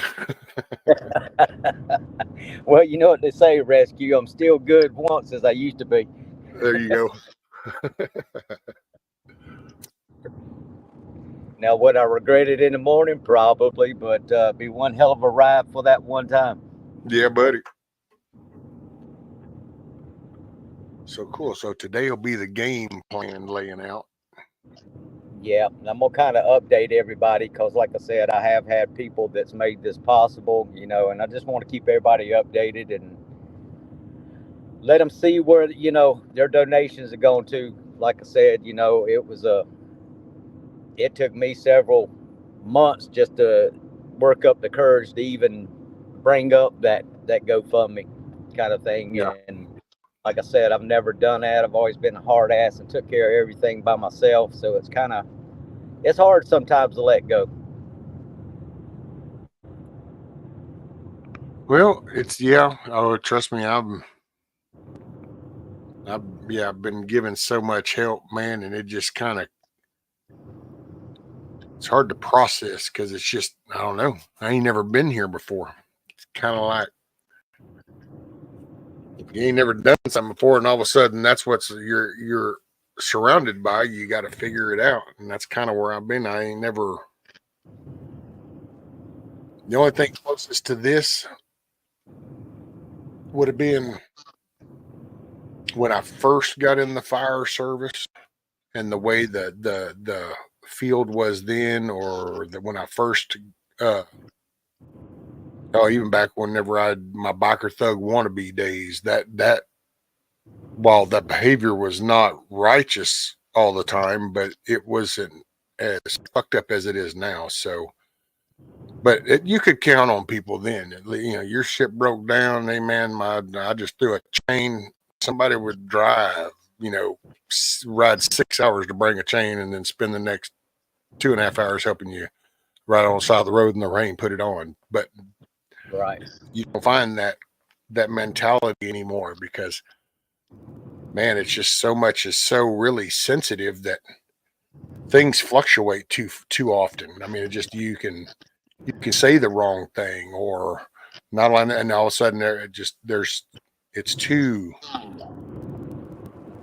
don't know, I hate to say it's a loyalty kind of thing, because I don't know, that kind of all that whole kind of gets into the weird talk, but it's just it is a kind of a loyalty. It's That's exactly what it is. It's a loyalty to each other, and because when you're around each other and you see that you're everybody around you is working hard, it's nothing to drop what you're doing to go help that person. It's the ones that you see that kind of want to take advantage of the system, you know, and there's no loyalty back on that end. I mean, not that we do things to get any repercussion or any type of reward from it, you know, because helping people in itself is a reward. You know, if you've ever helped and you got that feeling, you know what I mean? You know what I'm saying? But there's those that are out there that just want to take advantage, basically. And when you're on a loyalty system with people around you, like I said, it's nothing to drop something to go help a brother and sister, you know, in need, because you know that they're putting in as much as you're putting in. yeah. Well, you just, man, this right here with people helping me and you know, offering sense stuff, it just that's so weird. And I will say it feels, it's yeah, it's weird by itself, but then after being introduced to YouTube and seeing how, man, because yeah, some of this is just, it's crazy, man. And I mean, I've even had people tell me stories, you know, of helping people and it going plumb stupid, and seeing, I just, man, I just, that's why, as a matter of fact, it's like the whole house thing, you know, I've been already kind of offered some help with that, and I'm just going to kind of like, I'll make a note and write everything down. It's just, here's, I will be able to account, you know, for anything that get, because that's just, it's like the incubator, you know, I was asked to you know, show everybody the journey, and it's like, okay, I can do that. It's just because I want to, I guess, I don't know how to say it, man, it sounds so corny in a way, but I don't ever want anybody, you know, there'll be people that accuse, and I don't really care about the people that accuse. I just don't really want anybody that I care about or respect, or, you know, that has helped me, to ever think that, you know, oh, it's just played kind of thing. Because I gotta say, I have such a thing against people that prey on people. That's my trigger thing. Yeah, My thing same. is people that prey on people. I just can't. I don't do that predator shit, dude. I will straight fuck you up if you're a predator. I don't do that. Exactly. You know, like that's why I say, I mean, we're so used to being people that. I don't even turn my camera on to say that. I mean, I just that because you watch it, dude. That's how women get, and it's not even so much women, but mainly women that get abused, kids that are abused. You know, you can gray area the playing and the fucking, but it's still the same shit at the end of the day. I mean, it's that nature of people, and it's no different than people that get up here and go, oh, and then you know, send me this, hey, and then And then all of a sudden, but in the background, when the green screen goes away, oh no, man, they're rocking away. And it's like, see, you don't know what, did somebody just give up some food? That's what, because I'll straight up tell anybody that's, and then there's a person that's helped me out financially. And that's the one thing that always goes through my mind, because you just wonder, because you know that there's people that care. And so it's like, and there's the predators that know that there's people that care and they have an open heart Right. and they'll, and so it's They like, want to take I'll advantage of sweat that, that. man. It's like when the incubator, that was new. And I'm just being upfront, and please don't read more into what's there. But it's like that was new. And I gotta say, I looked at that and went, holy shit, man. So somebody bought a new item for me, and the first thing I could think of was like my scenario. If I bought y'all something like that, it'd be like, holy shit, dude, I'd have had to kind of like, we would be ramen noodling it for a month or so, Right.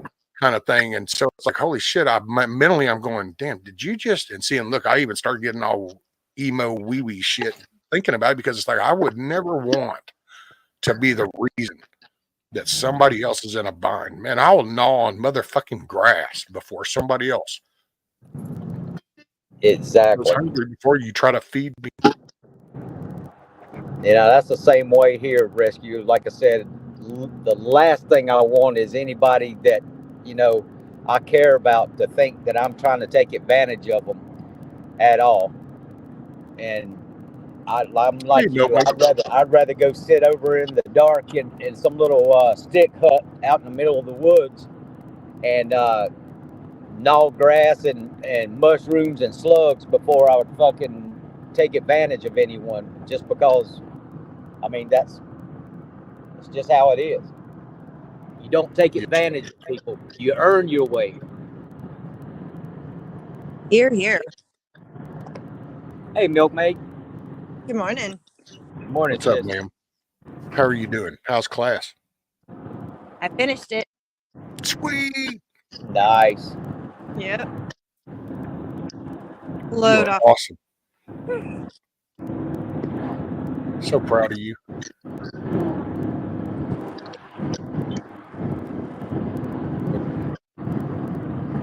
Love what you guys are talking about, like helping people. How it kind of makes you feel good. That really not too long ago, I was feeling pretty down, and I was like, going and just forgetting stuff for a second, doing something for others really, really does change the day. It's so wild. It was pretty exciting, huh? Mm-hmm. Hey, morning, XNYC. Morning, everybody, and thank you. And Angela, yeah, he actually ended up texting me, and thank you. That was very sweet. You didn't have to do that.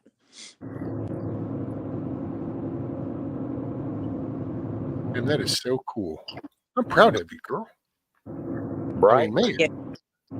that was a major thing. I mean, I don't know. Kudos to you. That was like out of nowhere. You said, "Hey, I'm doing," and bam! If you didn't just go out and knock that shit right out the park. Oh, and it's not an easy. What she did is not an easy feat either. I mean, if you've ever been through the EMT side of it, especially up to paramedic, I mean, there's just so much you've got to know that, and most of that information you may never use, in the process of what you're doing, you know, that during class in itself, and then just all that stuff, big feat to be able to get that stuff. I think I caught what he said. A little bit coming in and out there, Papas. I think, yeah, Okay, a lot of yeah. it. Oh, there you are. You went. He's on his way to the dentist, so that's why it's the signal and coming and going. Yeah. Did you go EMT, Papas? Yes, I didn't quite go all the way paramedic, but I did go D level when North Carolina recognized D level. It's just a step above basic paramedic or basic EMT. Okay. Yeah, I think I'm gonna continue pushing forward. Go. I think they call it AEMT, advanced EMT now, and like, or maybe it's different depending on the state. And then paramedic. Yeah, you're not joking. That was a lot of information to. Oh Whew. yes, That's it. Man, that's the first thing when you were talking about doing that, I was like, man, yeah, I don't even, there's so many blips. I don't even remember anymore. I remember having to do, you just go from like one, one classroom setting to another and you're just like soaking the shit in going, okay, okay, okay, okay, okay, okay, okay, okay, okay, okay. You know, I was really proud of my class. I've got to say, we ended up getting a reputation, our particular class, and I think it was just the people that were in it that ended up staying in it. You know, because a lot of people drop off, but man, they grouped together, they worked with each other, they helped each other, they encouraged each other. Like I and you could tell who was going to make it, who wasn't a lot of times yes because you could, yes you could. and it's funny our instructor right before we started the class she goes, I just want y'all to know I got a bet on y'all. And we were like, oh great, no pressure. She goes, Right, no pressure. but I think I'm going to win it because we all Man, her. it sounds like some kind of army shit or something, you know, a little squad thing. It's like, okay, got money on you. Oh, she's a firecracker. I freaking adore That's her. cool. I hope she wants to become my friend later on because that's a woman I could get along with. She is hard as can be. She has a good heart. Morning, There, Widow's Diary. good morning. There was one guy in the class. He's my kid's age, right? He's my baby's age. But the sweetest thing, and I think he'd be really good at this, but he has a hard time with tests, and he didn't pass, but he's got another chance to do it again. But he's got the whole class rooting for him because he would be good at this. Oh yeah, dude, that's cool because that's good when you got that mesh that just kind of, because that would have sucked if you had ended up with a shitty class, because Oh then yeah. you end up having to pull the weight or you're having to repeat so much shit because you just have a certain amount of people that just ain't getting it, and it's like, oh man, dude, you're just like, how Well, hard can this be? there's um, he his wife was having a baby and his job actually fired him because he was trying to get off because she had medical conditions that made it kind of dangerous. And he was like, I need to be there for birth, and the job wasn't going to let him take care of her afterwards, take a couple of days off. So he ended up getting fired, or he quit. I can't remember which. He tried to get another job and switch over to another class, and he said, "No, I'm coming back to this one." He goes, "That other class, I I can't." He's like, "I love this one." Yeah, if you see when you see a good one, you just that's man, it's so worth it. Yeah. Which I'll Yeah. say that I remember because we have a little training ground not far from here, and like most of the big classes go over to A&M, but Mm. we we have smaller ones. And I would say I haven't been actually in about over 10 years. I was just you kind of just I don't know, I just lost touch. But when I Right. first was in it, there was that kind of thing when everybody was like unified. But then I will say there towards the end, you started seeing where it's just I don't know, some just weren't. It's like I don't know, man. There was one class. I didn't realize it was her third time going through, and later on, she was trying to sue them Oh wow. because they weren't accommodating her enough. And I'm thinking accommodations, but like if you're for an easy way out, you probably shouldn't be out there. And I guess she was for an easy paycheck, that type of person. Everybody lost complete respect for her. Like nobody wanted to help her, nothing, because we saw what she was doing. Yeah. Kind of pissed me off. Not gonna lie. Well, that's the character of the person. Like, And I was thinking, and in that particular field too, isn't that kind of ironic? what? Let's save some lives. Okay, I think I'm going to go full bitch mode. Okay. Yeah. Seems like we have a lot of lives now. Okay, yeah. She walked out on her clinicals. Like, she got mad at something and she walked out. Like, no, you don't get to walk out. Like, that's not how this works. This guy's just not coming back in time. I quit. Right. What'd you say, Yeah, if you're already Pappas? showing that. I was gonna say, yeah, if she's already showing that quitter mentality, then out there in the field is no place for her to be. I mean, Shit, no, man. Not when it's like, oh no, every second's counting right now, and then some even. oh yeah, because you're gonna run up on scenes that it requires your full attention. You don't get to quit because you can face lawsuits yourself for getting out there and you can't just walk away from the scene. I'm sorry, that's just not how it goes down out there. Well, and there's certain levels where it's just, this is like, I hate to say textbook, but it's like, no, man, if this is where you're at when you arrive, this is what it is. And you go bam, bam, bam, bam. And it's just what it is. There's no, oh, I don't feel like this, or I'm not in the mood for that, or the weather's not quite right. Let me get my nails done first. No, it just, no. Right. And I had gone through all these classes while still maintaining a full-time construction job at the time. And you want to talk about stress, Daddy? I was pinged with stress.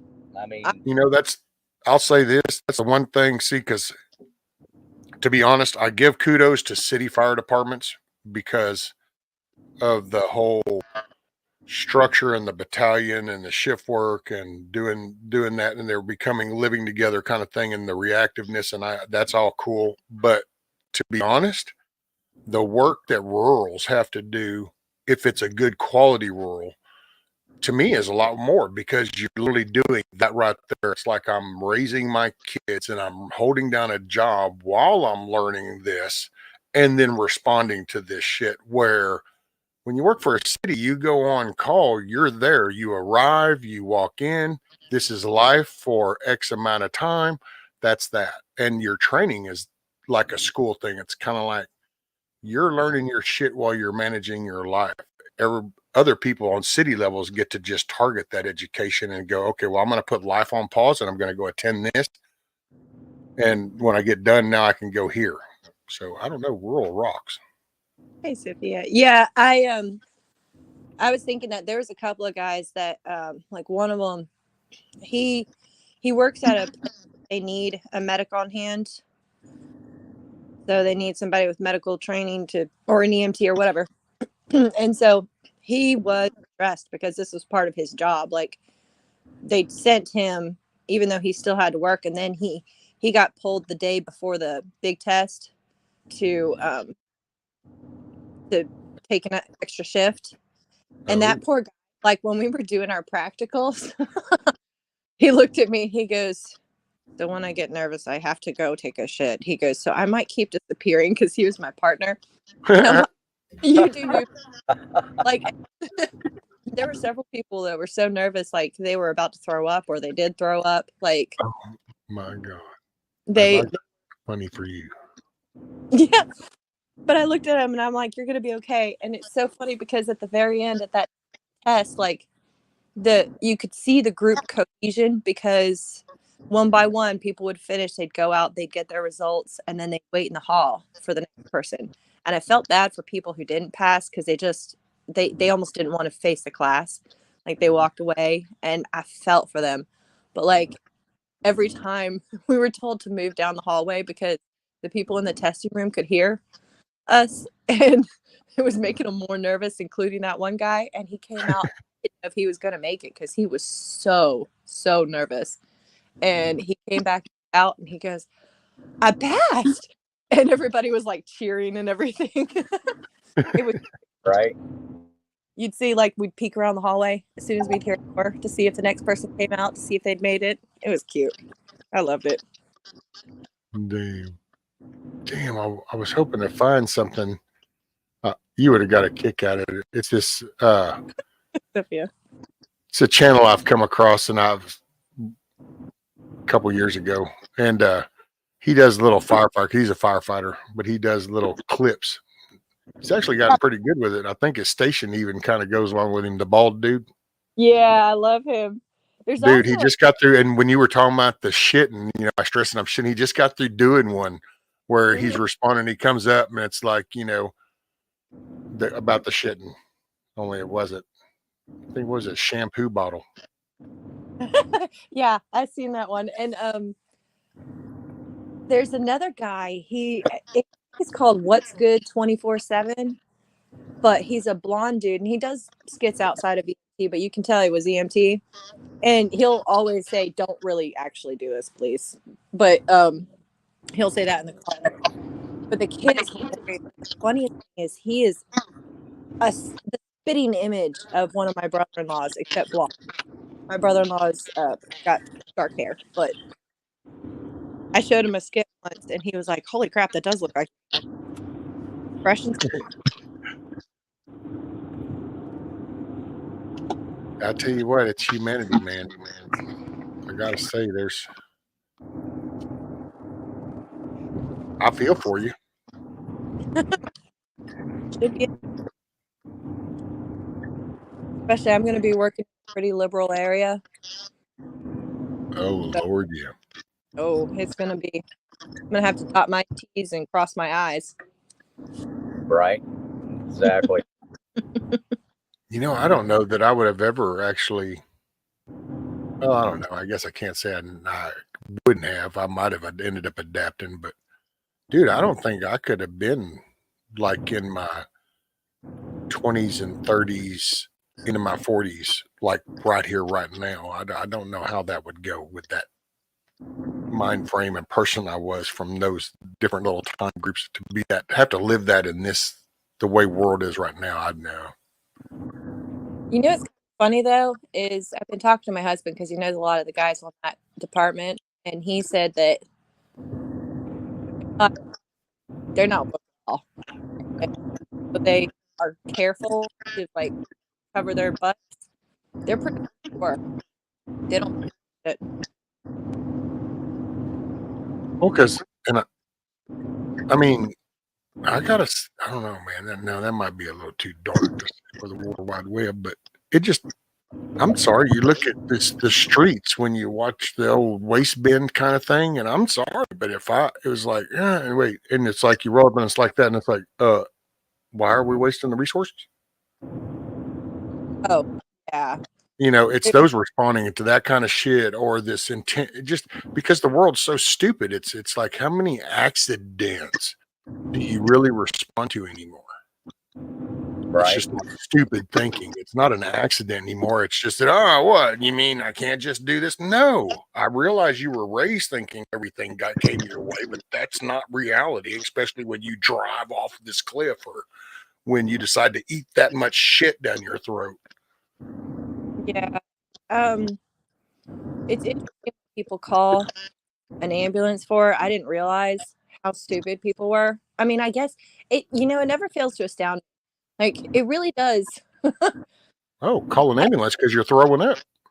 Well, I mean, they're like if you're throwing up blood. No, you're sick. You're real dizzy. I mean, I've heard that. That was even way back then. I'm nauseated. I can't hardly stand, and I've been throwing up. And oh my, I need help. I need help. And sure enough, Oh, it's like, have you you know, ever thought about maybe calling your, I don't know, family member or something or a friend? I will tell you though, there was this one story that and it was my instructor. She was telling this story, and it was a lady who had been sick for the past couple of days. I think it was around Thanksgiving too. But she kept throwing up, but she had diabetes. All right. And she was like in her 40s. And when they responded, like, I don't know why he called. I'm just dehydrated and throwing up and blah, blah. But regardless, they took her in. Well, when they went to put a 12 lead on her, they just did it. There was a hunch that my instructor had, and she put the 12 lead on, and the lady was about to have a heart attack. Like, she was in the middle of the start of a heart attack. It was like one of those onset thing. She showed none of the regular symptoms. Wow. Except for nausea and vomiting. And like, she was like, from that point on, I put a 12 lead on every person that came in the back of my, boo-boo bus. I was like, oh crap. So I've remembered that at this point. Like, I'm going to do that. It doesn't cost anymore. It's just a ride. Right. There you go. Now, Milkmaid, you just passed your basic. Is that what it was? Yeah. Yeah. Are you going for paramedic? I think I'm going to. I mean, we'll see how things go. I was talking to somebody the other day, and he was like, you could just go straight into school for paramedic and that kind of thing. But what you probably want to do is run for a while just as a BLS.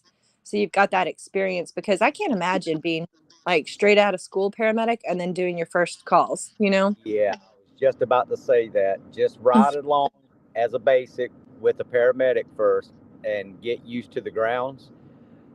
Just the classes alone, when you get in there, and like I said, some of your advanced A&P classes where you're learning about all the muscles and the bones and everything, and also drug calculations. Uh-huh. Those were some of the two hardest things for me, as far as when you endure the paramedic side of it. Because as D level, we still had to take that, and we did clinicals in the hospital in the emergency room. You will intubate, because that's like one of the things on your checklist. Mm. I mean, you will talk with families. People will come in there deceased. You've got to kind of go through the whole rounds of it, facing different types of people. We had one guy that was brought in from the prison system that had the autoimmune deficiency disease, and he was spitting on everybody. Oh, And love it. so, oh yeah, so you had to go in all full dressed out, face shield, everything, to just address this person. And they were aggressive, and there's just so many different scenarios that you run into. I remember one call, two main calls that stick out in my head. One was a guy that was trying to fix his own microwave, electrocuted himself, and his heart stopped. Oh, That was shit. the first. That was the first time that I got to use the F.U.B.A.R on a person. And you want to talk about a stress level, but we did bring him back. We got a pulse out of him, but it was irregular. And the second case was when we came down the road. There was a call. It was a motorcycle accident. This kid was popping a wheelie, came out of his driveway, popped a wheelie, and met an oncoming vehicle over the hill. Ooh. Yeah, it kind of split him from his groin up to his sternum. Of course, he was DOA, and his parents come rolling up on the scene. That was harder than having to look at this dead kid on the side of the road.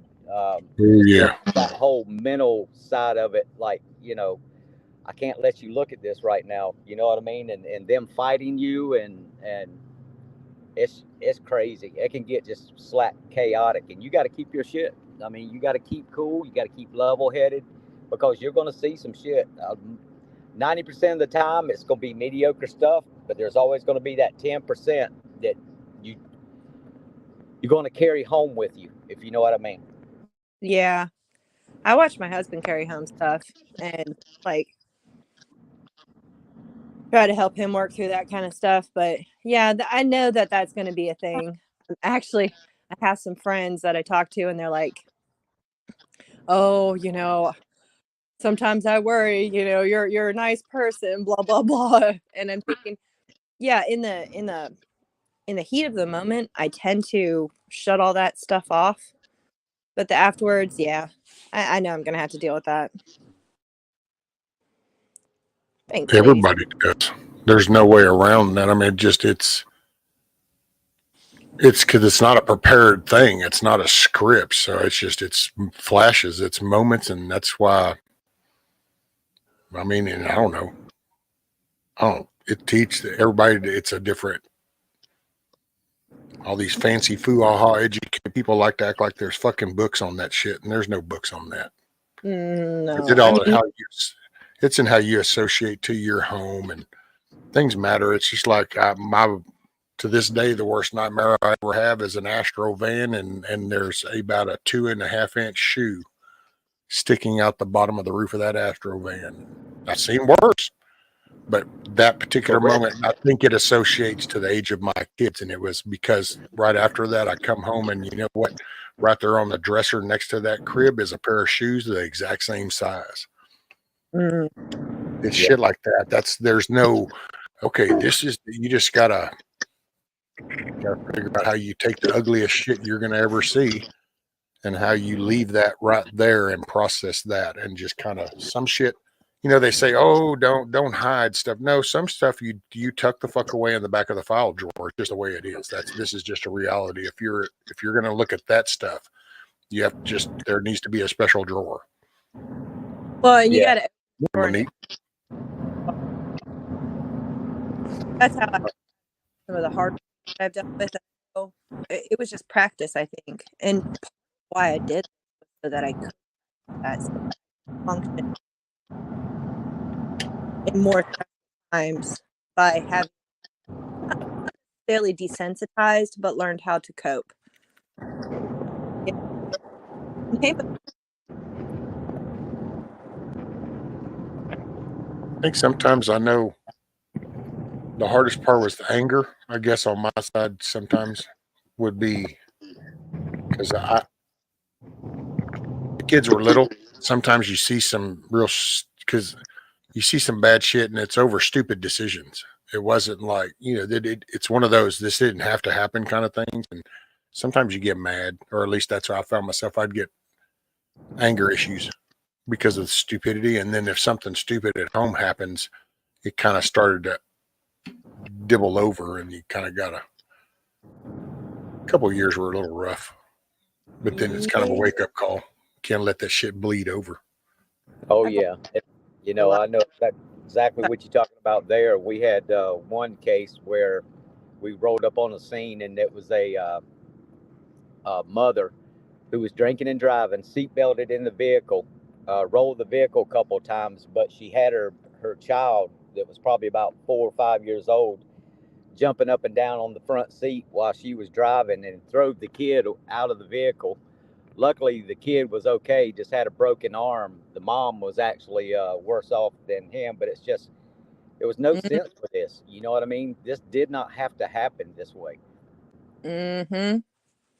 And Yeah, my instructor told me a story about two parents. They were at a bar with their toddler, and they both were drinking, and they were arguing over who was less drunk to drive the baby home.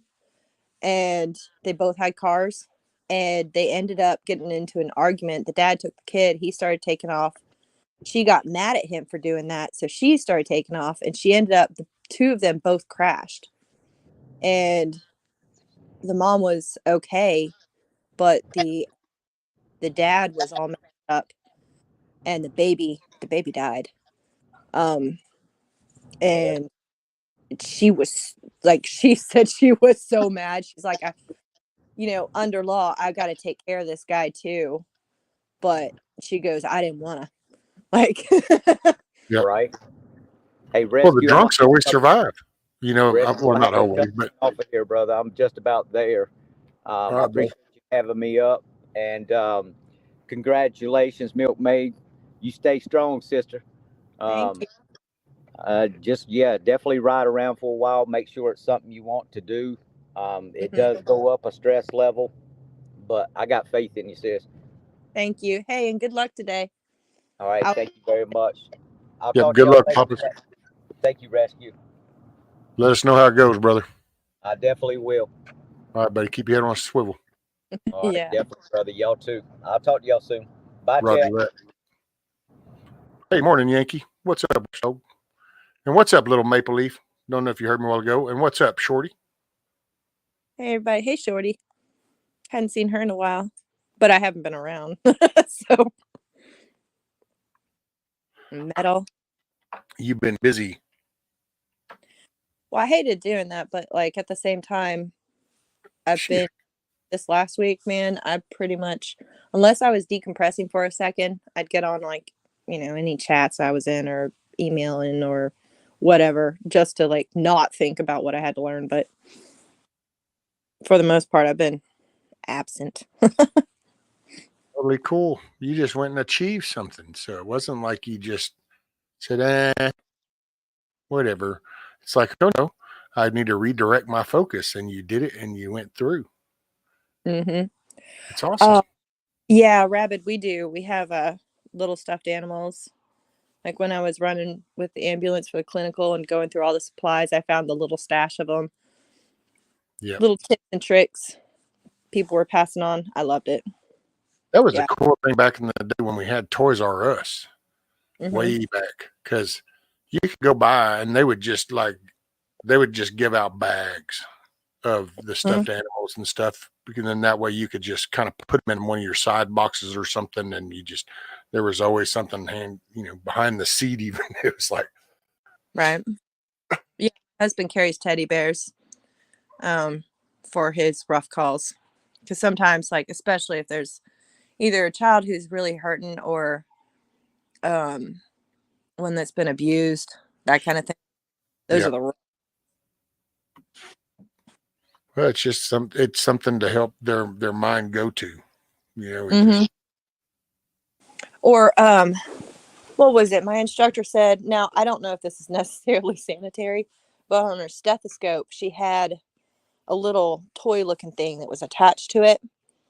And that's what she'd use to help calm down kids. She's like, you want to touch it? You want to, here, let me pull it off. Let you play with it while I listen to your tummy or your lungs or something like that, and that would calm them down. She said the biggest thing that you can bring to the table, and I believe it, is TLC. She said, you got to hyperventilating. You can sit there and just talk them through breathing, not always, but she said that's the thing that you can give somebody that, doesn't have a cost. Not Yes, at she all. did, Monique. She passed him. She I passed her. did. I think I got the highest score. Hell yeah. We were talking about it afterwards because I don't like talking about my scores with the other guys because a lot of them were struggling at one point, so I didn't want to make them feel bad. Hey, there's nothing wrong with acknowledging your success as long as you don't throw it in their face. But to acknowledge yours, you Right. put effort into that. So that's well earned. Well, and the last day I set up like a little study thing for people because I had taken my practice test and did pretty well. And I talked to my instructor. She goes, "You'll be fine." But that day, I was studying, but I was trying to help the other people in that class because I wanted to make sure that they passed. Yeah.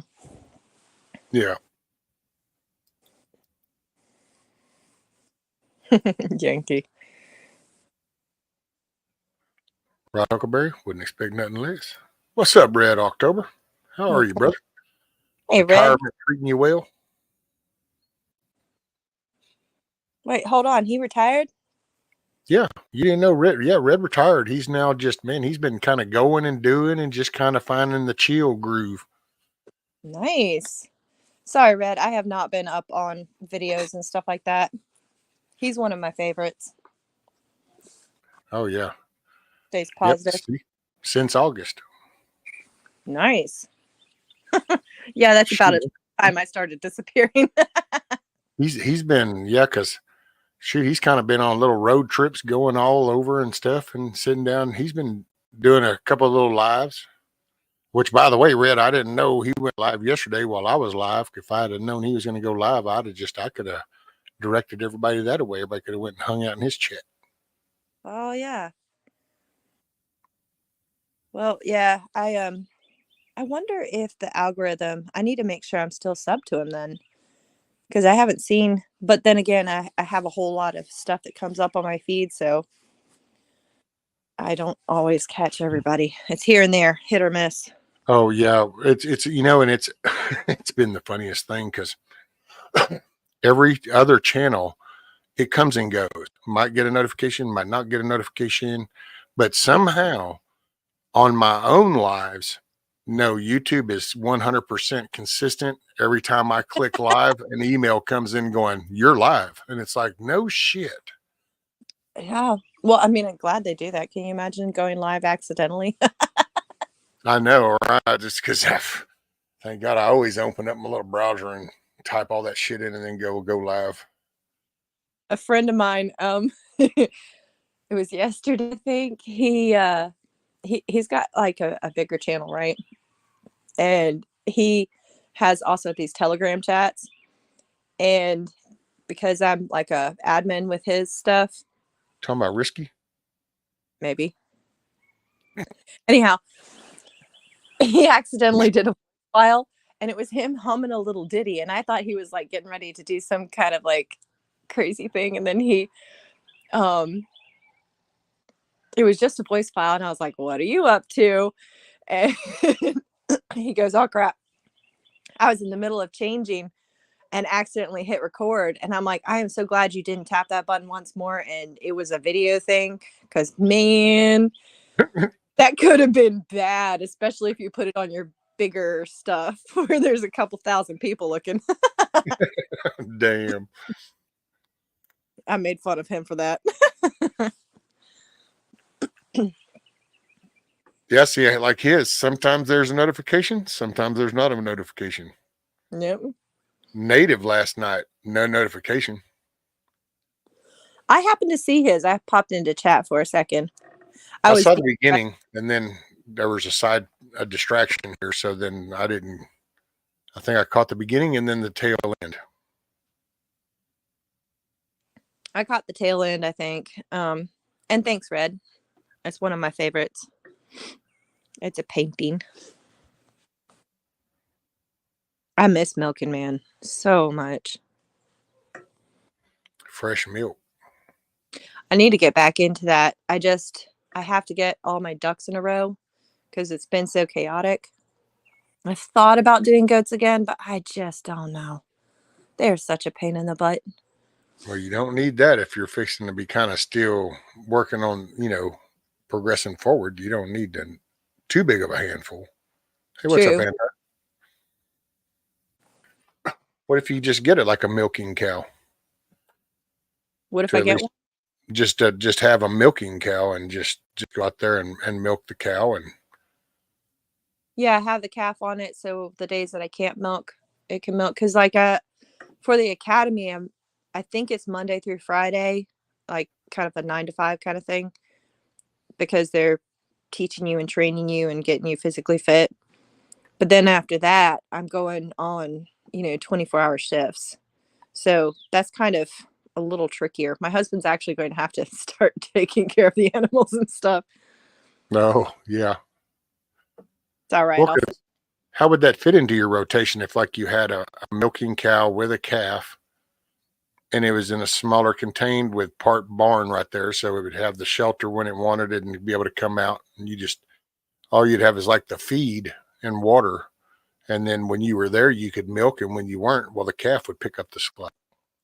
Yeah, I'd have to find a milking cow that has lower production, which is what I'm aiming for anyhow. Like one that can live off of, not putting a bunch of grain down its front end to get it in the back. And then I found one, but she was an escape artist. I finally sold her.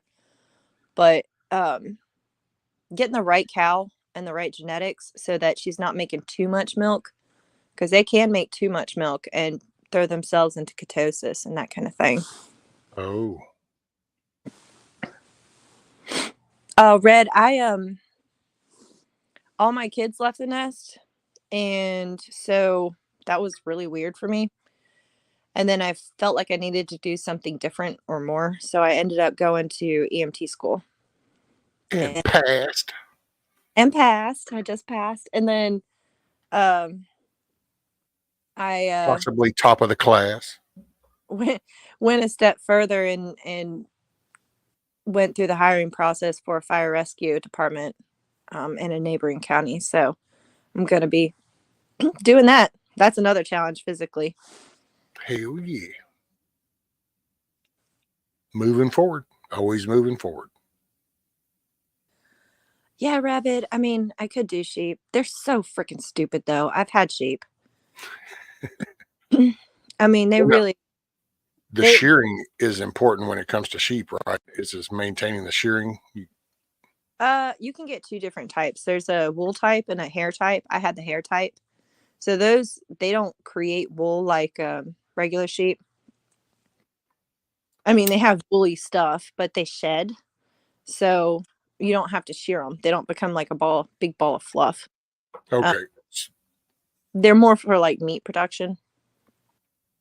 Got But you. man, you know that song "Dumb Ways to Die"? That's their theme song, I think. Like they just love dying. I had one crawl up into a hay cradle, get stuck, freak itself out, and die. And I went out to do hay, and I found this dead sheep stuck up in the hay cradle, and I was like, "Oh my, you got to be freaking kidding me!" And she was pregnant too. That was a thing that sucked.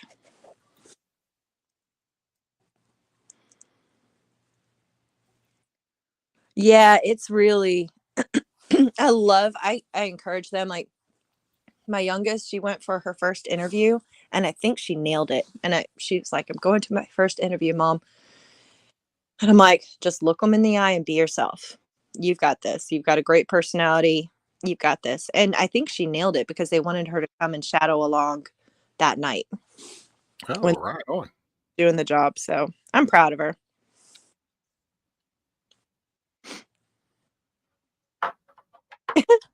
Yeah, Rabbit. I went to the barn one time and I had a goat because she kept getting out. She would climb gates and get out. And so I put her in one of the stalls and it has like these cattle panel things up at the top. So it goes up about 8 feet.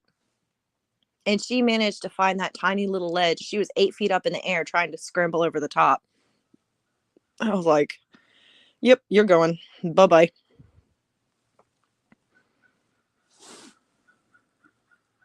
Baby doll sheep. I've never heard of baby doll sheep. Have you? That miniature shit freaks me out. Mm. Is that because I'm assuming that might be what it is? Baby doll sheep are probably like those little miniatures, kind of like the horses and shit they do. And it's like, man, that is like some weird playing with genetic shit. I just don't know. It freaks me out. I tell you what, the smaller they get, the sassier they are. They all have Napoleon syndrome. I worked with like a mini horse one time. So you're saying that animals are the same or people because short people seem to be the same way then. So it's shorter animals and more attitude. Yeah, I had a little tiny Yorkie once. Man, he thought he could take on like a German Shepherd once. Like, it was, oh, So I'm little man syndrome goes. So we got little people syndrome, and then we have little animal syndrome too. So there's just something about that height thing I think does it. Maybe looking up too much does it. Yankee. You you know, it really is true though. I mean, you've got some Spitfires because they got to be, you know. But Shit, yeah. like, it cracks me up with freaking hillbillies, little donkey and his little I know. ponies. It's like Because little I'm looking portable at jackasses. yeah, they totally have attitudes. It cracks me up. I mean, you got to kind of appreciate it a little bit. But see, I think, I really think most animals do if you interact with them a certain way. Like if you interact with them, because I don't know, that's about every animal I've been around. You end up just interacting. They've got a personality. Oh yeah. They've got a vibe to them. And you know, it might be just straight up on the wild side kind of, and they just like, nope, but a lot of them kind of have this little thing and you can kind of pick up on them little rhythms. Oh yeah, I love the fact that animals have personalities. I think I like animals more than I like people, to be Oh, honest. I know I do. I think it's because they can't talk back necessarily, but that's not entirely true. They communicate simpler. It's just like, it's life is simple with animals. Mm-hmm. You learn their language; they're very predictable. Yeah, and even if they have emo moments, it is what it is, and it goes past. It's just doesn't. It's not life changing shit. Oh yeah.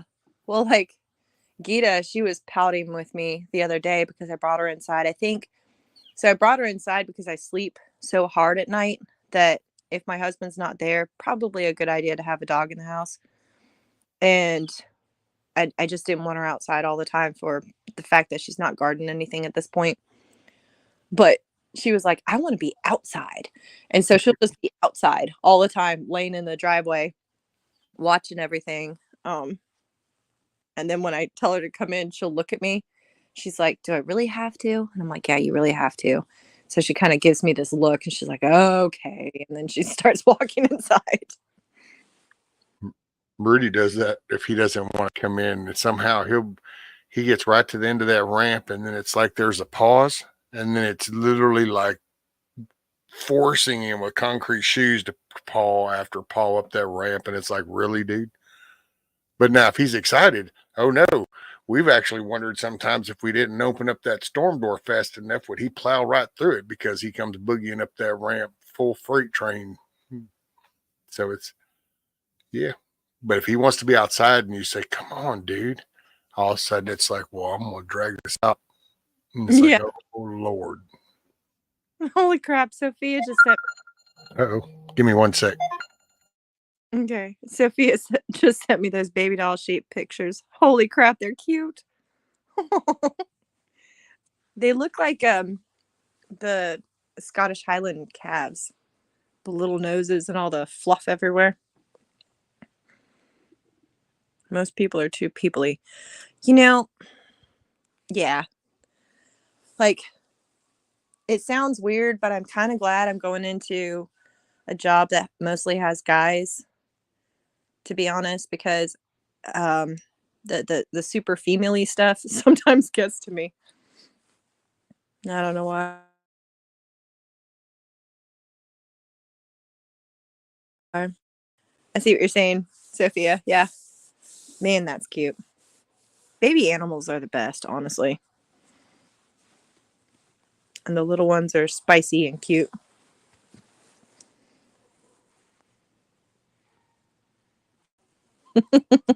Vertically challenged.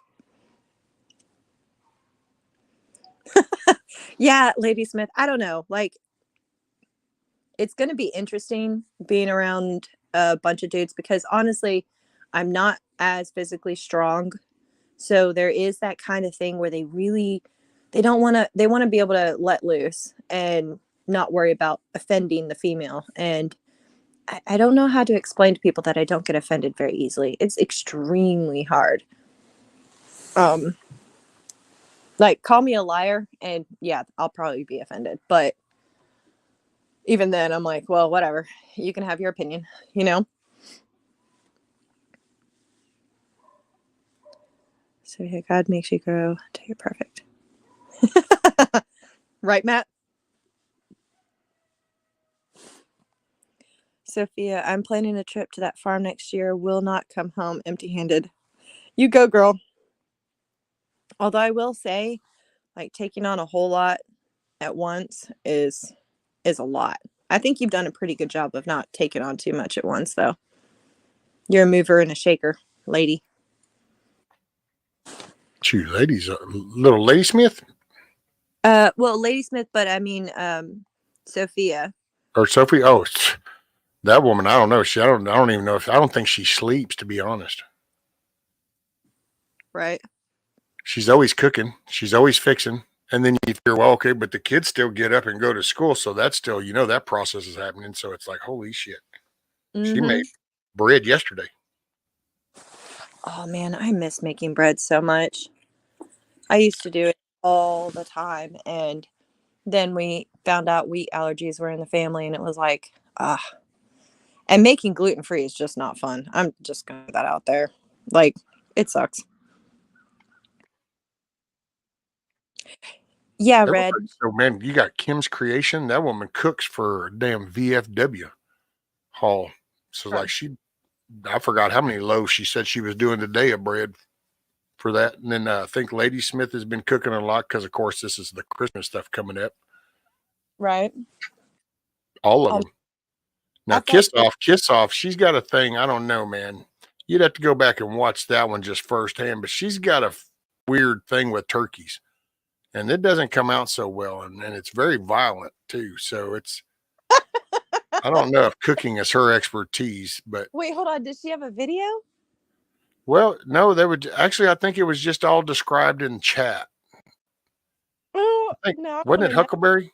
I think Huckleberry, yeah, because she was very descriptive on how this was going down with the turkey, and it wasn't going well.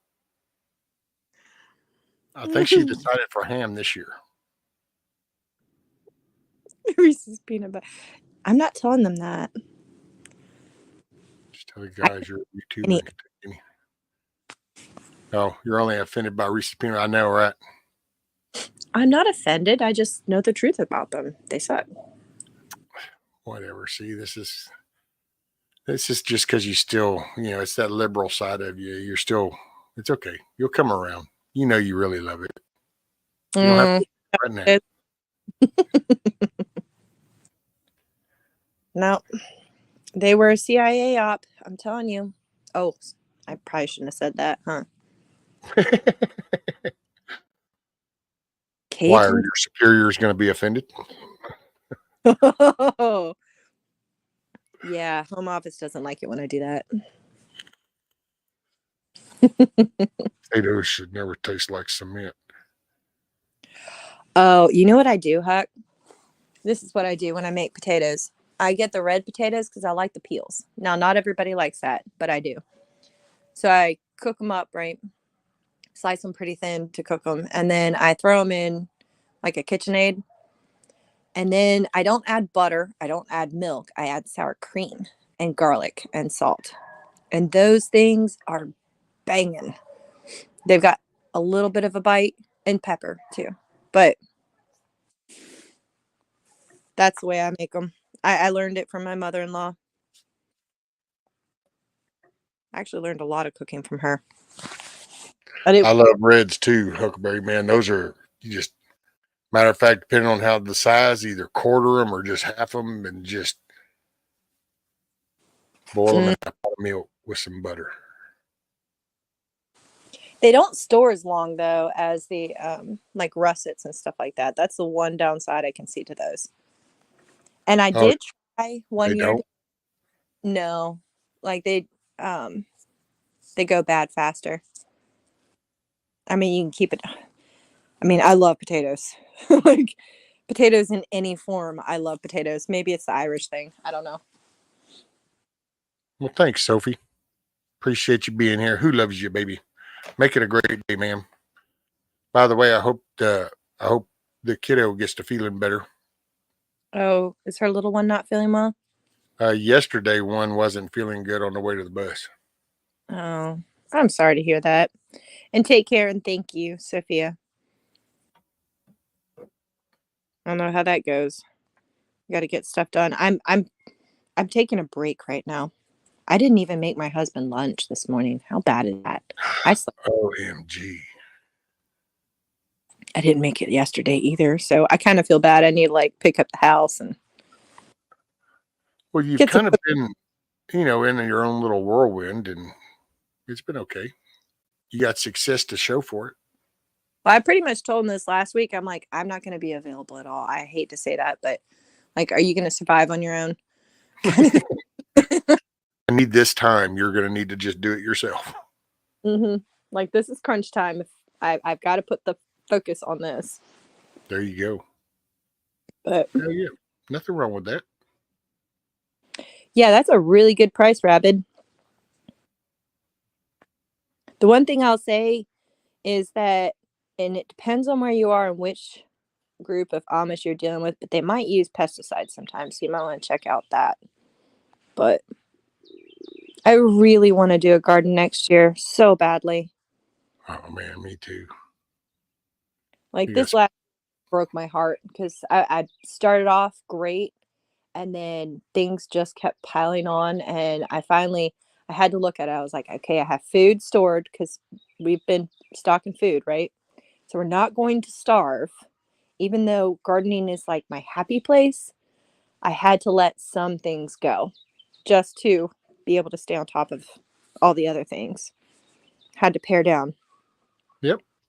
because I Well, didn't have all the extra hands, you know? you, uh, you got thrown some hiccups, and you went through them, and it's actually you've gone up a notch. In all honesty, when you think about it, so while like yeah, you lost the garden per se, but now as the dust settles, it might be so. But look at what you just picked up knowledge wise that'll never go away. True.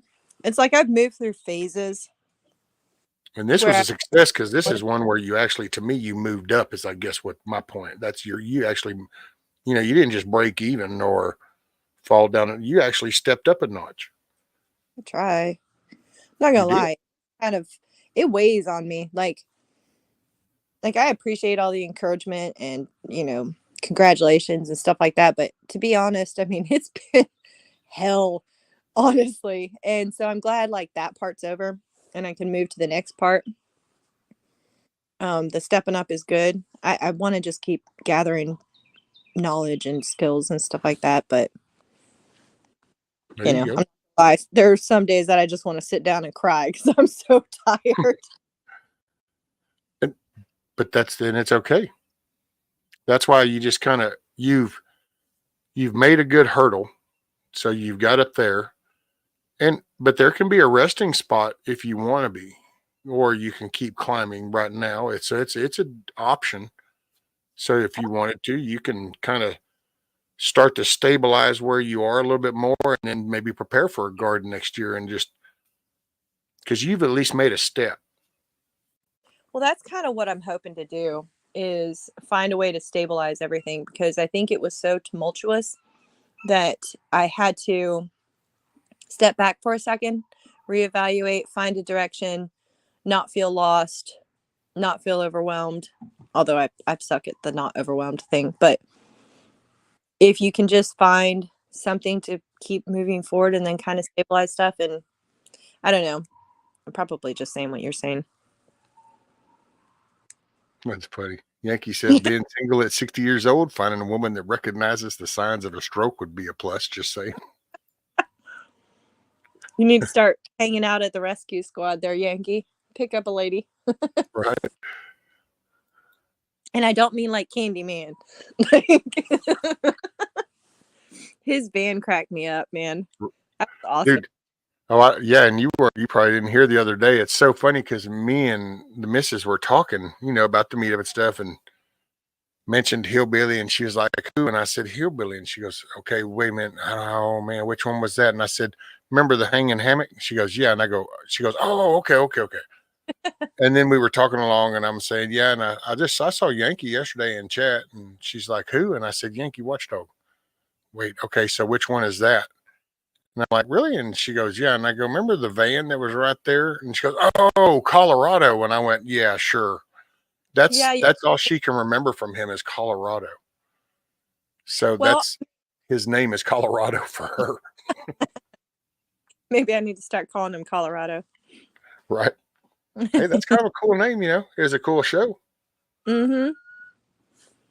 Oh, somebody was telling me about a show the other day called Bass or something like that.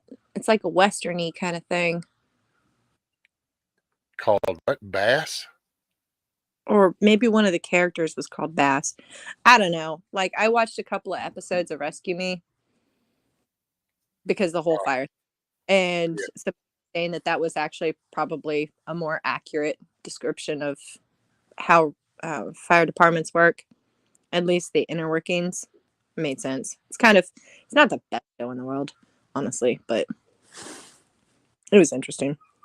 Bass Oh, Reeves. it's Oh. Bass Reeves. He's a black Texas Ranger. Mm-hmm. just seeing like the trailer, and reading about it, I wonder if it's kind of sort of like Lonesome Dove in a way. Not quite. But with the You don't Ranger, know. You hadn't watched Lonesome Dove, so how would you know? I haven't seen it, but I read the book. Did you read the book? Yes, multiple Okay. times, All right, fine. and watched the movie dozens I, of times. I need to watch. Isn't it like a miniseries? Yes, Yeah, I need to. it's like Pro- I've read every Louis L'Amour book too, 100 times over. it's so funny. I used to read those when I was a kid. Man, I survived. Hell, unfortunately, there was a confinement part of my time where I existed off of a brown paper bag full of Louis L'Amour books, and that's what followed me from one solitaire to another solitaire because that's all I was allowed to have. Really? Yep. Solitaire. Yeah, I'm like actually sitting down with a book and reading it recently. I've just listened to audiobooks while I'm doing other things because the thing is if I get a book and I sit down with it, nothing happens outside of See, that. I can't. I've tried to you and Bushido would talk about the audiobooks, and I've tried, and I don't know. I can't. I Can't do can't that. do that. It's like the headphones. When I do headphones for this, it's weird. I got to have some kind of noise. Well, to put those on and then to just sit and listen, or to put earbuds in, and it's like this is weird. It's like I don't know. Well, the only reason I use those is because normally it's either I'm doing something boring like dishes or folding laundry or sweeping floors. Like that can keep me company. I can follow the story because I'm doing stuff that's kind of mindless. Or if I'm falling asleep, that keeps all the thoughts away. Because if I try to fall asleep with no noise and just my thoughts, I will stay awake forever because I'll think about everything that I haven't done and everything that I screwed up on. And, it's like a self-flagellation. Is that the right word? I think so.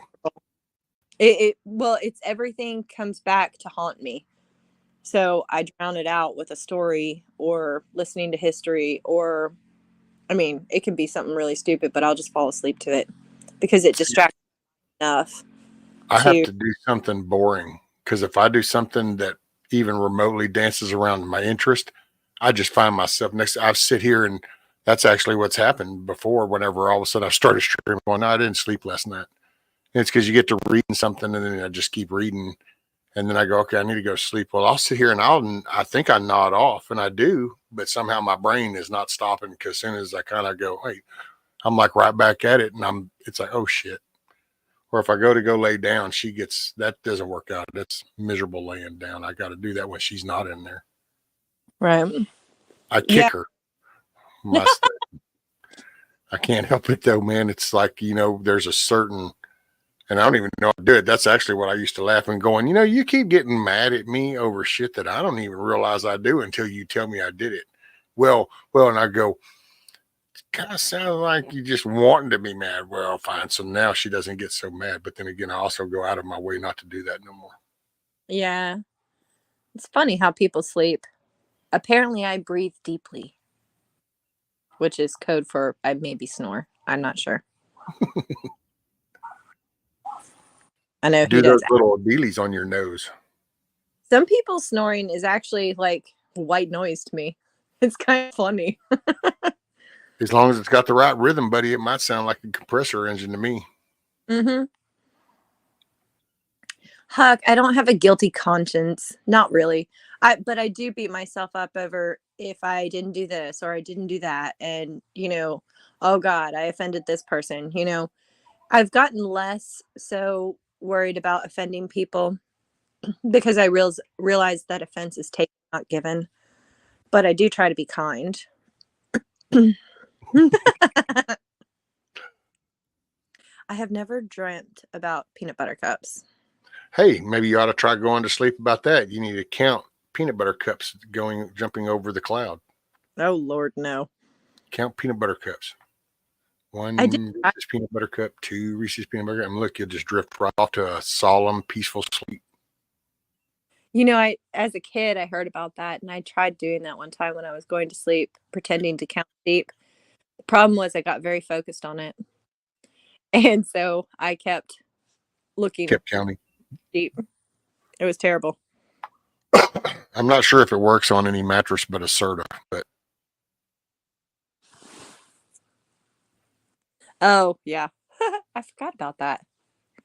that was their commercial. All the little sheep gather around. You know, Metal, I used to grind my teeth. I don't think I do it anymore. I got one of those mouth guards. I think I slept with it like twice. It was so irritating. But at the time, I was dealing with a lot of stress, like a higher level of stress than I had dealt with before, which is strange, but considering the circumstances. But I was grinding my teeth down to nothing. So they put a mouth guard, they fitted it to my teeth. I didn't like it though. Well, see, that's not a big deal for any male, any junior high school football type stuff, because that was mouth guard and that was your thing. So you pretty much just always carried that around. To fall asleep with it was no big deal. Yeah. Oh, yeah. I grinded mine, but it was not a natural habit. It was just because this is what happens when you put foreign shit into your body that doesn't belong there. And there's a counter reaction that then trickles throughout your body. And it has these little quirks to it. Mm-hmm. Like the people that do this or grind. Hell, I Yeah. still find myself bouncing my leg. What, while you're trying to fall asleep? Yep. Because like sometimes depending on how things are aligning back there, I might be on my back, and if I end up on my back, it does something to my right leg, and I'll just sit there and I go boom, boom, boom, boom, boom, boom, boom, boom with my right leg. Oh, your poor wife.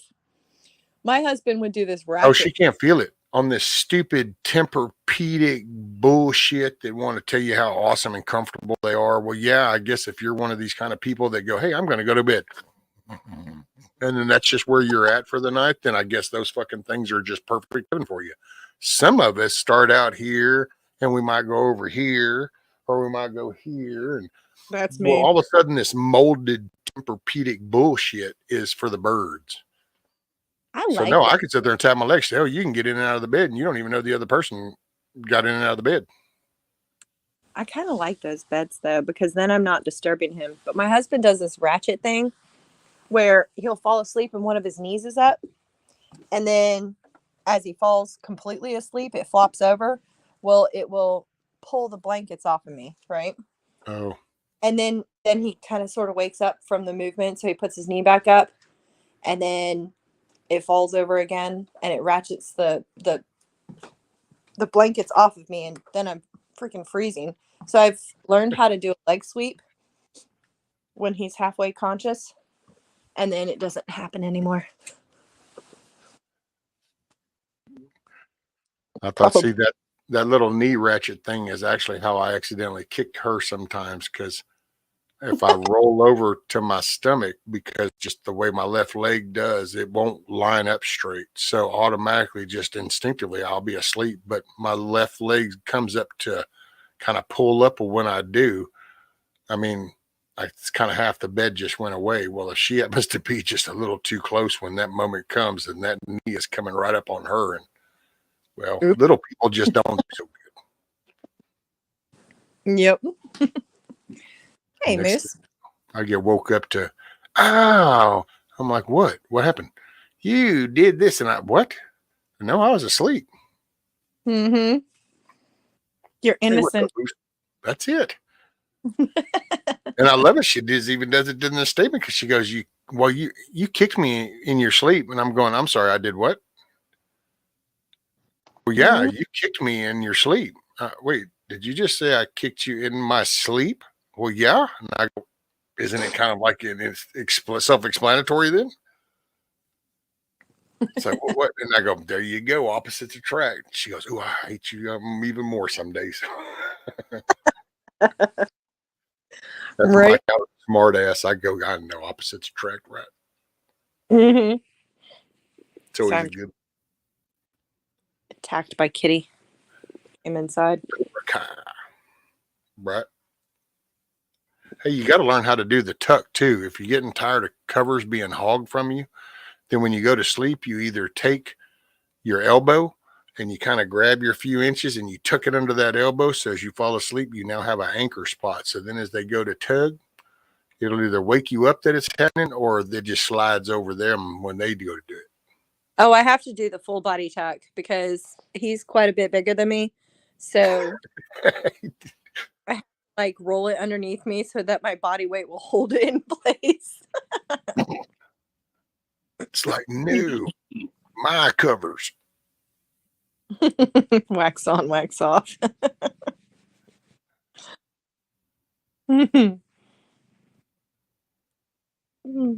Chuck Brandon holding a kiss off.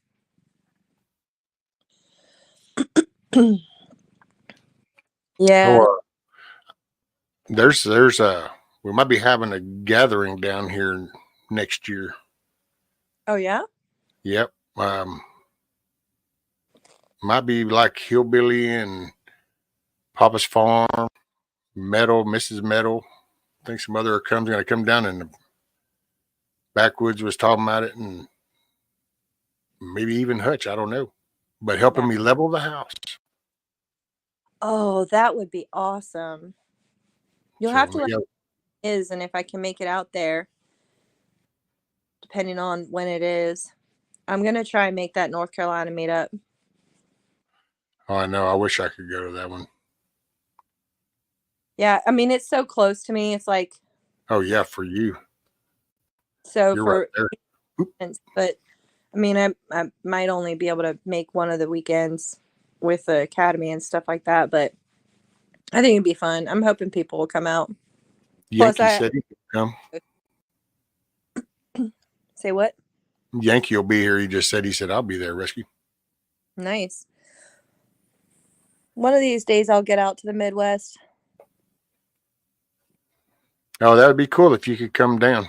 I'm gonna barbecue. I'm gonna put a briskets on. We're gonna do that, and then it's just the way Backwoods was talking is we're just gonna kind of sit here and screw around, visit, and jack things up, and try to get some things level. And then in the evenings we'll just sit around a campfire and shoot the shit and visit and hang out. And next morning we just do a little bit more. Was it Red that was in construction?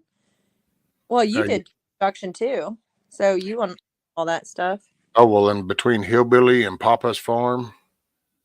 Mm-hmm. So there'll be a lot of people that with a lot of knowledge, metals. Eric, did you not meet Nikki? I thought you had. Like Florida Nikki.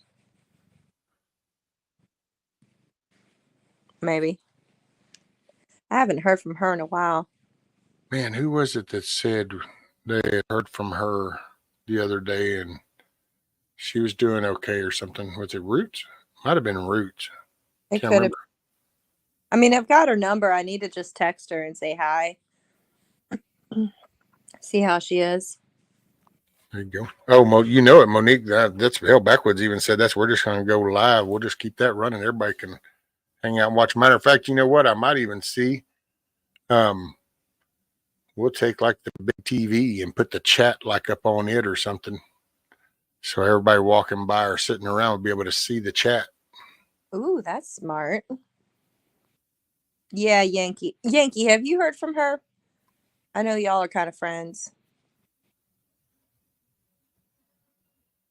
Everybody says that's the plan. It'd be cool if Elusive could make it too. That'd be cool.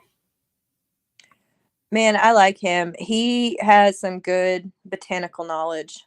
I remember he and we were going to go around and look for jewel weed to show everybody what it looked like.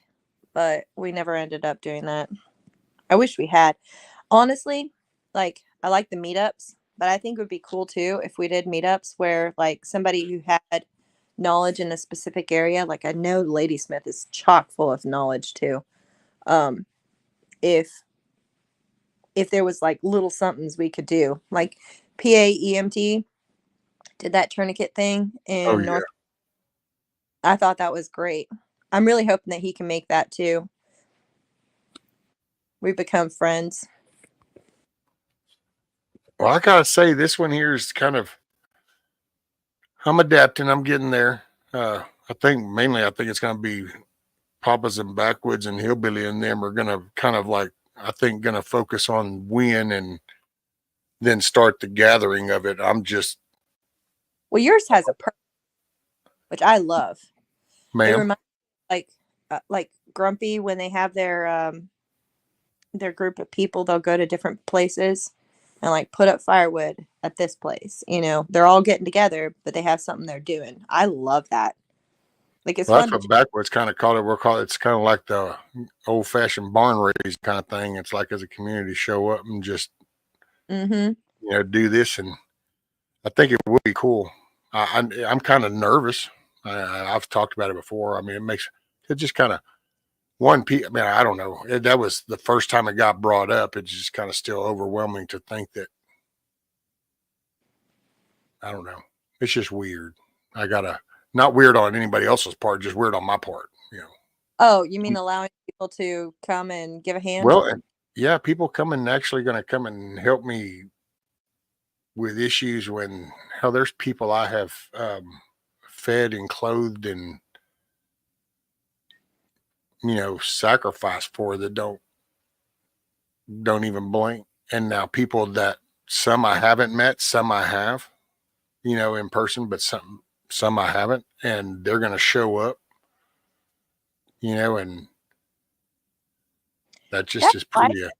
That's kind of life, though. I mean, I think a lot of it has to do with the way that our society kind of went. It got rid of the family aspect of it for the most part. I mean, the Amish, they've got it right in a lot of ways. But then, I mean, I have friends that I'm closer to than, people that I've spent my entire life with, um, or around rather, because they kind of have the same mindset. And you can't, I guess you can't choose your family. I mean, you No, can look, but can't choose your family, but you can choose your friends. and I've got some good family too, but I've got a lot of family, so I can be picky. Well, it's weird. I've never, and I think it was yesterday, day before, or hell, I've talked about it a few times, but I've just never, because that's just been my life. I've never been one, like, I don't know how you get, I don't know the right way to get an estimate of getting a roof put on my house. I don't know the the right way you would take your car to a garage and get an estimate on repair. I don't know. I don't know how to do that kind of shit. I know that sounds funny, but because I just, okay, wow, this is happening. Wow, okay. I'm not going to pay you. I mean, I have a brain between my ears just like you do. I'm sorry. I don't know what makes it. So it's like, oh, I'll just learn how to do that then. And I learn it. And that's what I've done my whole life. I just learn shit. I like to learn stuff. So you can never learn too much and you just figure it out. And then, but I'm it's the the same.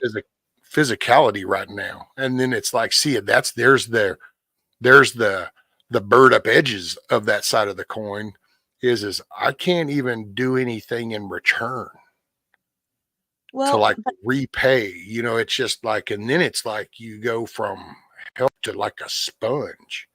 And then that really sinks in my core very like man, that's like a splinter from hell. I don't know if any of that just made sense. no, it does because I am the same exact way. Like I hate it when somebody helps me so much. Like, but then when I get into the middle of it, it's kind of fun because you're working with other people. But then you feel this guilt thing because you're like, you want to be the person who takes care of everything. But the problem is, and I remember this from I think it was my in laws. One time we were really, really broke. I mean, we were struggling and we had the kids and all that stuff. And my mother in law sent some money. And I was like, oh, like you can't, please don't do that, And she looked at me, she goes, don't steal my blessing. And I was like, what? She goes, I want to bless you. I want to help you. And I'm like, ah, man, you got me in a catch-22 because if I refuse it, then I'm refusing your blessing. And that's kind of a shitty thing to do, you know? So I've actually used that on other people before. It's such a roundabout kind of thing, but it does mentally make sense. Like it feels good to help people, like Papa's was saying earlier. It That's actually I got that very lecture last year when I did I? got some help.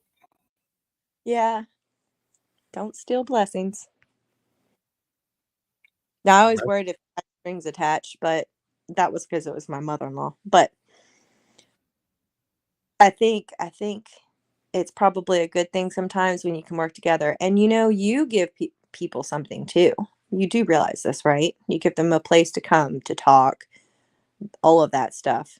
See, you're shrugging your shoulder. Like, Well, I mean, oh, everybody goes to like there's, almost everybody here is in, backwoods, hutch, natives, all the other channels. So it's not, I'm just here.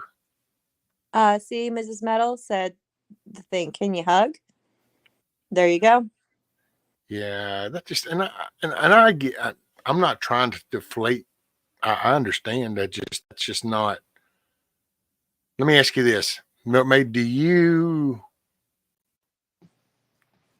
speak French? I have spoken a little. Okay. Do you speak Brazilian? No, So if we dropped you off from Brazil and nobody spoke English, would you feel a little uncomfortable? of course. Because, well, that's kind of, I'm accepting things that I've never done before. That's called growing. It's a little late in the game to be doing that kind of shit. So That's bullshit. You can never stop growing. learning, you're right. Growing, oh yeah, you start shrinking after a certain point. Well, there's that, but you know what I'm talking about. Stop playing semantics games with me, dude. Well, it's just because it's just, and that's what that's what me and Paul were talking about earlier is because there is so much that goes on to just take advantage of people, and then you feel like, man, I don't ever want nobody to. And I gotta say, I said it then, I'll say it again. That would crush me to know that somebody just helped me and sacrifice something at their home and in their home. That, like, whether it was, we're not going to do steaks this week because I'm gonna help rescue and do this, and it's like, man, that just, even under I'm not knocking the best intentions. I totally understand everybody's love and concern, and I'm not coming from that direction. It's just on mine because I would rather do without than you do without. So I would never want to be a hindrance to anybody. And I guess maybe that's it. I thought that somehow that just comes into my mind. I don't want to ever be a hindrance. Do you I never remember want to that? be the burden. I never want to be a weight. I never want to be an inconvenience. Well, that's not the case here. I mean, if you were whining and complaining and like begging people and all that stuff, yeah, I totally think that. But do you remember that time when I was struggling with the pressure switch and the wiring and all that stuff? And you talked to me for hours and listened to me cuss up one side and down the other when things didn't go right, all of that stuff. But you took the time to help me with that. Did that not make you feel good? I felt bad for taking your time. Well, And but that's different because I was just yeah, talking to you. I was still here. I mean, I didn't. Would you? Okay, let me ask you this: what if I said, "Oh, wow, you're having electrical problems, Mate"? Okay, and then all of a sudden, I'm like, "Hey, can you tell me like where you live? Because I came up to that area, and so give me directions to right there." And you'd be like, "Wait, what?" And it's like, "Well, yeah, I come to fix it." How would that land on your shoulders? actually, probably to me would have been the same, except I would have panicked and tried to clean up certain areas of my house. That would be like the stressful part of it. Or I'd want to make sure that I had food for you or, something nice. But I wouldn't want to rob you of that ability to do something like that. Even if you gave up your steak dinner or whatever, I would feel bad, but at the same time, I'd be grateful. And hopefully, I'd be mature enough to understand that that is actually something that brings deep rooted, um, not, oh, fuck, I can't find the word, but like it brings a deep-rooted satisfaction to be able to help somebody, even if it's at. Oh yeah, it feels awesome. So I would not steal that from other people. I would be gracefully thankful. Well, and I wouldn't like I don't mean it like a negative way. It's I don't know, man. It's weird. It's like because I hate to use some terms now. See, there's another fucked up part with this thing nowadays because my brain operates like not we're not in this upside down fucked up world. So what comes out of my head doesn't always fit into this world. But it's like Mhm. to me, it's like it's my man card. So it's I can't tend to myself. I can't, it's like you're not able to do that. What's wrong with you? It's a what, and this is myself. So I'm not directing this to anybody or any category of person. This is me. It's like if I need to move something, I've never, wow, okay, gee, who am I going to call? I need to move that, 500-pound fireproof file cabinet. I need to move that out to the truck. Who am I going to call? I go, wow, I need to move that file cabinet out to the truck. So, okay, I don't know if that fucking dolly's going to do it. Let me Jimmy rig this. And okay, now, and I'll drag the double ride freezer. We're moving. It's like, okay, well, I got to go load the refrigerator. I just walk in there and I unplug the fucking thing. It's like, you got everything out of it? Yep. And I go open the doors. Yep. Okay, good. Rolled it out, tilted it over, drug it over to the door, took a strap around the damn thing, put my arm through this strap, this arm, this strap, and fucking lean forward and walk my ass down to the truck. It's like you don't. Now pretend for a second that there was somebody, you were that young buck or whatever who could do all that stuff, and somebody else was so stubborn and kind of letting go or not being able to let go of a certain level of independence, and they did something and then they ended up hurting themselves. And you just want to smack them upside their head because, in a way, and please forgive me because I'm going to be a little hard here, it's a tiny bit of self-pity that happens with that. It's an element, it's hidden, but you have to move with what life gives you. And it's uncomfortable. It sucks, but like there's there's a part of wisdom and grace that comes with that because you're allowing other people to do the things that you want to do. It's a gift in some ways, if that makes sense. I don't know if that makes sense, but that's kind of where my brain is going with this. And please don't hate me. No, not at all. Because it's kind of and I feel that sometimes because I sit here and that's why sometimes when I talk about it, I feel like I'm whining because it's, oh my God, I don't know. And it's kind of, I'm running into my own walls, if that makes any sense. It's like I've operated with this, and then now I'm having to, I guess you'd say, face the music per se, or pay the piper, whichever little catchphrase will work. But it's just because I'm running into conundrums. It's like right now, okay, this was all cool. I met everybody, and now people are going to come help me, and now I have to process that. And Mm-hmm. it's like I don't know how to do that. And okay, well now that feels kind of childish. Well, at my age, I shouldn't be feeling it. Well, now I am. Well, there's another thing, and it's You just have to work on being graceful. That's all there is to it. Like, and not that you're not. Please don't take it that way. But I'm saying, oh like, no, that's I need to learn how to acknowledge that and how to actually just kind of go with that. I don't know how to do that. That's never been on the table before. you get to grow.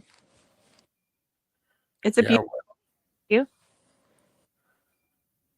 See, I was It's, kind of done with the growing thing though. So there's the other conundrum. See, I was done with that. I was kind of complacent where I was at. And I was just, this is fine. I'm right here. And this is the existence I have. There we go. I wake up every day. Cool. I make the best of it. And then now here's an introduction to a social environment. And now it's not only just a social environment, it's actually going to come and do things for me that I really, in all honesty, should be doing for myself or should have already done.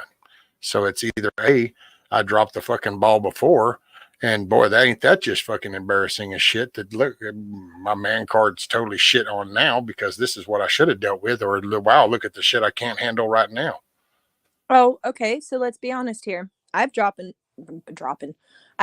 my woman card before.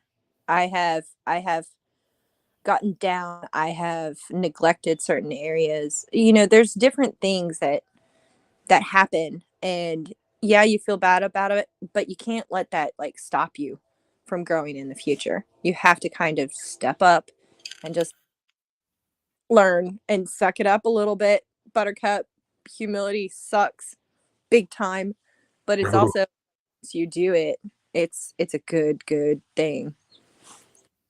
There's a difference between humility and using others, and you're not the type that uses others, so you're just having to deal with the humility side of it. well, yeah, and it gets harder because you just I don't know. It does, but I think that's just a part of life. I think, we go through life and we learn all these things and we try to get wiser, and then we hit the end, and I'm realizing that I'm on like the downhill slope. So I'm having to start to suck up and realize, okay, so those lessons that I learned when I was younger that worked then, now I have new lessons to learn. That's even harder because before I could throw my ego into some of that stuff. Now I have to kind of start to let go of my ego. And that, man, that's hard. Well, and it's I'll shut up if you want. no, you're okay. It's just see, I guess it's like if man, I don't know how to really explain it. It's like I don't okay. I end up with like people help me, but I'm and I understand y'all say with the channel and this is all it's good, but see, it doesn't feel like I can return anything. And it's just even simple stuff. It's like I guess I could try to do a better show per se and be more organized and but see I mean I would lie to you if I told you okay yeah that's what I need to do because see I don't really even want to do that. I keep this simple because I don't want the complications in my head. It really fucks with my head right now. Certain things when I go to do them aren't like they used to be. And Yeah. so I don't like the way that puts me, so I just don't dabble in that area because that makes me feel real uncomfortable when you don't when you're not sure of yourself anymore. That's a hard one, man. And Uh, yeah. Well, okay. anyway, So it's just having people here, and it's like, well, shit, man. Can you imagine? I'm gonna be sitting here, and we're not gonna be at the campground. We're not all just gonna be hanging around a campfire. It's gonna be at my house, and people are gonna be doing things oh, and they're gonna love it. They're on gonna my house, and shut up. I'm not gonna be able to do anything to pay that back because I can't go to their house. Well, here I'm gonna come help you with your porch. No, You're paying them back by letting them. just give me a minute. You, yeah. Oh, damn. I'm sorry, rescue. No, I'm good. I'm hearing you. To bring a little levity to the situation, Monique talking about backing into that tree. Girl, that cracked me up because that oh frick, what's his name? Southern Fried Prepper did something very similar. It made you all the more human, and I loved it because that's how that goes, you know? And the thing is that when people show up and they get to do that stuff, there's so much positive vibes that happen from that and fun times and people joking around and they're going to love it and that kind of thing. That's, it's hard to accept stuff, but at the same time, you know, it, you're giving them something. You're giving them that experience too. And they want it. If they want it, if they didn't want it, they wouldn't show up, you know? So just saying. I think it's awesome. And if I can make it out there, I will. And then I'll just pick on you the whole time. More than likely. Mm-hmm. It's just kind of hard, and it's like you show your emotions, and I get it. That probably, I'm sure there's people in lurking that would probably be like, "See, look at that shit," and it's like I don't know. Unless you're in my spot, it means shit what you got to say. So it's what I deal with. Yeah, I'm emotional nowadays. There was a time. All I can tell you is people that want to make fun of like me personally being emotional, you No. wouldn't want to rewind about 30 fucking years. I guarantee you that. Well, I mean, I think it's I important wasn't to be emotional back then. honest. Like, I don't know. Like, I don't show emotions, but I do. So I don't. It takes something. But yeah, It's just kind of weird. it is weird. And then it's weird just sharing it, but I just do it because, well, it's kind of started and it's showing everything. And so it might as well just keep just being open about everything else. So here it is. That takes a lot. And hey, all I can actually say, if other men aren't able to do that out in front of people, then that's your loss. All I can say. That means you're putting too much weight on other people's thoughts. Anybody that's actually worth respecting would totally understand where you're coming from. Well, yeah. I mean,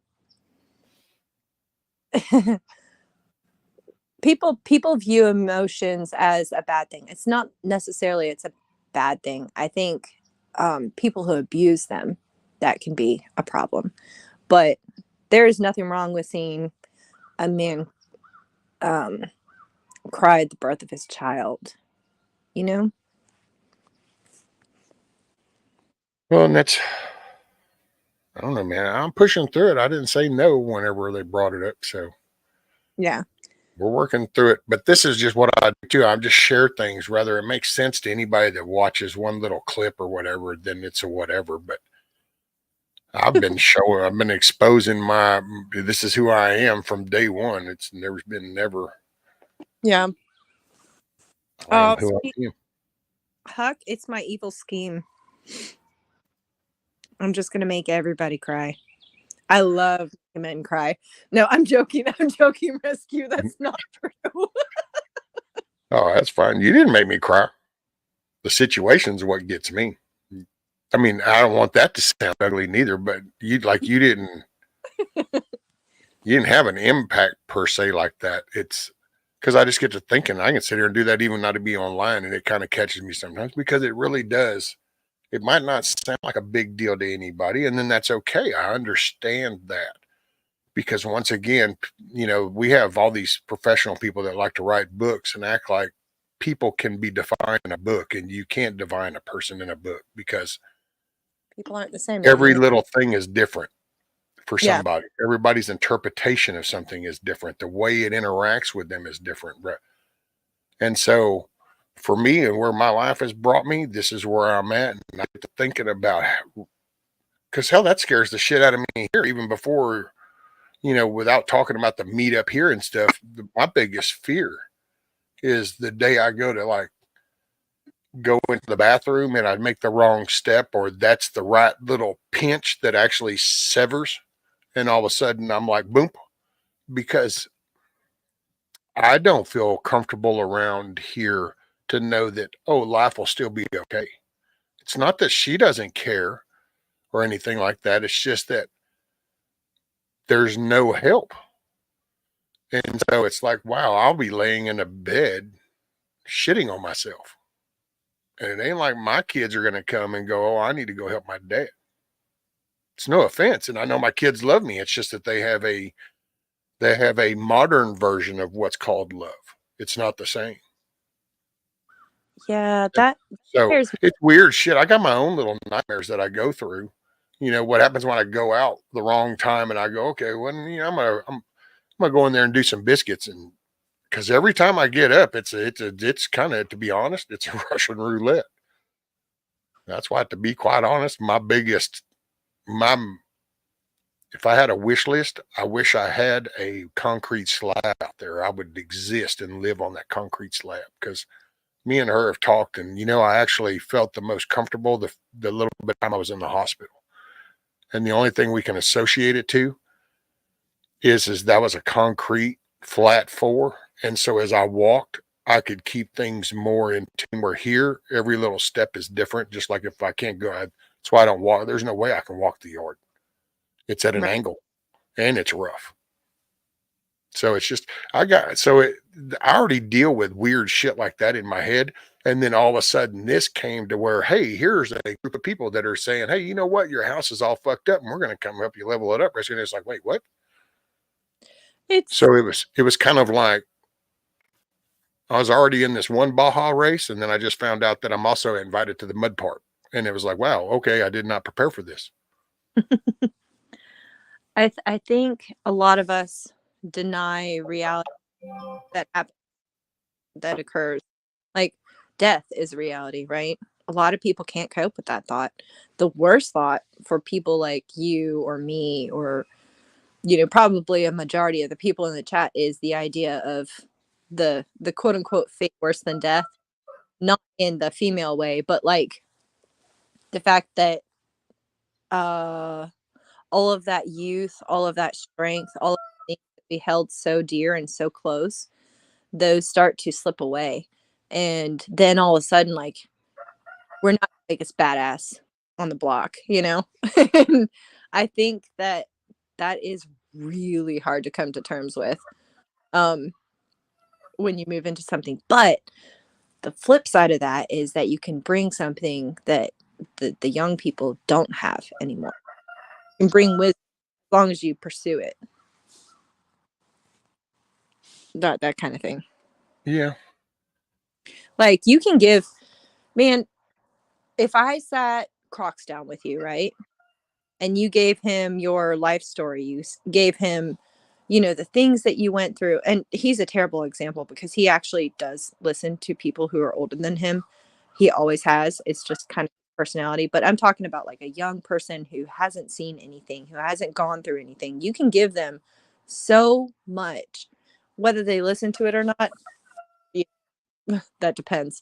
But you can give them that kind of stuff where you're like, hey, so I learned this through this experience and that kind of thing. They learn from that. And that's a gift that is huge because if they choose to listen to it, man, they can avoid a lot of troubles. And then you can also tell them, hey, there's going to be a point at some point in your life where you're not able to do everything. And how do you navigate that gracefully? How do you show strength in humility? That kind of thing. Like, Seeing I sorry. used to well, no, I kind of see I used to do that back with the whole rehab and the counseling, gotten sober, cleaned up Mm-hmm. and to be honest, and this is I'm just being honest, but I I actually think I reached a point because I went from that into helping in other areas and somewhere along the way, I don't know if I went numb or if the scar tissue, but Scott. and then I don't want this to sound this is going to sound really bad and dark, but because I do, but there's a part of me that doesn't, but I don't care. It's and I don't want that to sound like, oh my God, because I mean I do, but I have like my patience is like so hair thin anymore. It's like things are so been in our face. It's like okay, no, if the drinking and driving thing. How many decades we pull a trailer from school to school to school with a smashed up car on it before maybe we decide that, hey, I don't know, maybe we ought to try something different. But oh no, we're going on about, I don't know, I think we're going on about 6 decades now. We've been toting flatbed trailers around with smashed up cars going, now, kids, don't drink and drive. And yet somehow it just keeps going. We do ODs and we have rehab centers, and yet somehow and then you end up with states that pass law that go, oh, you know what? Fuck it. Go ahead and you can have a little bit of all the drugs. It's cool. Just, and it's just, and That's that was, of course, current. But as we got there, you just watch shit happen. And at some point, you just kind of, it's like, I don't know if I went numb and just went, man, you know what? Let it sort itself out. Fuck it. The ones that really are fucking screaming the loudest, maybe I'll reach over and grab, but fucking learn how to swim. Damn it. Don't jump in the river. well, I think that whole phrase youth is wasted on the young, like, I mean, think about yourself at that time period in your life. I mean, most people, they have to learn through hard knocks, unfortunately. And you can warn somebody all day long, and they're just not freaking gonna listen, you have to let that part go and just realize, you know what? People are gonna people, that kind of thing. And I love what Lady Smith said too. And I missed it, and I'm sorry. I'm sorry, chat. I'm not trying to ignore none of y'all. I see Ronnie came in. So good morning, good day, good afternoon, good evening, wherever it's working for you. It's kind of hard to keep up on like what's a chat and what's the Streamlabs thing. Oh, But like, yeah. Now, I will tell you, by the way, a recommendation for anybody in chat. If you don't participate in the Streamlabs, like if you don't want to play the game thing, but you're tired of seeing the things, you can just go up there and block Streamlabs. oh So really? that, yeah, then in the messaging and all that, you won't see none of the Streamlabs stuff. It doesn't do anything bad to you or cause any issues or nothing. You just won't play the Streamlab games. I unfortunately do not get that option because then I'll just be blocking everybody from playing Streamlabs. No, I think people enjoy doing that. So I haven't, only because I I, I don't, but I like to talk. Chat matters, lurkers matter. I lurk sometimes. I was lurking earlier. Like I was listening way before I actually I saw you were live because I'd woken up and I had decided that I was going to allow myself to spin this morning. So I actually put it on and I was listening through like the music part and all that stuff. I just didn't join chat because I was trying to sleep. I was dozing in and out. It was kind of nice. I do that. I did that yesterday on the Prepping Artists. They had their celebration of 500 subs, and I shared it to get people there. But then I just listened because it's the typing, and then I got to focus. Well, the chat, man, it's my Sometimes, brain. I got drain damage. I do have legit excuses. I'll say that, man. It's Yankee. my valid point. Damn it. Yeah, I learned how to lurk because before I felt like obligated to chat. Um, it's the people pleaser part of me, and then I'd have thoughts and I'd chat, all my thoughts and that kind of thing. But I found if I'm doing something, um, sometimes I can just sit back and listen or even read. But sometimes I'm doing stuff and I can't see chat, and I feel bad because somebody's like, "Hi," and I'm thinking, I wasn't trying to ignore you. I promise. I just didn't see it. That's a damn shame right there, Anti. He put up a little article from Gateway Pundit. The ex-Maryland Democratic mayor sentenced to 30 years in prison from a 150-year plea deal for the child porn. See? And so here's the thing. Yep. You can go, oh my God, look at that. But you know what? There's that DA and that judge. The DA made that plea bargain and the judge signed off on it. Mm. That's what Well, we got to watch because that's what they're slowly infiltrating. And they're getting into these cities and shit, and they can flip this stuff locally. And then people are going to be going, wait, so I see this is when we say local matters. This is where it was. They knew it. That's why they do it in the back end. sometimes I wonder, like, if all right, so let's play like devil's advocate here for a second. Could they have pushed through that entire trial in today's public? Would they have been able to get a conviction? I can see why plea deals happen. Like 30 years, that guy's probably going to be 70, can't do much. Or I don't know how old the guy is. Honestly, I think there should be harsher punishment. But I do actually worry too with today's technological advances if they could set people up that Well, way. yeah, that's the one drawback now, especially as we enter into the digital age. It ain't just going to be money and everything else that'll be screwed up. Hell, with the way more AI comes involved, next thing you know, you might even have footage Oh, of you supposedly doing something, and yet you're going to have to prove that you weren't even there. it was really interesting. You know how people have been sharing clips of that Elon Musk New York Times interview? Oh, yeah, where he told them all to F off. Right. Have you actually listened to the entire interview? No, I don't think I made it all the way through the whole thing. Because I think it was like an hour and a half. Yeah. I don't trust the dude whatsoever. I think there's some issues there, but it was really interesting listening through the entire thing because I don't know where that guy stands or what the play is here because I feel like there's a play, but he was talking about AI and that kind of thing, and his companies and all this stuff. He comes across as somebody who has a lot of hubris, but is also reevaluating stuff. It was really interesting. Again, Oh, I he's don't. not a he's come out and said AI, it's going to be bad Yeah, because Stephen and see, Hawking.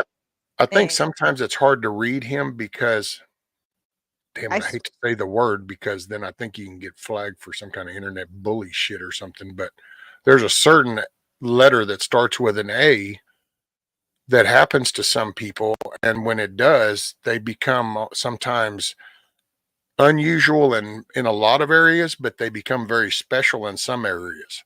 You know, oh, you might could call them a savant almost. Only we have a word that starts with an A that yeah, AUST. and I'm afraid if I say that, then I was like, "Oh, internet," and I'm like, "No, no, no." But what it is he has that, but he has billions of dollars. So this is kind of like the kid that wants to play with the one Pacific Hot Wheels, and he's designing the little Hot Wheel track and he can project that car. Well, what if all of a sudden that kid has access to take real steel and build the real ramp and have a real car and let's play around with projecting stuff. And it's kind of like he's able to go and do things. And I'm not saying all his thoughts are good because, like I said, I think but he specializes, and unfortunately, he has the money to participate. It's like the rocket thing. He couldn't understand why we weren't bringing them back, and so for him, that became a goal. It's well, no, we need to design these to come back. It's like the green thing. I think he's all about the EV stuff, but he understands that you can't do the planet on that. Hell, his factories run off of the other stuff, but he wants progression, and I think that's where it's going to be weird because it just depends on where his brain goes to. What Well, we see as bad, he won't see as bad because it's just not clicking.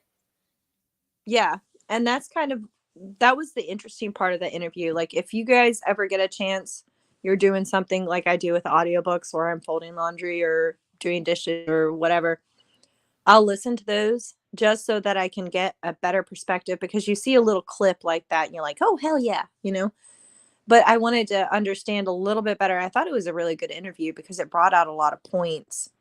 And I'll listen to interviews with people that I completely disagree with because I want to understand where they're coming from. You have to understand the thought process of the other side. Like S2 Underground did a really good book review recently about, I think it was like the 33 strategies of war, I want to say, or maybe it was 13. I can't remember. But he was going over his review of that book, and some of it he liked, some of it he didn't. But it's the thought processes that people go through, and like, say for Elon, he wants us to be like multi-planetary. And to me, I understand where he's coming from because he knows that there's man-made and natural disasters like the volcanic eruption, the year without a sun thing that happened in the 6th century that completely changed the course of history. Fascinating documentary if you ever want to watch it, because I mean, it was like, wow, where you see how like a one specific event, it was an eruption. Oh, where was it? I can't remember, but it changed the course of history, including the plague, the Mongolians in Native America, um, like across the world, it changed things. And so he sees something like that and he goes, well, it's definitely something that could happen again. Not to mention the fact that we could, pretty much do the same thing as human beings. So I can see where he's thinking that, yeah, we need a backup planet. But at the same time, I'm happy. Earth is pretty much it for me. I'm gonna stick here. Well, and you know, see, because man, it's so hard to talk about that. So we'll just say we're gonna kind of categorize that as kids that play Minecraft is the way we're gonna kind of label that person with that particular uh Thank uniqueness about them. So that's gonna be the kid that plays Minecraft. Well, Yeah. if you kind of pay attention, a lot of kids that play in Minecraft, while they're good, but I mean, there's like reasons why we have to put helmets on them, and sometimes we have to put them in gloves because while they understand something very uniquely above everybody else, there's a lot of stuff that they Aren't catching. common sense is not there, and they will, the hand on the burner if you don't watch it kind of thing, because it just doesn't connect to them. Well, that's the scary part to me with him, is because the whole like living out on a planet, it's like, man, you know what? How about you can't even, that's some of that fantasy talk to me. But then just coming from a basic perspective, it's like that we're all going to go green thing. It's You just like, whatever, dude, because it's the existence out there with the radiation field and the no atmosphere. And, we yeah, have the sci-fi movies that make it like, oh, you just put the glass bubble right there. And it's like, really, man? I mean, there's like, because there is no stratosphere, there's no atmosphere, there's no protective cover. That's why there's pocket marks on all those planets, because they're always getting tagged by little shit that comes through because there's no burning process. That's the cool shit we sometimes see in the sky, is because shit gets burned up as it comes through our layers of atmosphere. Well, those planets don't have any. What are you going to do? Just go park a damn little glass bubble right there and go, yeah, we're just going to grow shit and we're going to grow right here. And it's like, really? Because that's like no protection from radiation field. I thought the Martian, I thought that was pretty good in that it pointed out some of the shortcomings of that. Like, I don't believe it Oh, did. is that the one where the dude that got stuck, what's his name, got stuck? Matt Damon, I think. Yeah. Okay. Yeah. Gotcha. What I loved about that movie, because I watched that, the very first thing that he thought about was growing. And I'm like, at least they got that right. Like Yep. Food.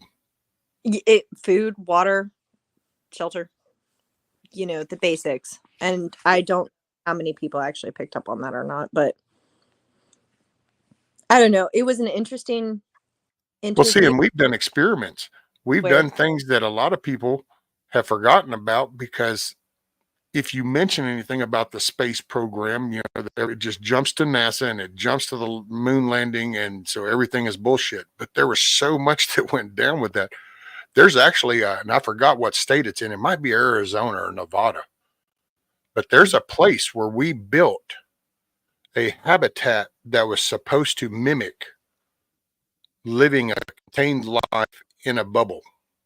And it was to grow stuff, and it was to live that. And they tried it, and it just didn't go over very well because people's mental capacities, and ended up getting shut down. I think you can even see some footage where they do tourist things, because the vegetation and the ponics that they had started to grow took over and have literally become part of like an atrium almost nowadays.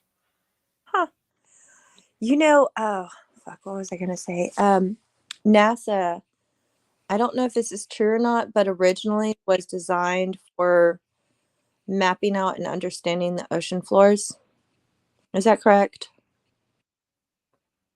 Well, it's always been the aerospace, so But it might have been at the beginning, I think, a mutual. isn't there a government agency for that? Yeah. Oh, damn. It was right there too. It's almost like I could see it in my eyes, the little logo, because it's oceanic something. I think it's wild that we're explaining or exploring the universe theoretically, with technology, physically, whatever. And we still don't know much about our own planet. Yep. I find it fascinating. I can say I can see it now. It's just like I got my own little take with the moon thing. I'm not. It's not based off of I could see that, just like I could see the whole our subspace right there around us is pretty critical where we're at now with technology, because you're either going to be the first on the field or you're going to be playing catch up. So Yeah. you've got other countries, but see, this is the scary. This is why, because I believe the space station is real. So I guess we're going to go with that aspect. See, I believe that stuff's real, and I believe other countries have been there. Japan just landed a rover on the moon too, and I I believe that stuff. So by doing that belief, then I could see where, okay, if we're developing that, the hell, we entered this because the Russians were doing it too. So from the beginning, there's been other countries shooting for the same boundaries, and there are million satellites flying around up there all around us at all the times doing various things.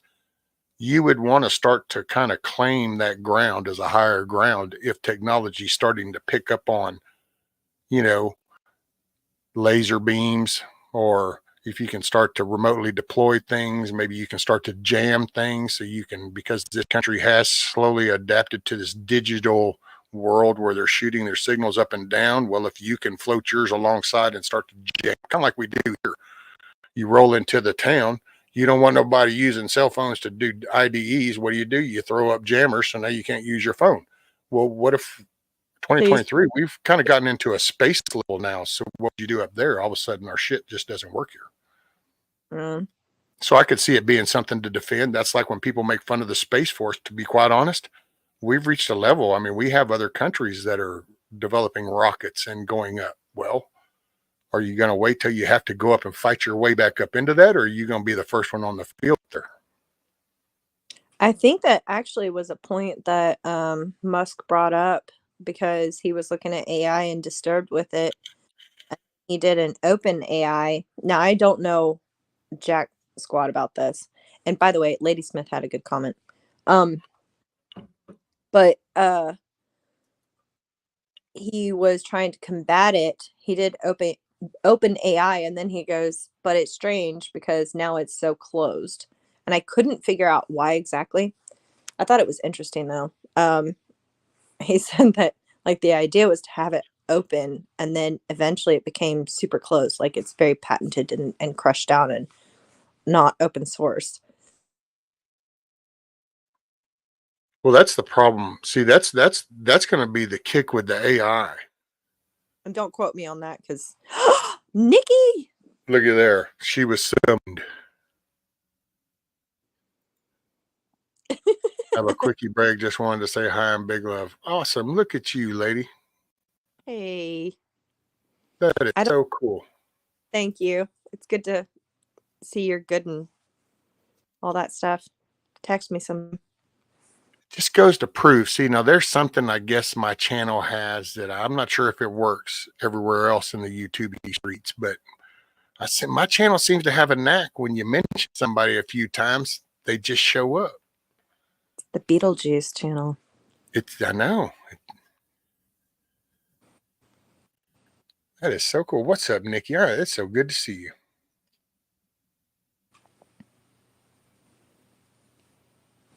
What's up here? Kiss is grappling about something. What is this? I asked you guys this once before. I hate water. What else can I drink that counts? Wine. Yeah. Turn your water into wine. I can't do wine much anymore. I'm not going to lie. But when I have it, I love freaking everybody. Hey, looky here, Eric. Don't be busting my bubble, okay? I want to think that my shit's special, that if we mention somebody, they show up, and you just let me run with that. I thought you just, damn, it was all pro rescue a while ago. What happened? Now you want to just run around with your needle, poke my bubble? Because he's like, I texted Nixie. He texted her. That's why she showed up. It's like, we were talking about the fact that we miss you. Yes.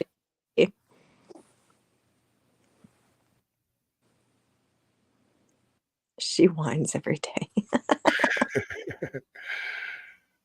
Yeah, this is true. Kiss off whines every day. Poor old Chuck. No wonder he's turned to Chuck. Hey, what's up, Silver Girl? Yeah, she came in earlier.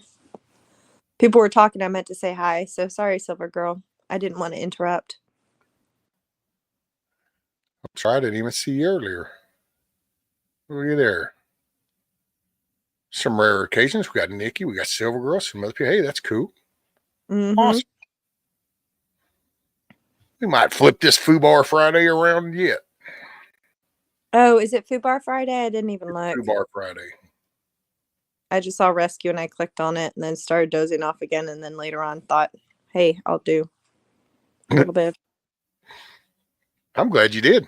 It's really cool to hear it, especially, man, when you come up with some good news like that, you pass top of the class stuff. This is just like, oh, that's not confirmed. I need to confirm it, but hey, it is for us. I just want to know for myself. You're But our milkmaid, and we figure you finished at the top of the class, and for us, that's all that matters. What other flatterer. people think is irrelevant. Is that how that goes? That's how that goes.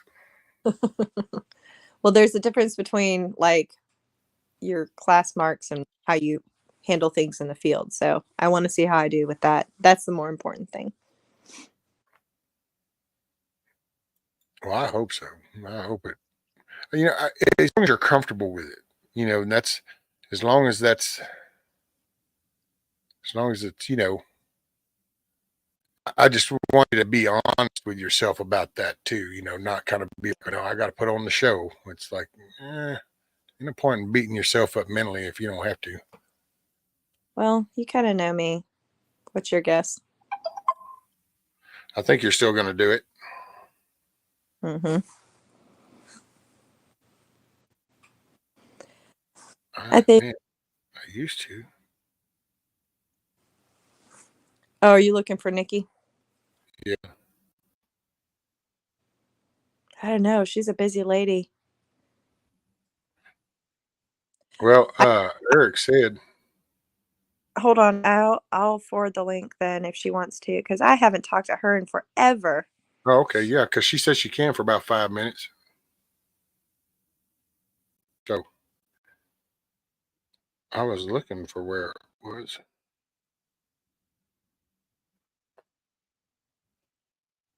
Oop, damn it. No, I didn't. Not that.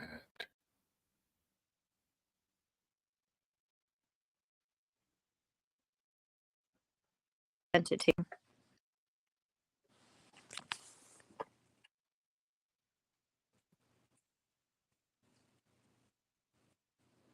And then once she comes up, if we talk for a bit, like I probably do have to actually get going. My house is a wreck and I've got to cook some food. Okay. I think she said, Okay. I can, but only 5 minutes, Eric. Yeah, it'll be, but at least we can say hi and we can see her. And by the way, kiss off. So, okay, so if you don't drink water, look, get you some of these dudes right here and just put that in the bottle of water. And you can get different flavors. I love that stuff. It is so good. Oh, yeah.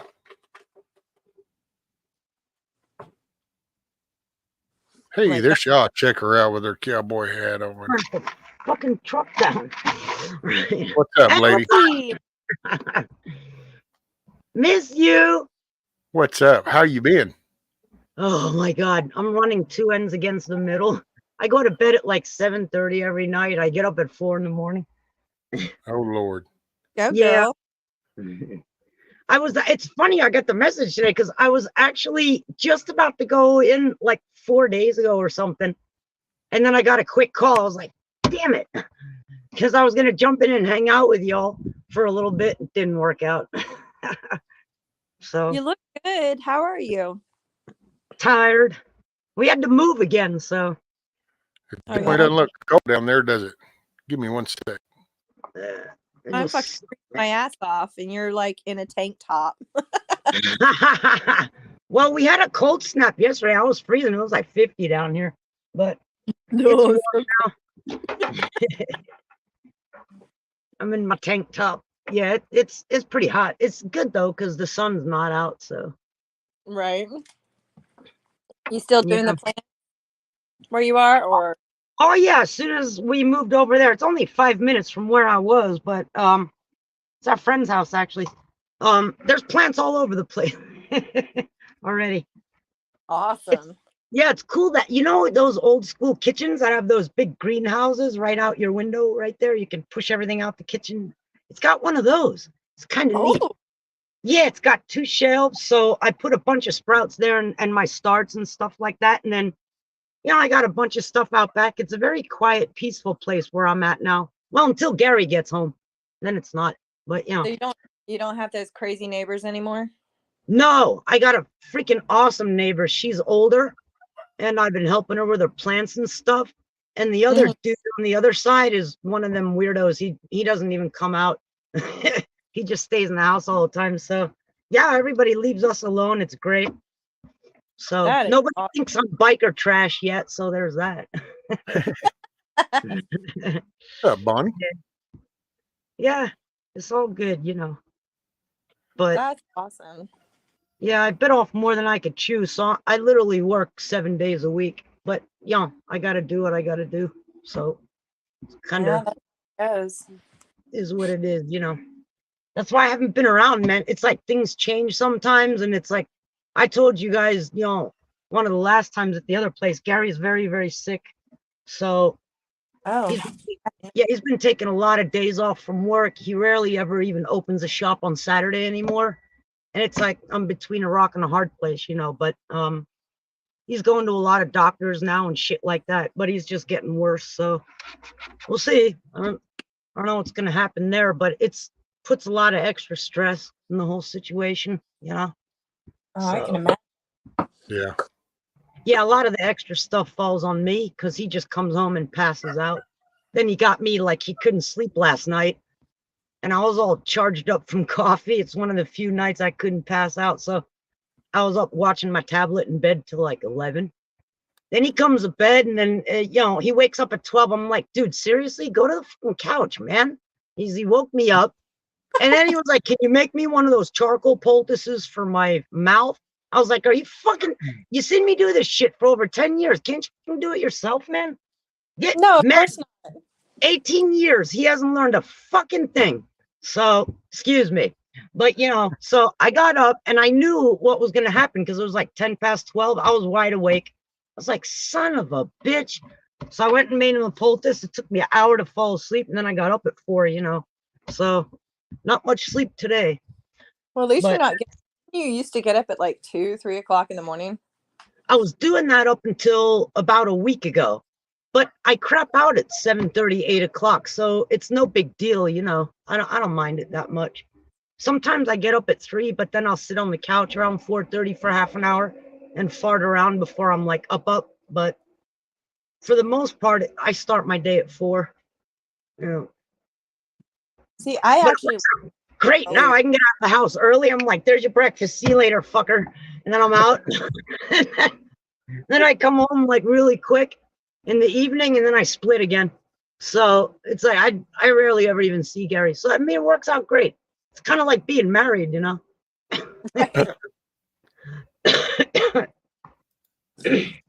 Oh, sorry, I have to mute myself. I'm putting wood on the fire. 50 cold. Well, Yeah. Y'all freezing your asses off already? Oh yeah. Well, I mean, we had some warm weather, but it's cold again. So we've plenty of wood though, so I just keep it going. God, that sucks. I don't miss that. I'm glad you're doing good though, and at least you're healthy. Yeah, I'm trying. My foot's been pretty good too. Actually, I mean, it still sucks. I still have to get it fixed, but yeah, for the most part, I can't complain. I'm kind of keeping it together for the whole house. So, but yeah, I'm always go, go, go. I feel great. I lost weight. I lost a lot of weight. Like, I mean, I didn't need to really lose weight, but I had to tighten up. Too much booze. I'm hardly boozing it anymore at all. I have a little half a can of beer here and there at night, but I don't have time to drink, which I never thought I'd hear myself say, but no more booze. So yeah, it's like the women at our age, you cut the booze out, the belly just disappears. Hey, right. So yeah, no more of that stuff. But I feel great. It actually made a big difference, more so than I even thought it would, So I feel great. Yeah. I'm juicing every day, and I'm really strict about my diet, no booze. And so that's it. I feel good. I just feel terrible. I haven't had a chance to hang out with everybody. It just doesn't work out, Don't feel bad. You're living life.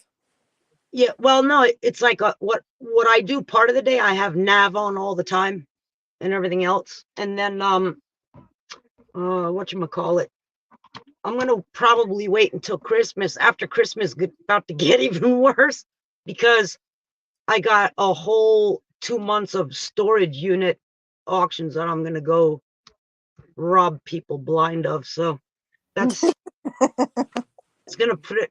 Yeah, now that we're settled, I'm just like it's been long enough, So but it's a lot of work. So that puts a little more on my plate, but I love doing it. So yeah, I'm gonna wait until the holidays, then we're fully settled, and then that's gonna hit again. So yeah, but that's why I'm able to even jump on remotely, because half the time I'm behind the wheel running around, and I feel bad. I'm sorry for that. We're just gonna shame you to death, Nikki, for actually having a life. I'm proud. Good for you. Yeah, that's it. I'll try to even out my schedule and hang out with y'all a little bit more pretty soon. Well, pretty much every morning I go live every morning, fixing to be kind of even more consistent because hey, I got an incubator, so I'm gonna hatch me some chickens. I'm gonna increase my flock. Awesome. That's so cool. Yeah, I get the notifications. I see when you go live. So we'll be here. You can always come hang out any morning. Yeah, well, I open it to thumbs up, and then I'm like, fuck, I gotta go. So I can't even talk, because I'm driving and I gotta like, no typing and reading. Yeah. I need to recommend somebody. It's like, hey, Eric.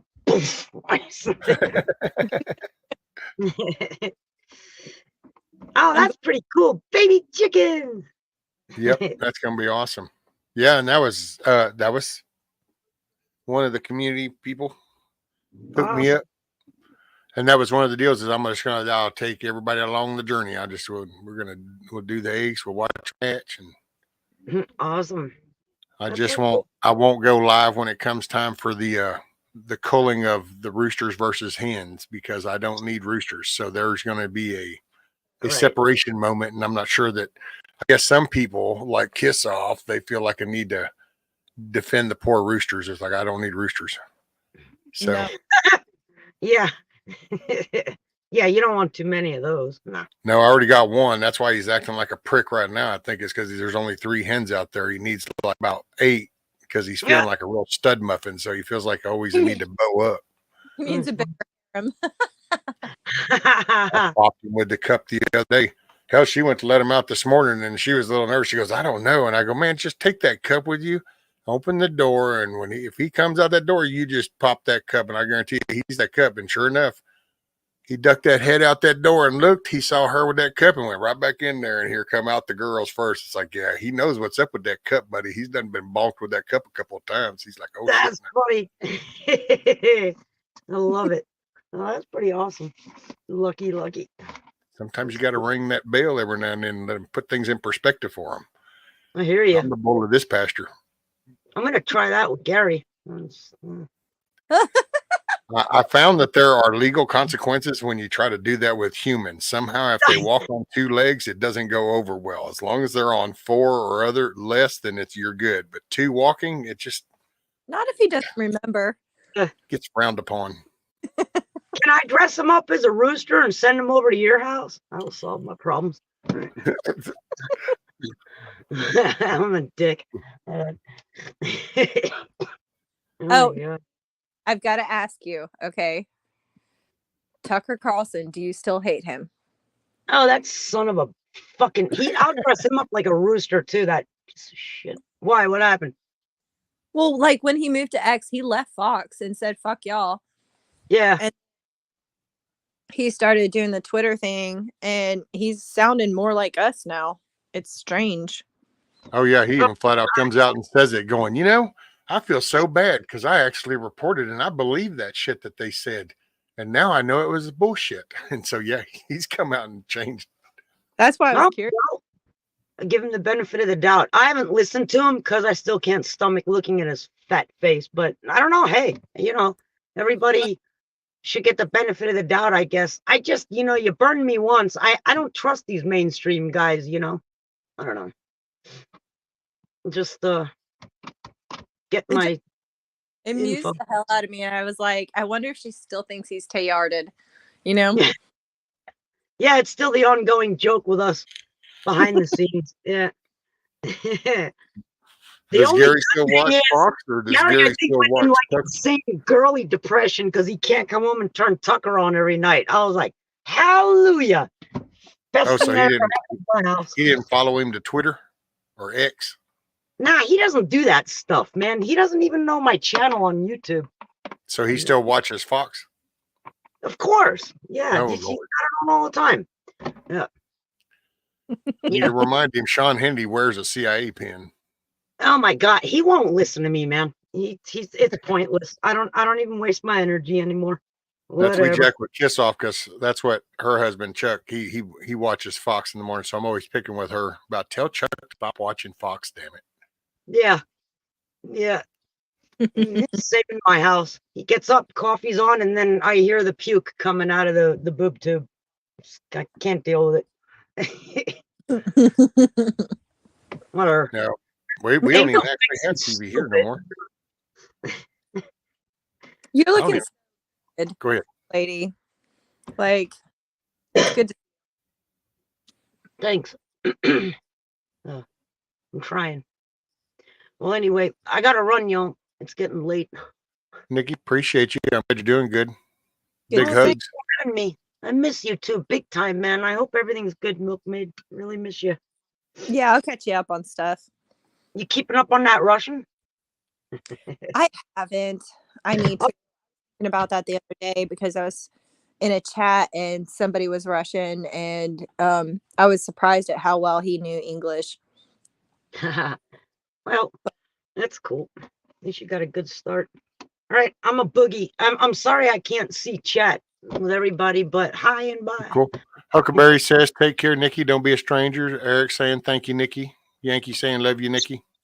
I love my Yankees, That'll man. take care of I Nikki. love you guys. Yeah. You're always my family, you know. I haven't gone anywhere. I'm just Good. busy. I got cloned myself. There you go. Tell me about it. Take care, Nikki. I appreciate you coming up. It's good to see you. I appreciate you having me. That was really sweet of you, Rescue. Love Always. Love you Much too, love. ma'am. I'll Take check care. and see you guys. Love you. Later, ma'am. Bye, lady. Yeehaw. Yeehaw. Got her hat Aw. on. It's pretty cool. It was good to see her. Yeah, because it's definitely been a minute. Mm-hmm. I'm actually gonna have to hop off here too, Rescue. I gotta get back into the normal things. Clean the house, do the dishes, Right on, man. make the food, go to the feed store, that kind of thing. This is true. I hope you don't mind. Oh, no, not at all. Shoot, no. I'm actually, I've been at 5 hours, 41 minutes. So it's actually probably about an hour and a half longer than I was even intending to, but not that I'm There you go. Well, y'all have a great rest of the weekend and take care. Yes, ma'am. Hey, Milky, thanks for coming up. I appreciate it so much. It's always good to hear from you. I like talking with you so much. And so I like it when you got time to come up. And I'm so proud of you, dude. That's just awesome. That's, how does Sophie say it? Awesome sauce. That's awesome. Right. Well, thank you. I appreciate it. And it was fun coming up too. I saw you live and I was like, I need to get out there and talk. And, I talk. Hey, and it was a But good hang day out with too. you. Yeah. But Awesome. anyhow, y'all have a great one. Rescue, thank you for having me up. And Yes, ma'am. later. Always welcome anytime. Once again, I'm proud of you.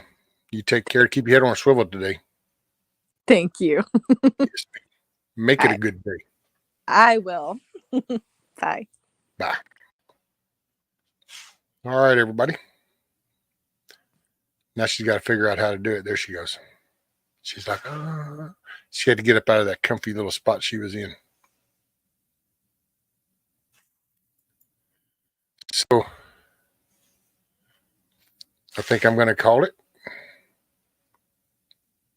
I'm going to go and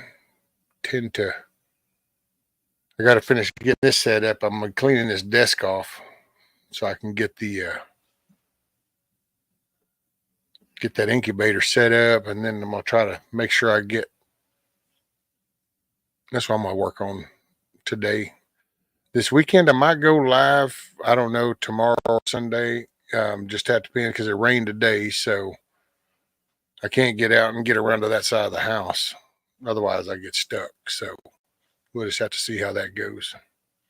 But I appreciate everybody being here. Hopefully, y'all had a good time this morning. Had some good conversations. We had some good visitors. So proud of Milkmaid passing her class and all that. That's just good stuff. It was good to hear from Nikki.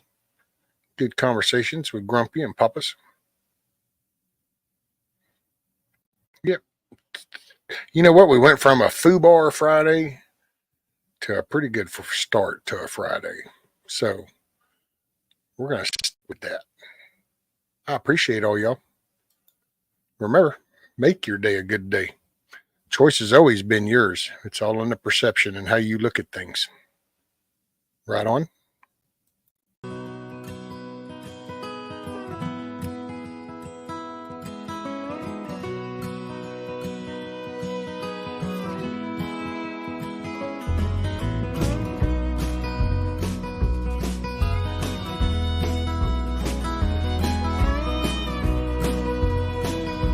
Take care, everybody. Appreciate you. I ain't here tomorrow. If the good Lord says it's my time to go, I don't see that morning sunset. There's some things I need for you to know. The truck is yours if you want it.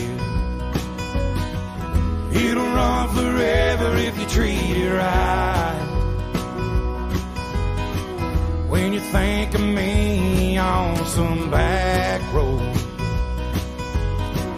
that's because I'm right there by your side.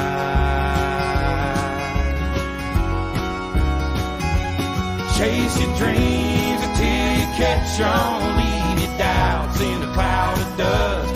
You can't ever love too big. You can't call your mom too much.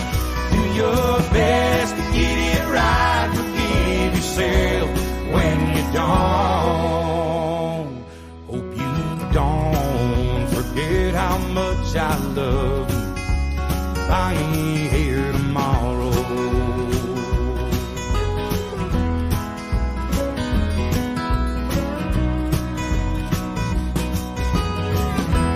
Don't let life turn bitter. Don't be ashamed about your head. Take it easy on the liquor. Remember what it did to your granddad. Yeah, you're gonna get your heart broke, but a couple of tears don't make you weep. Gonna find that girl God made just for you. Knows what he's doing, wait and see.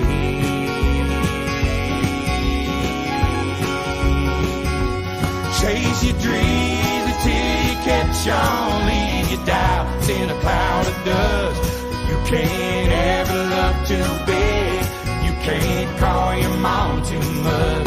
Do your best to get it right. Forgive yourself when you don't. Hope you don't forget how much I love you. I ain't here tomorrow.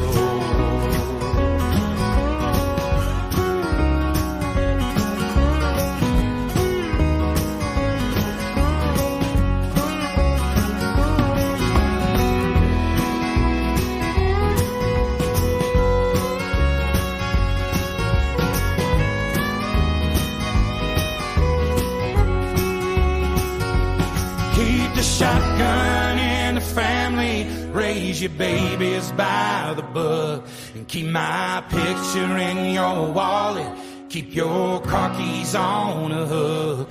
Do your best to get it right. Forgive yourself when you don't. Please don't ever forget how much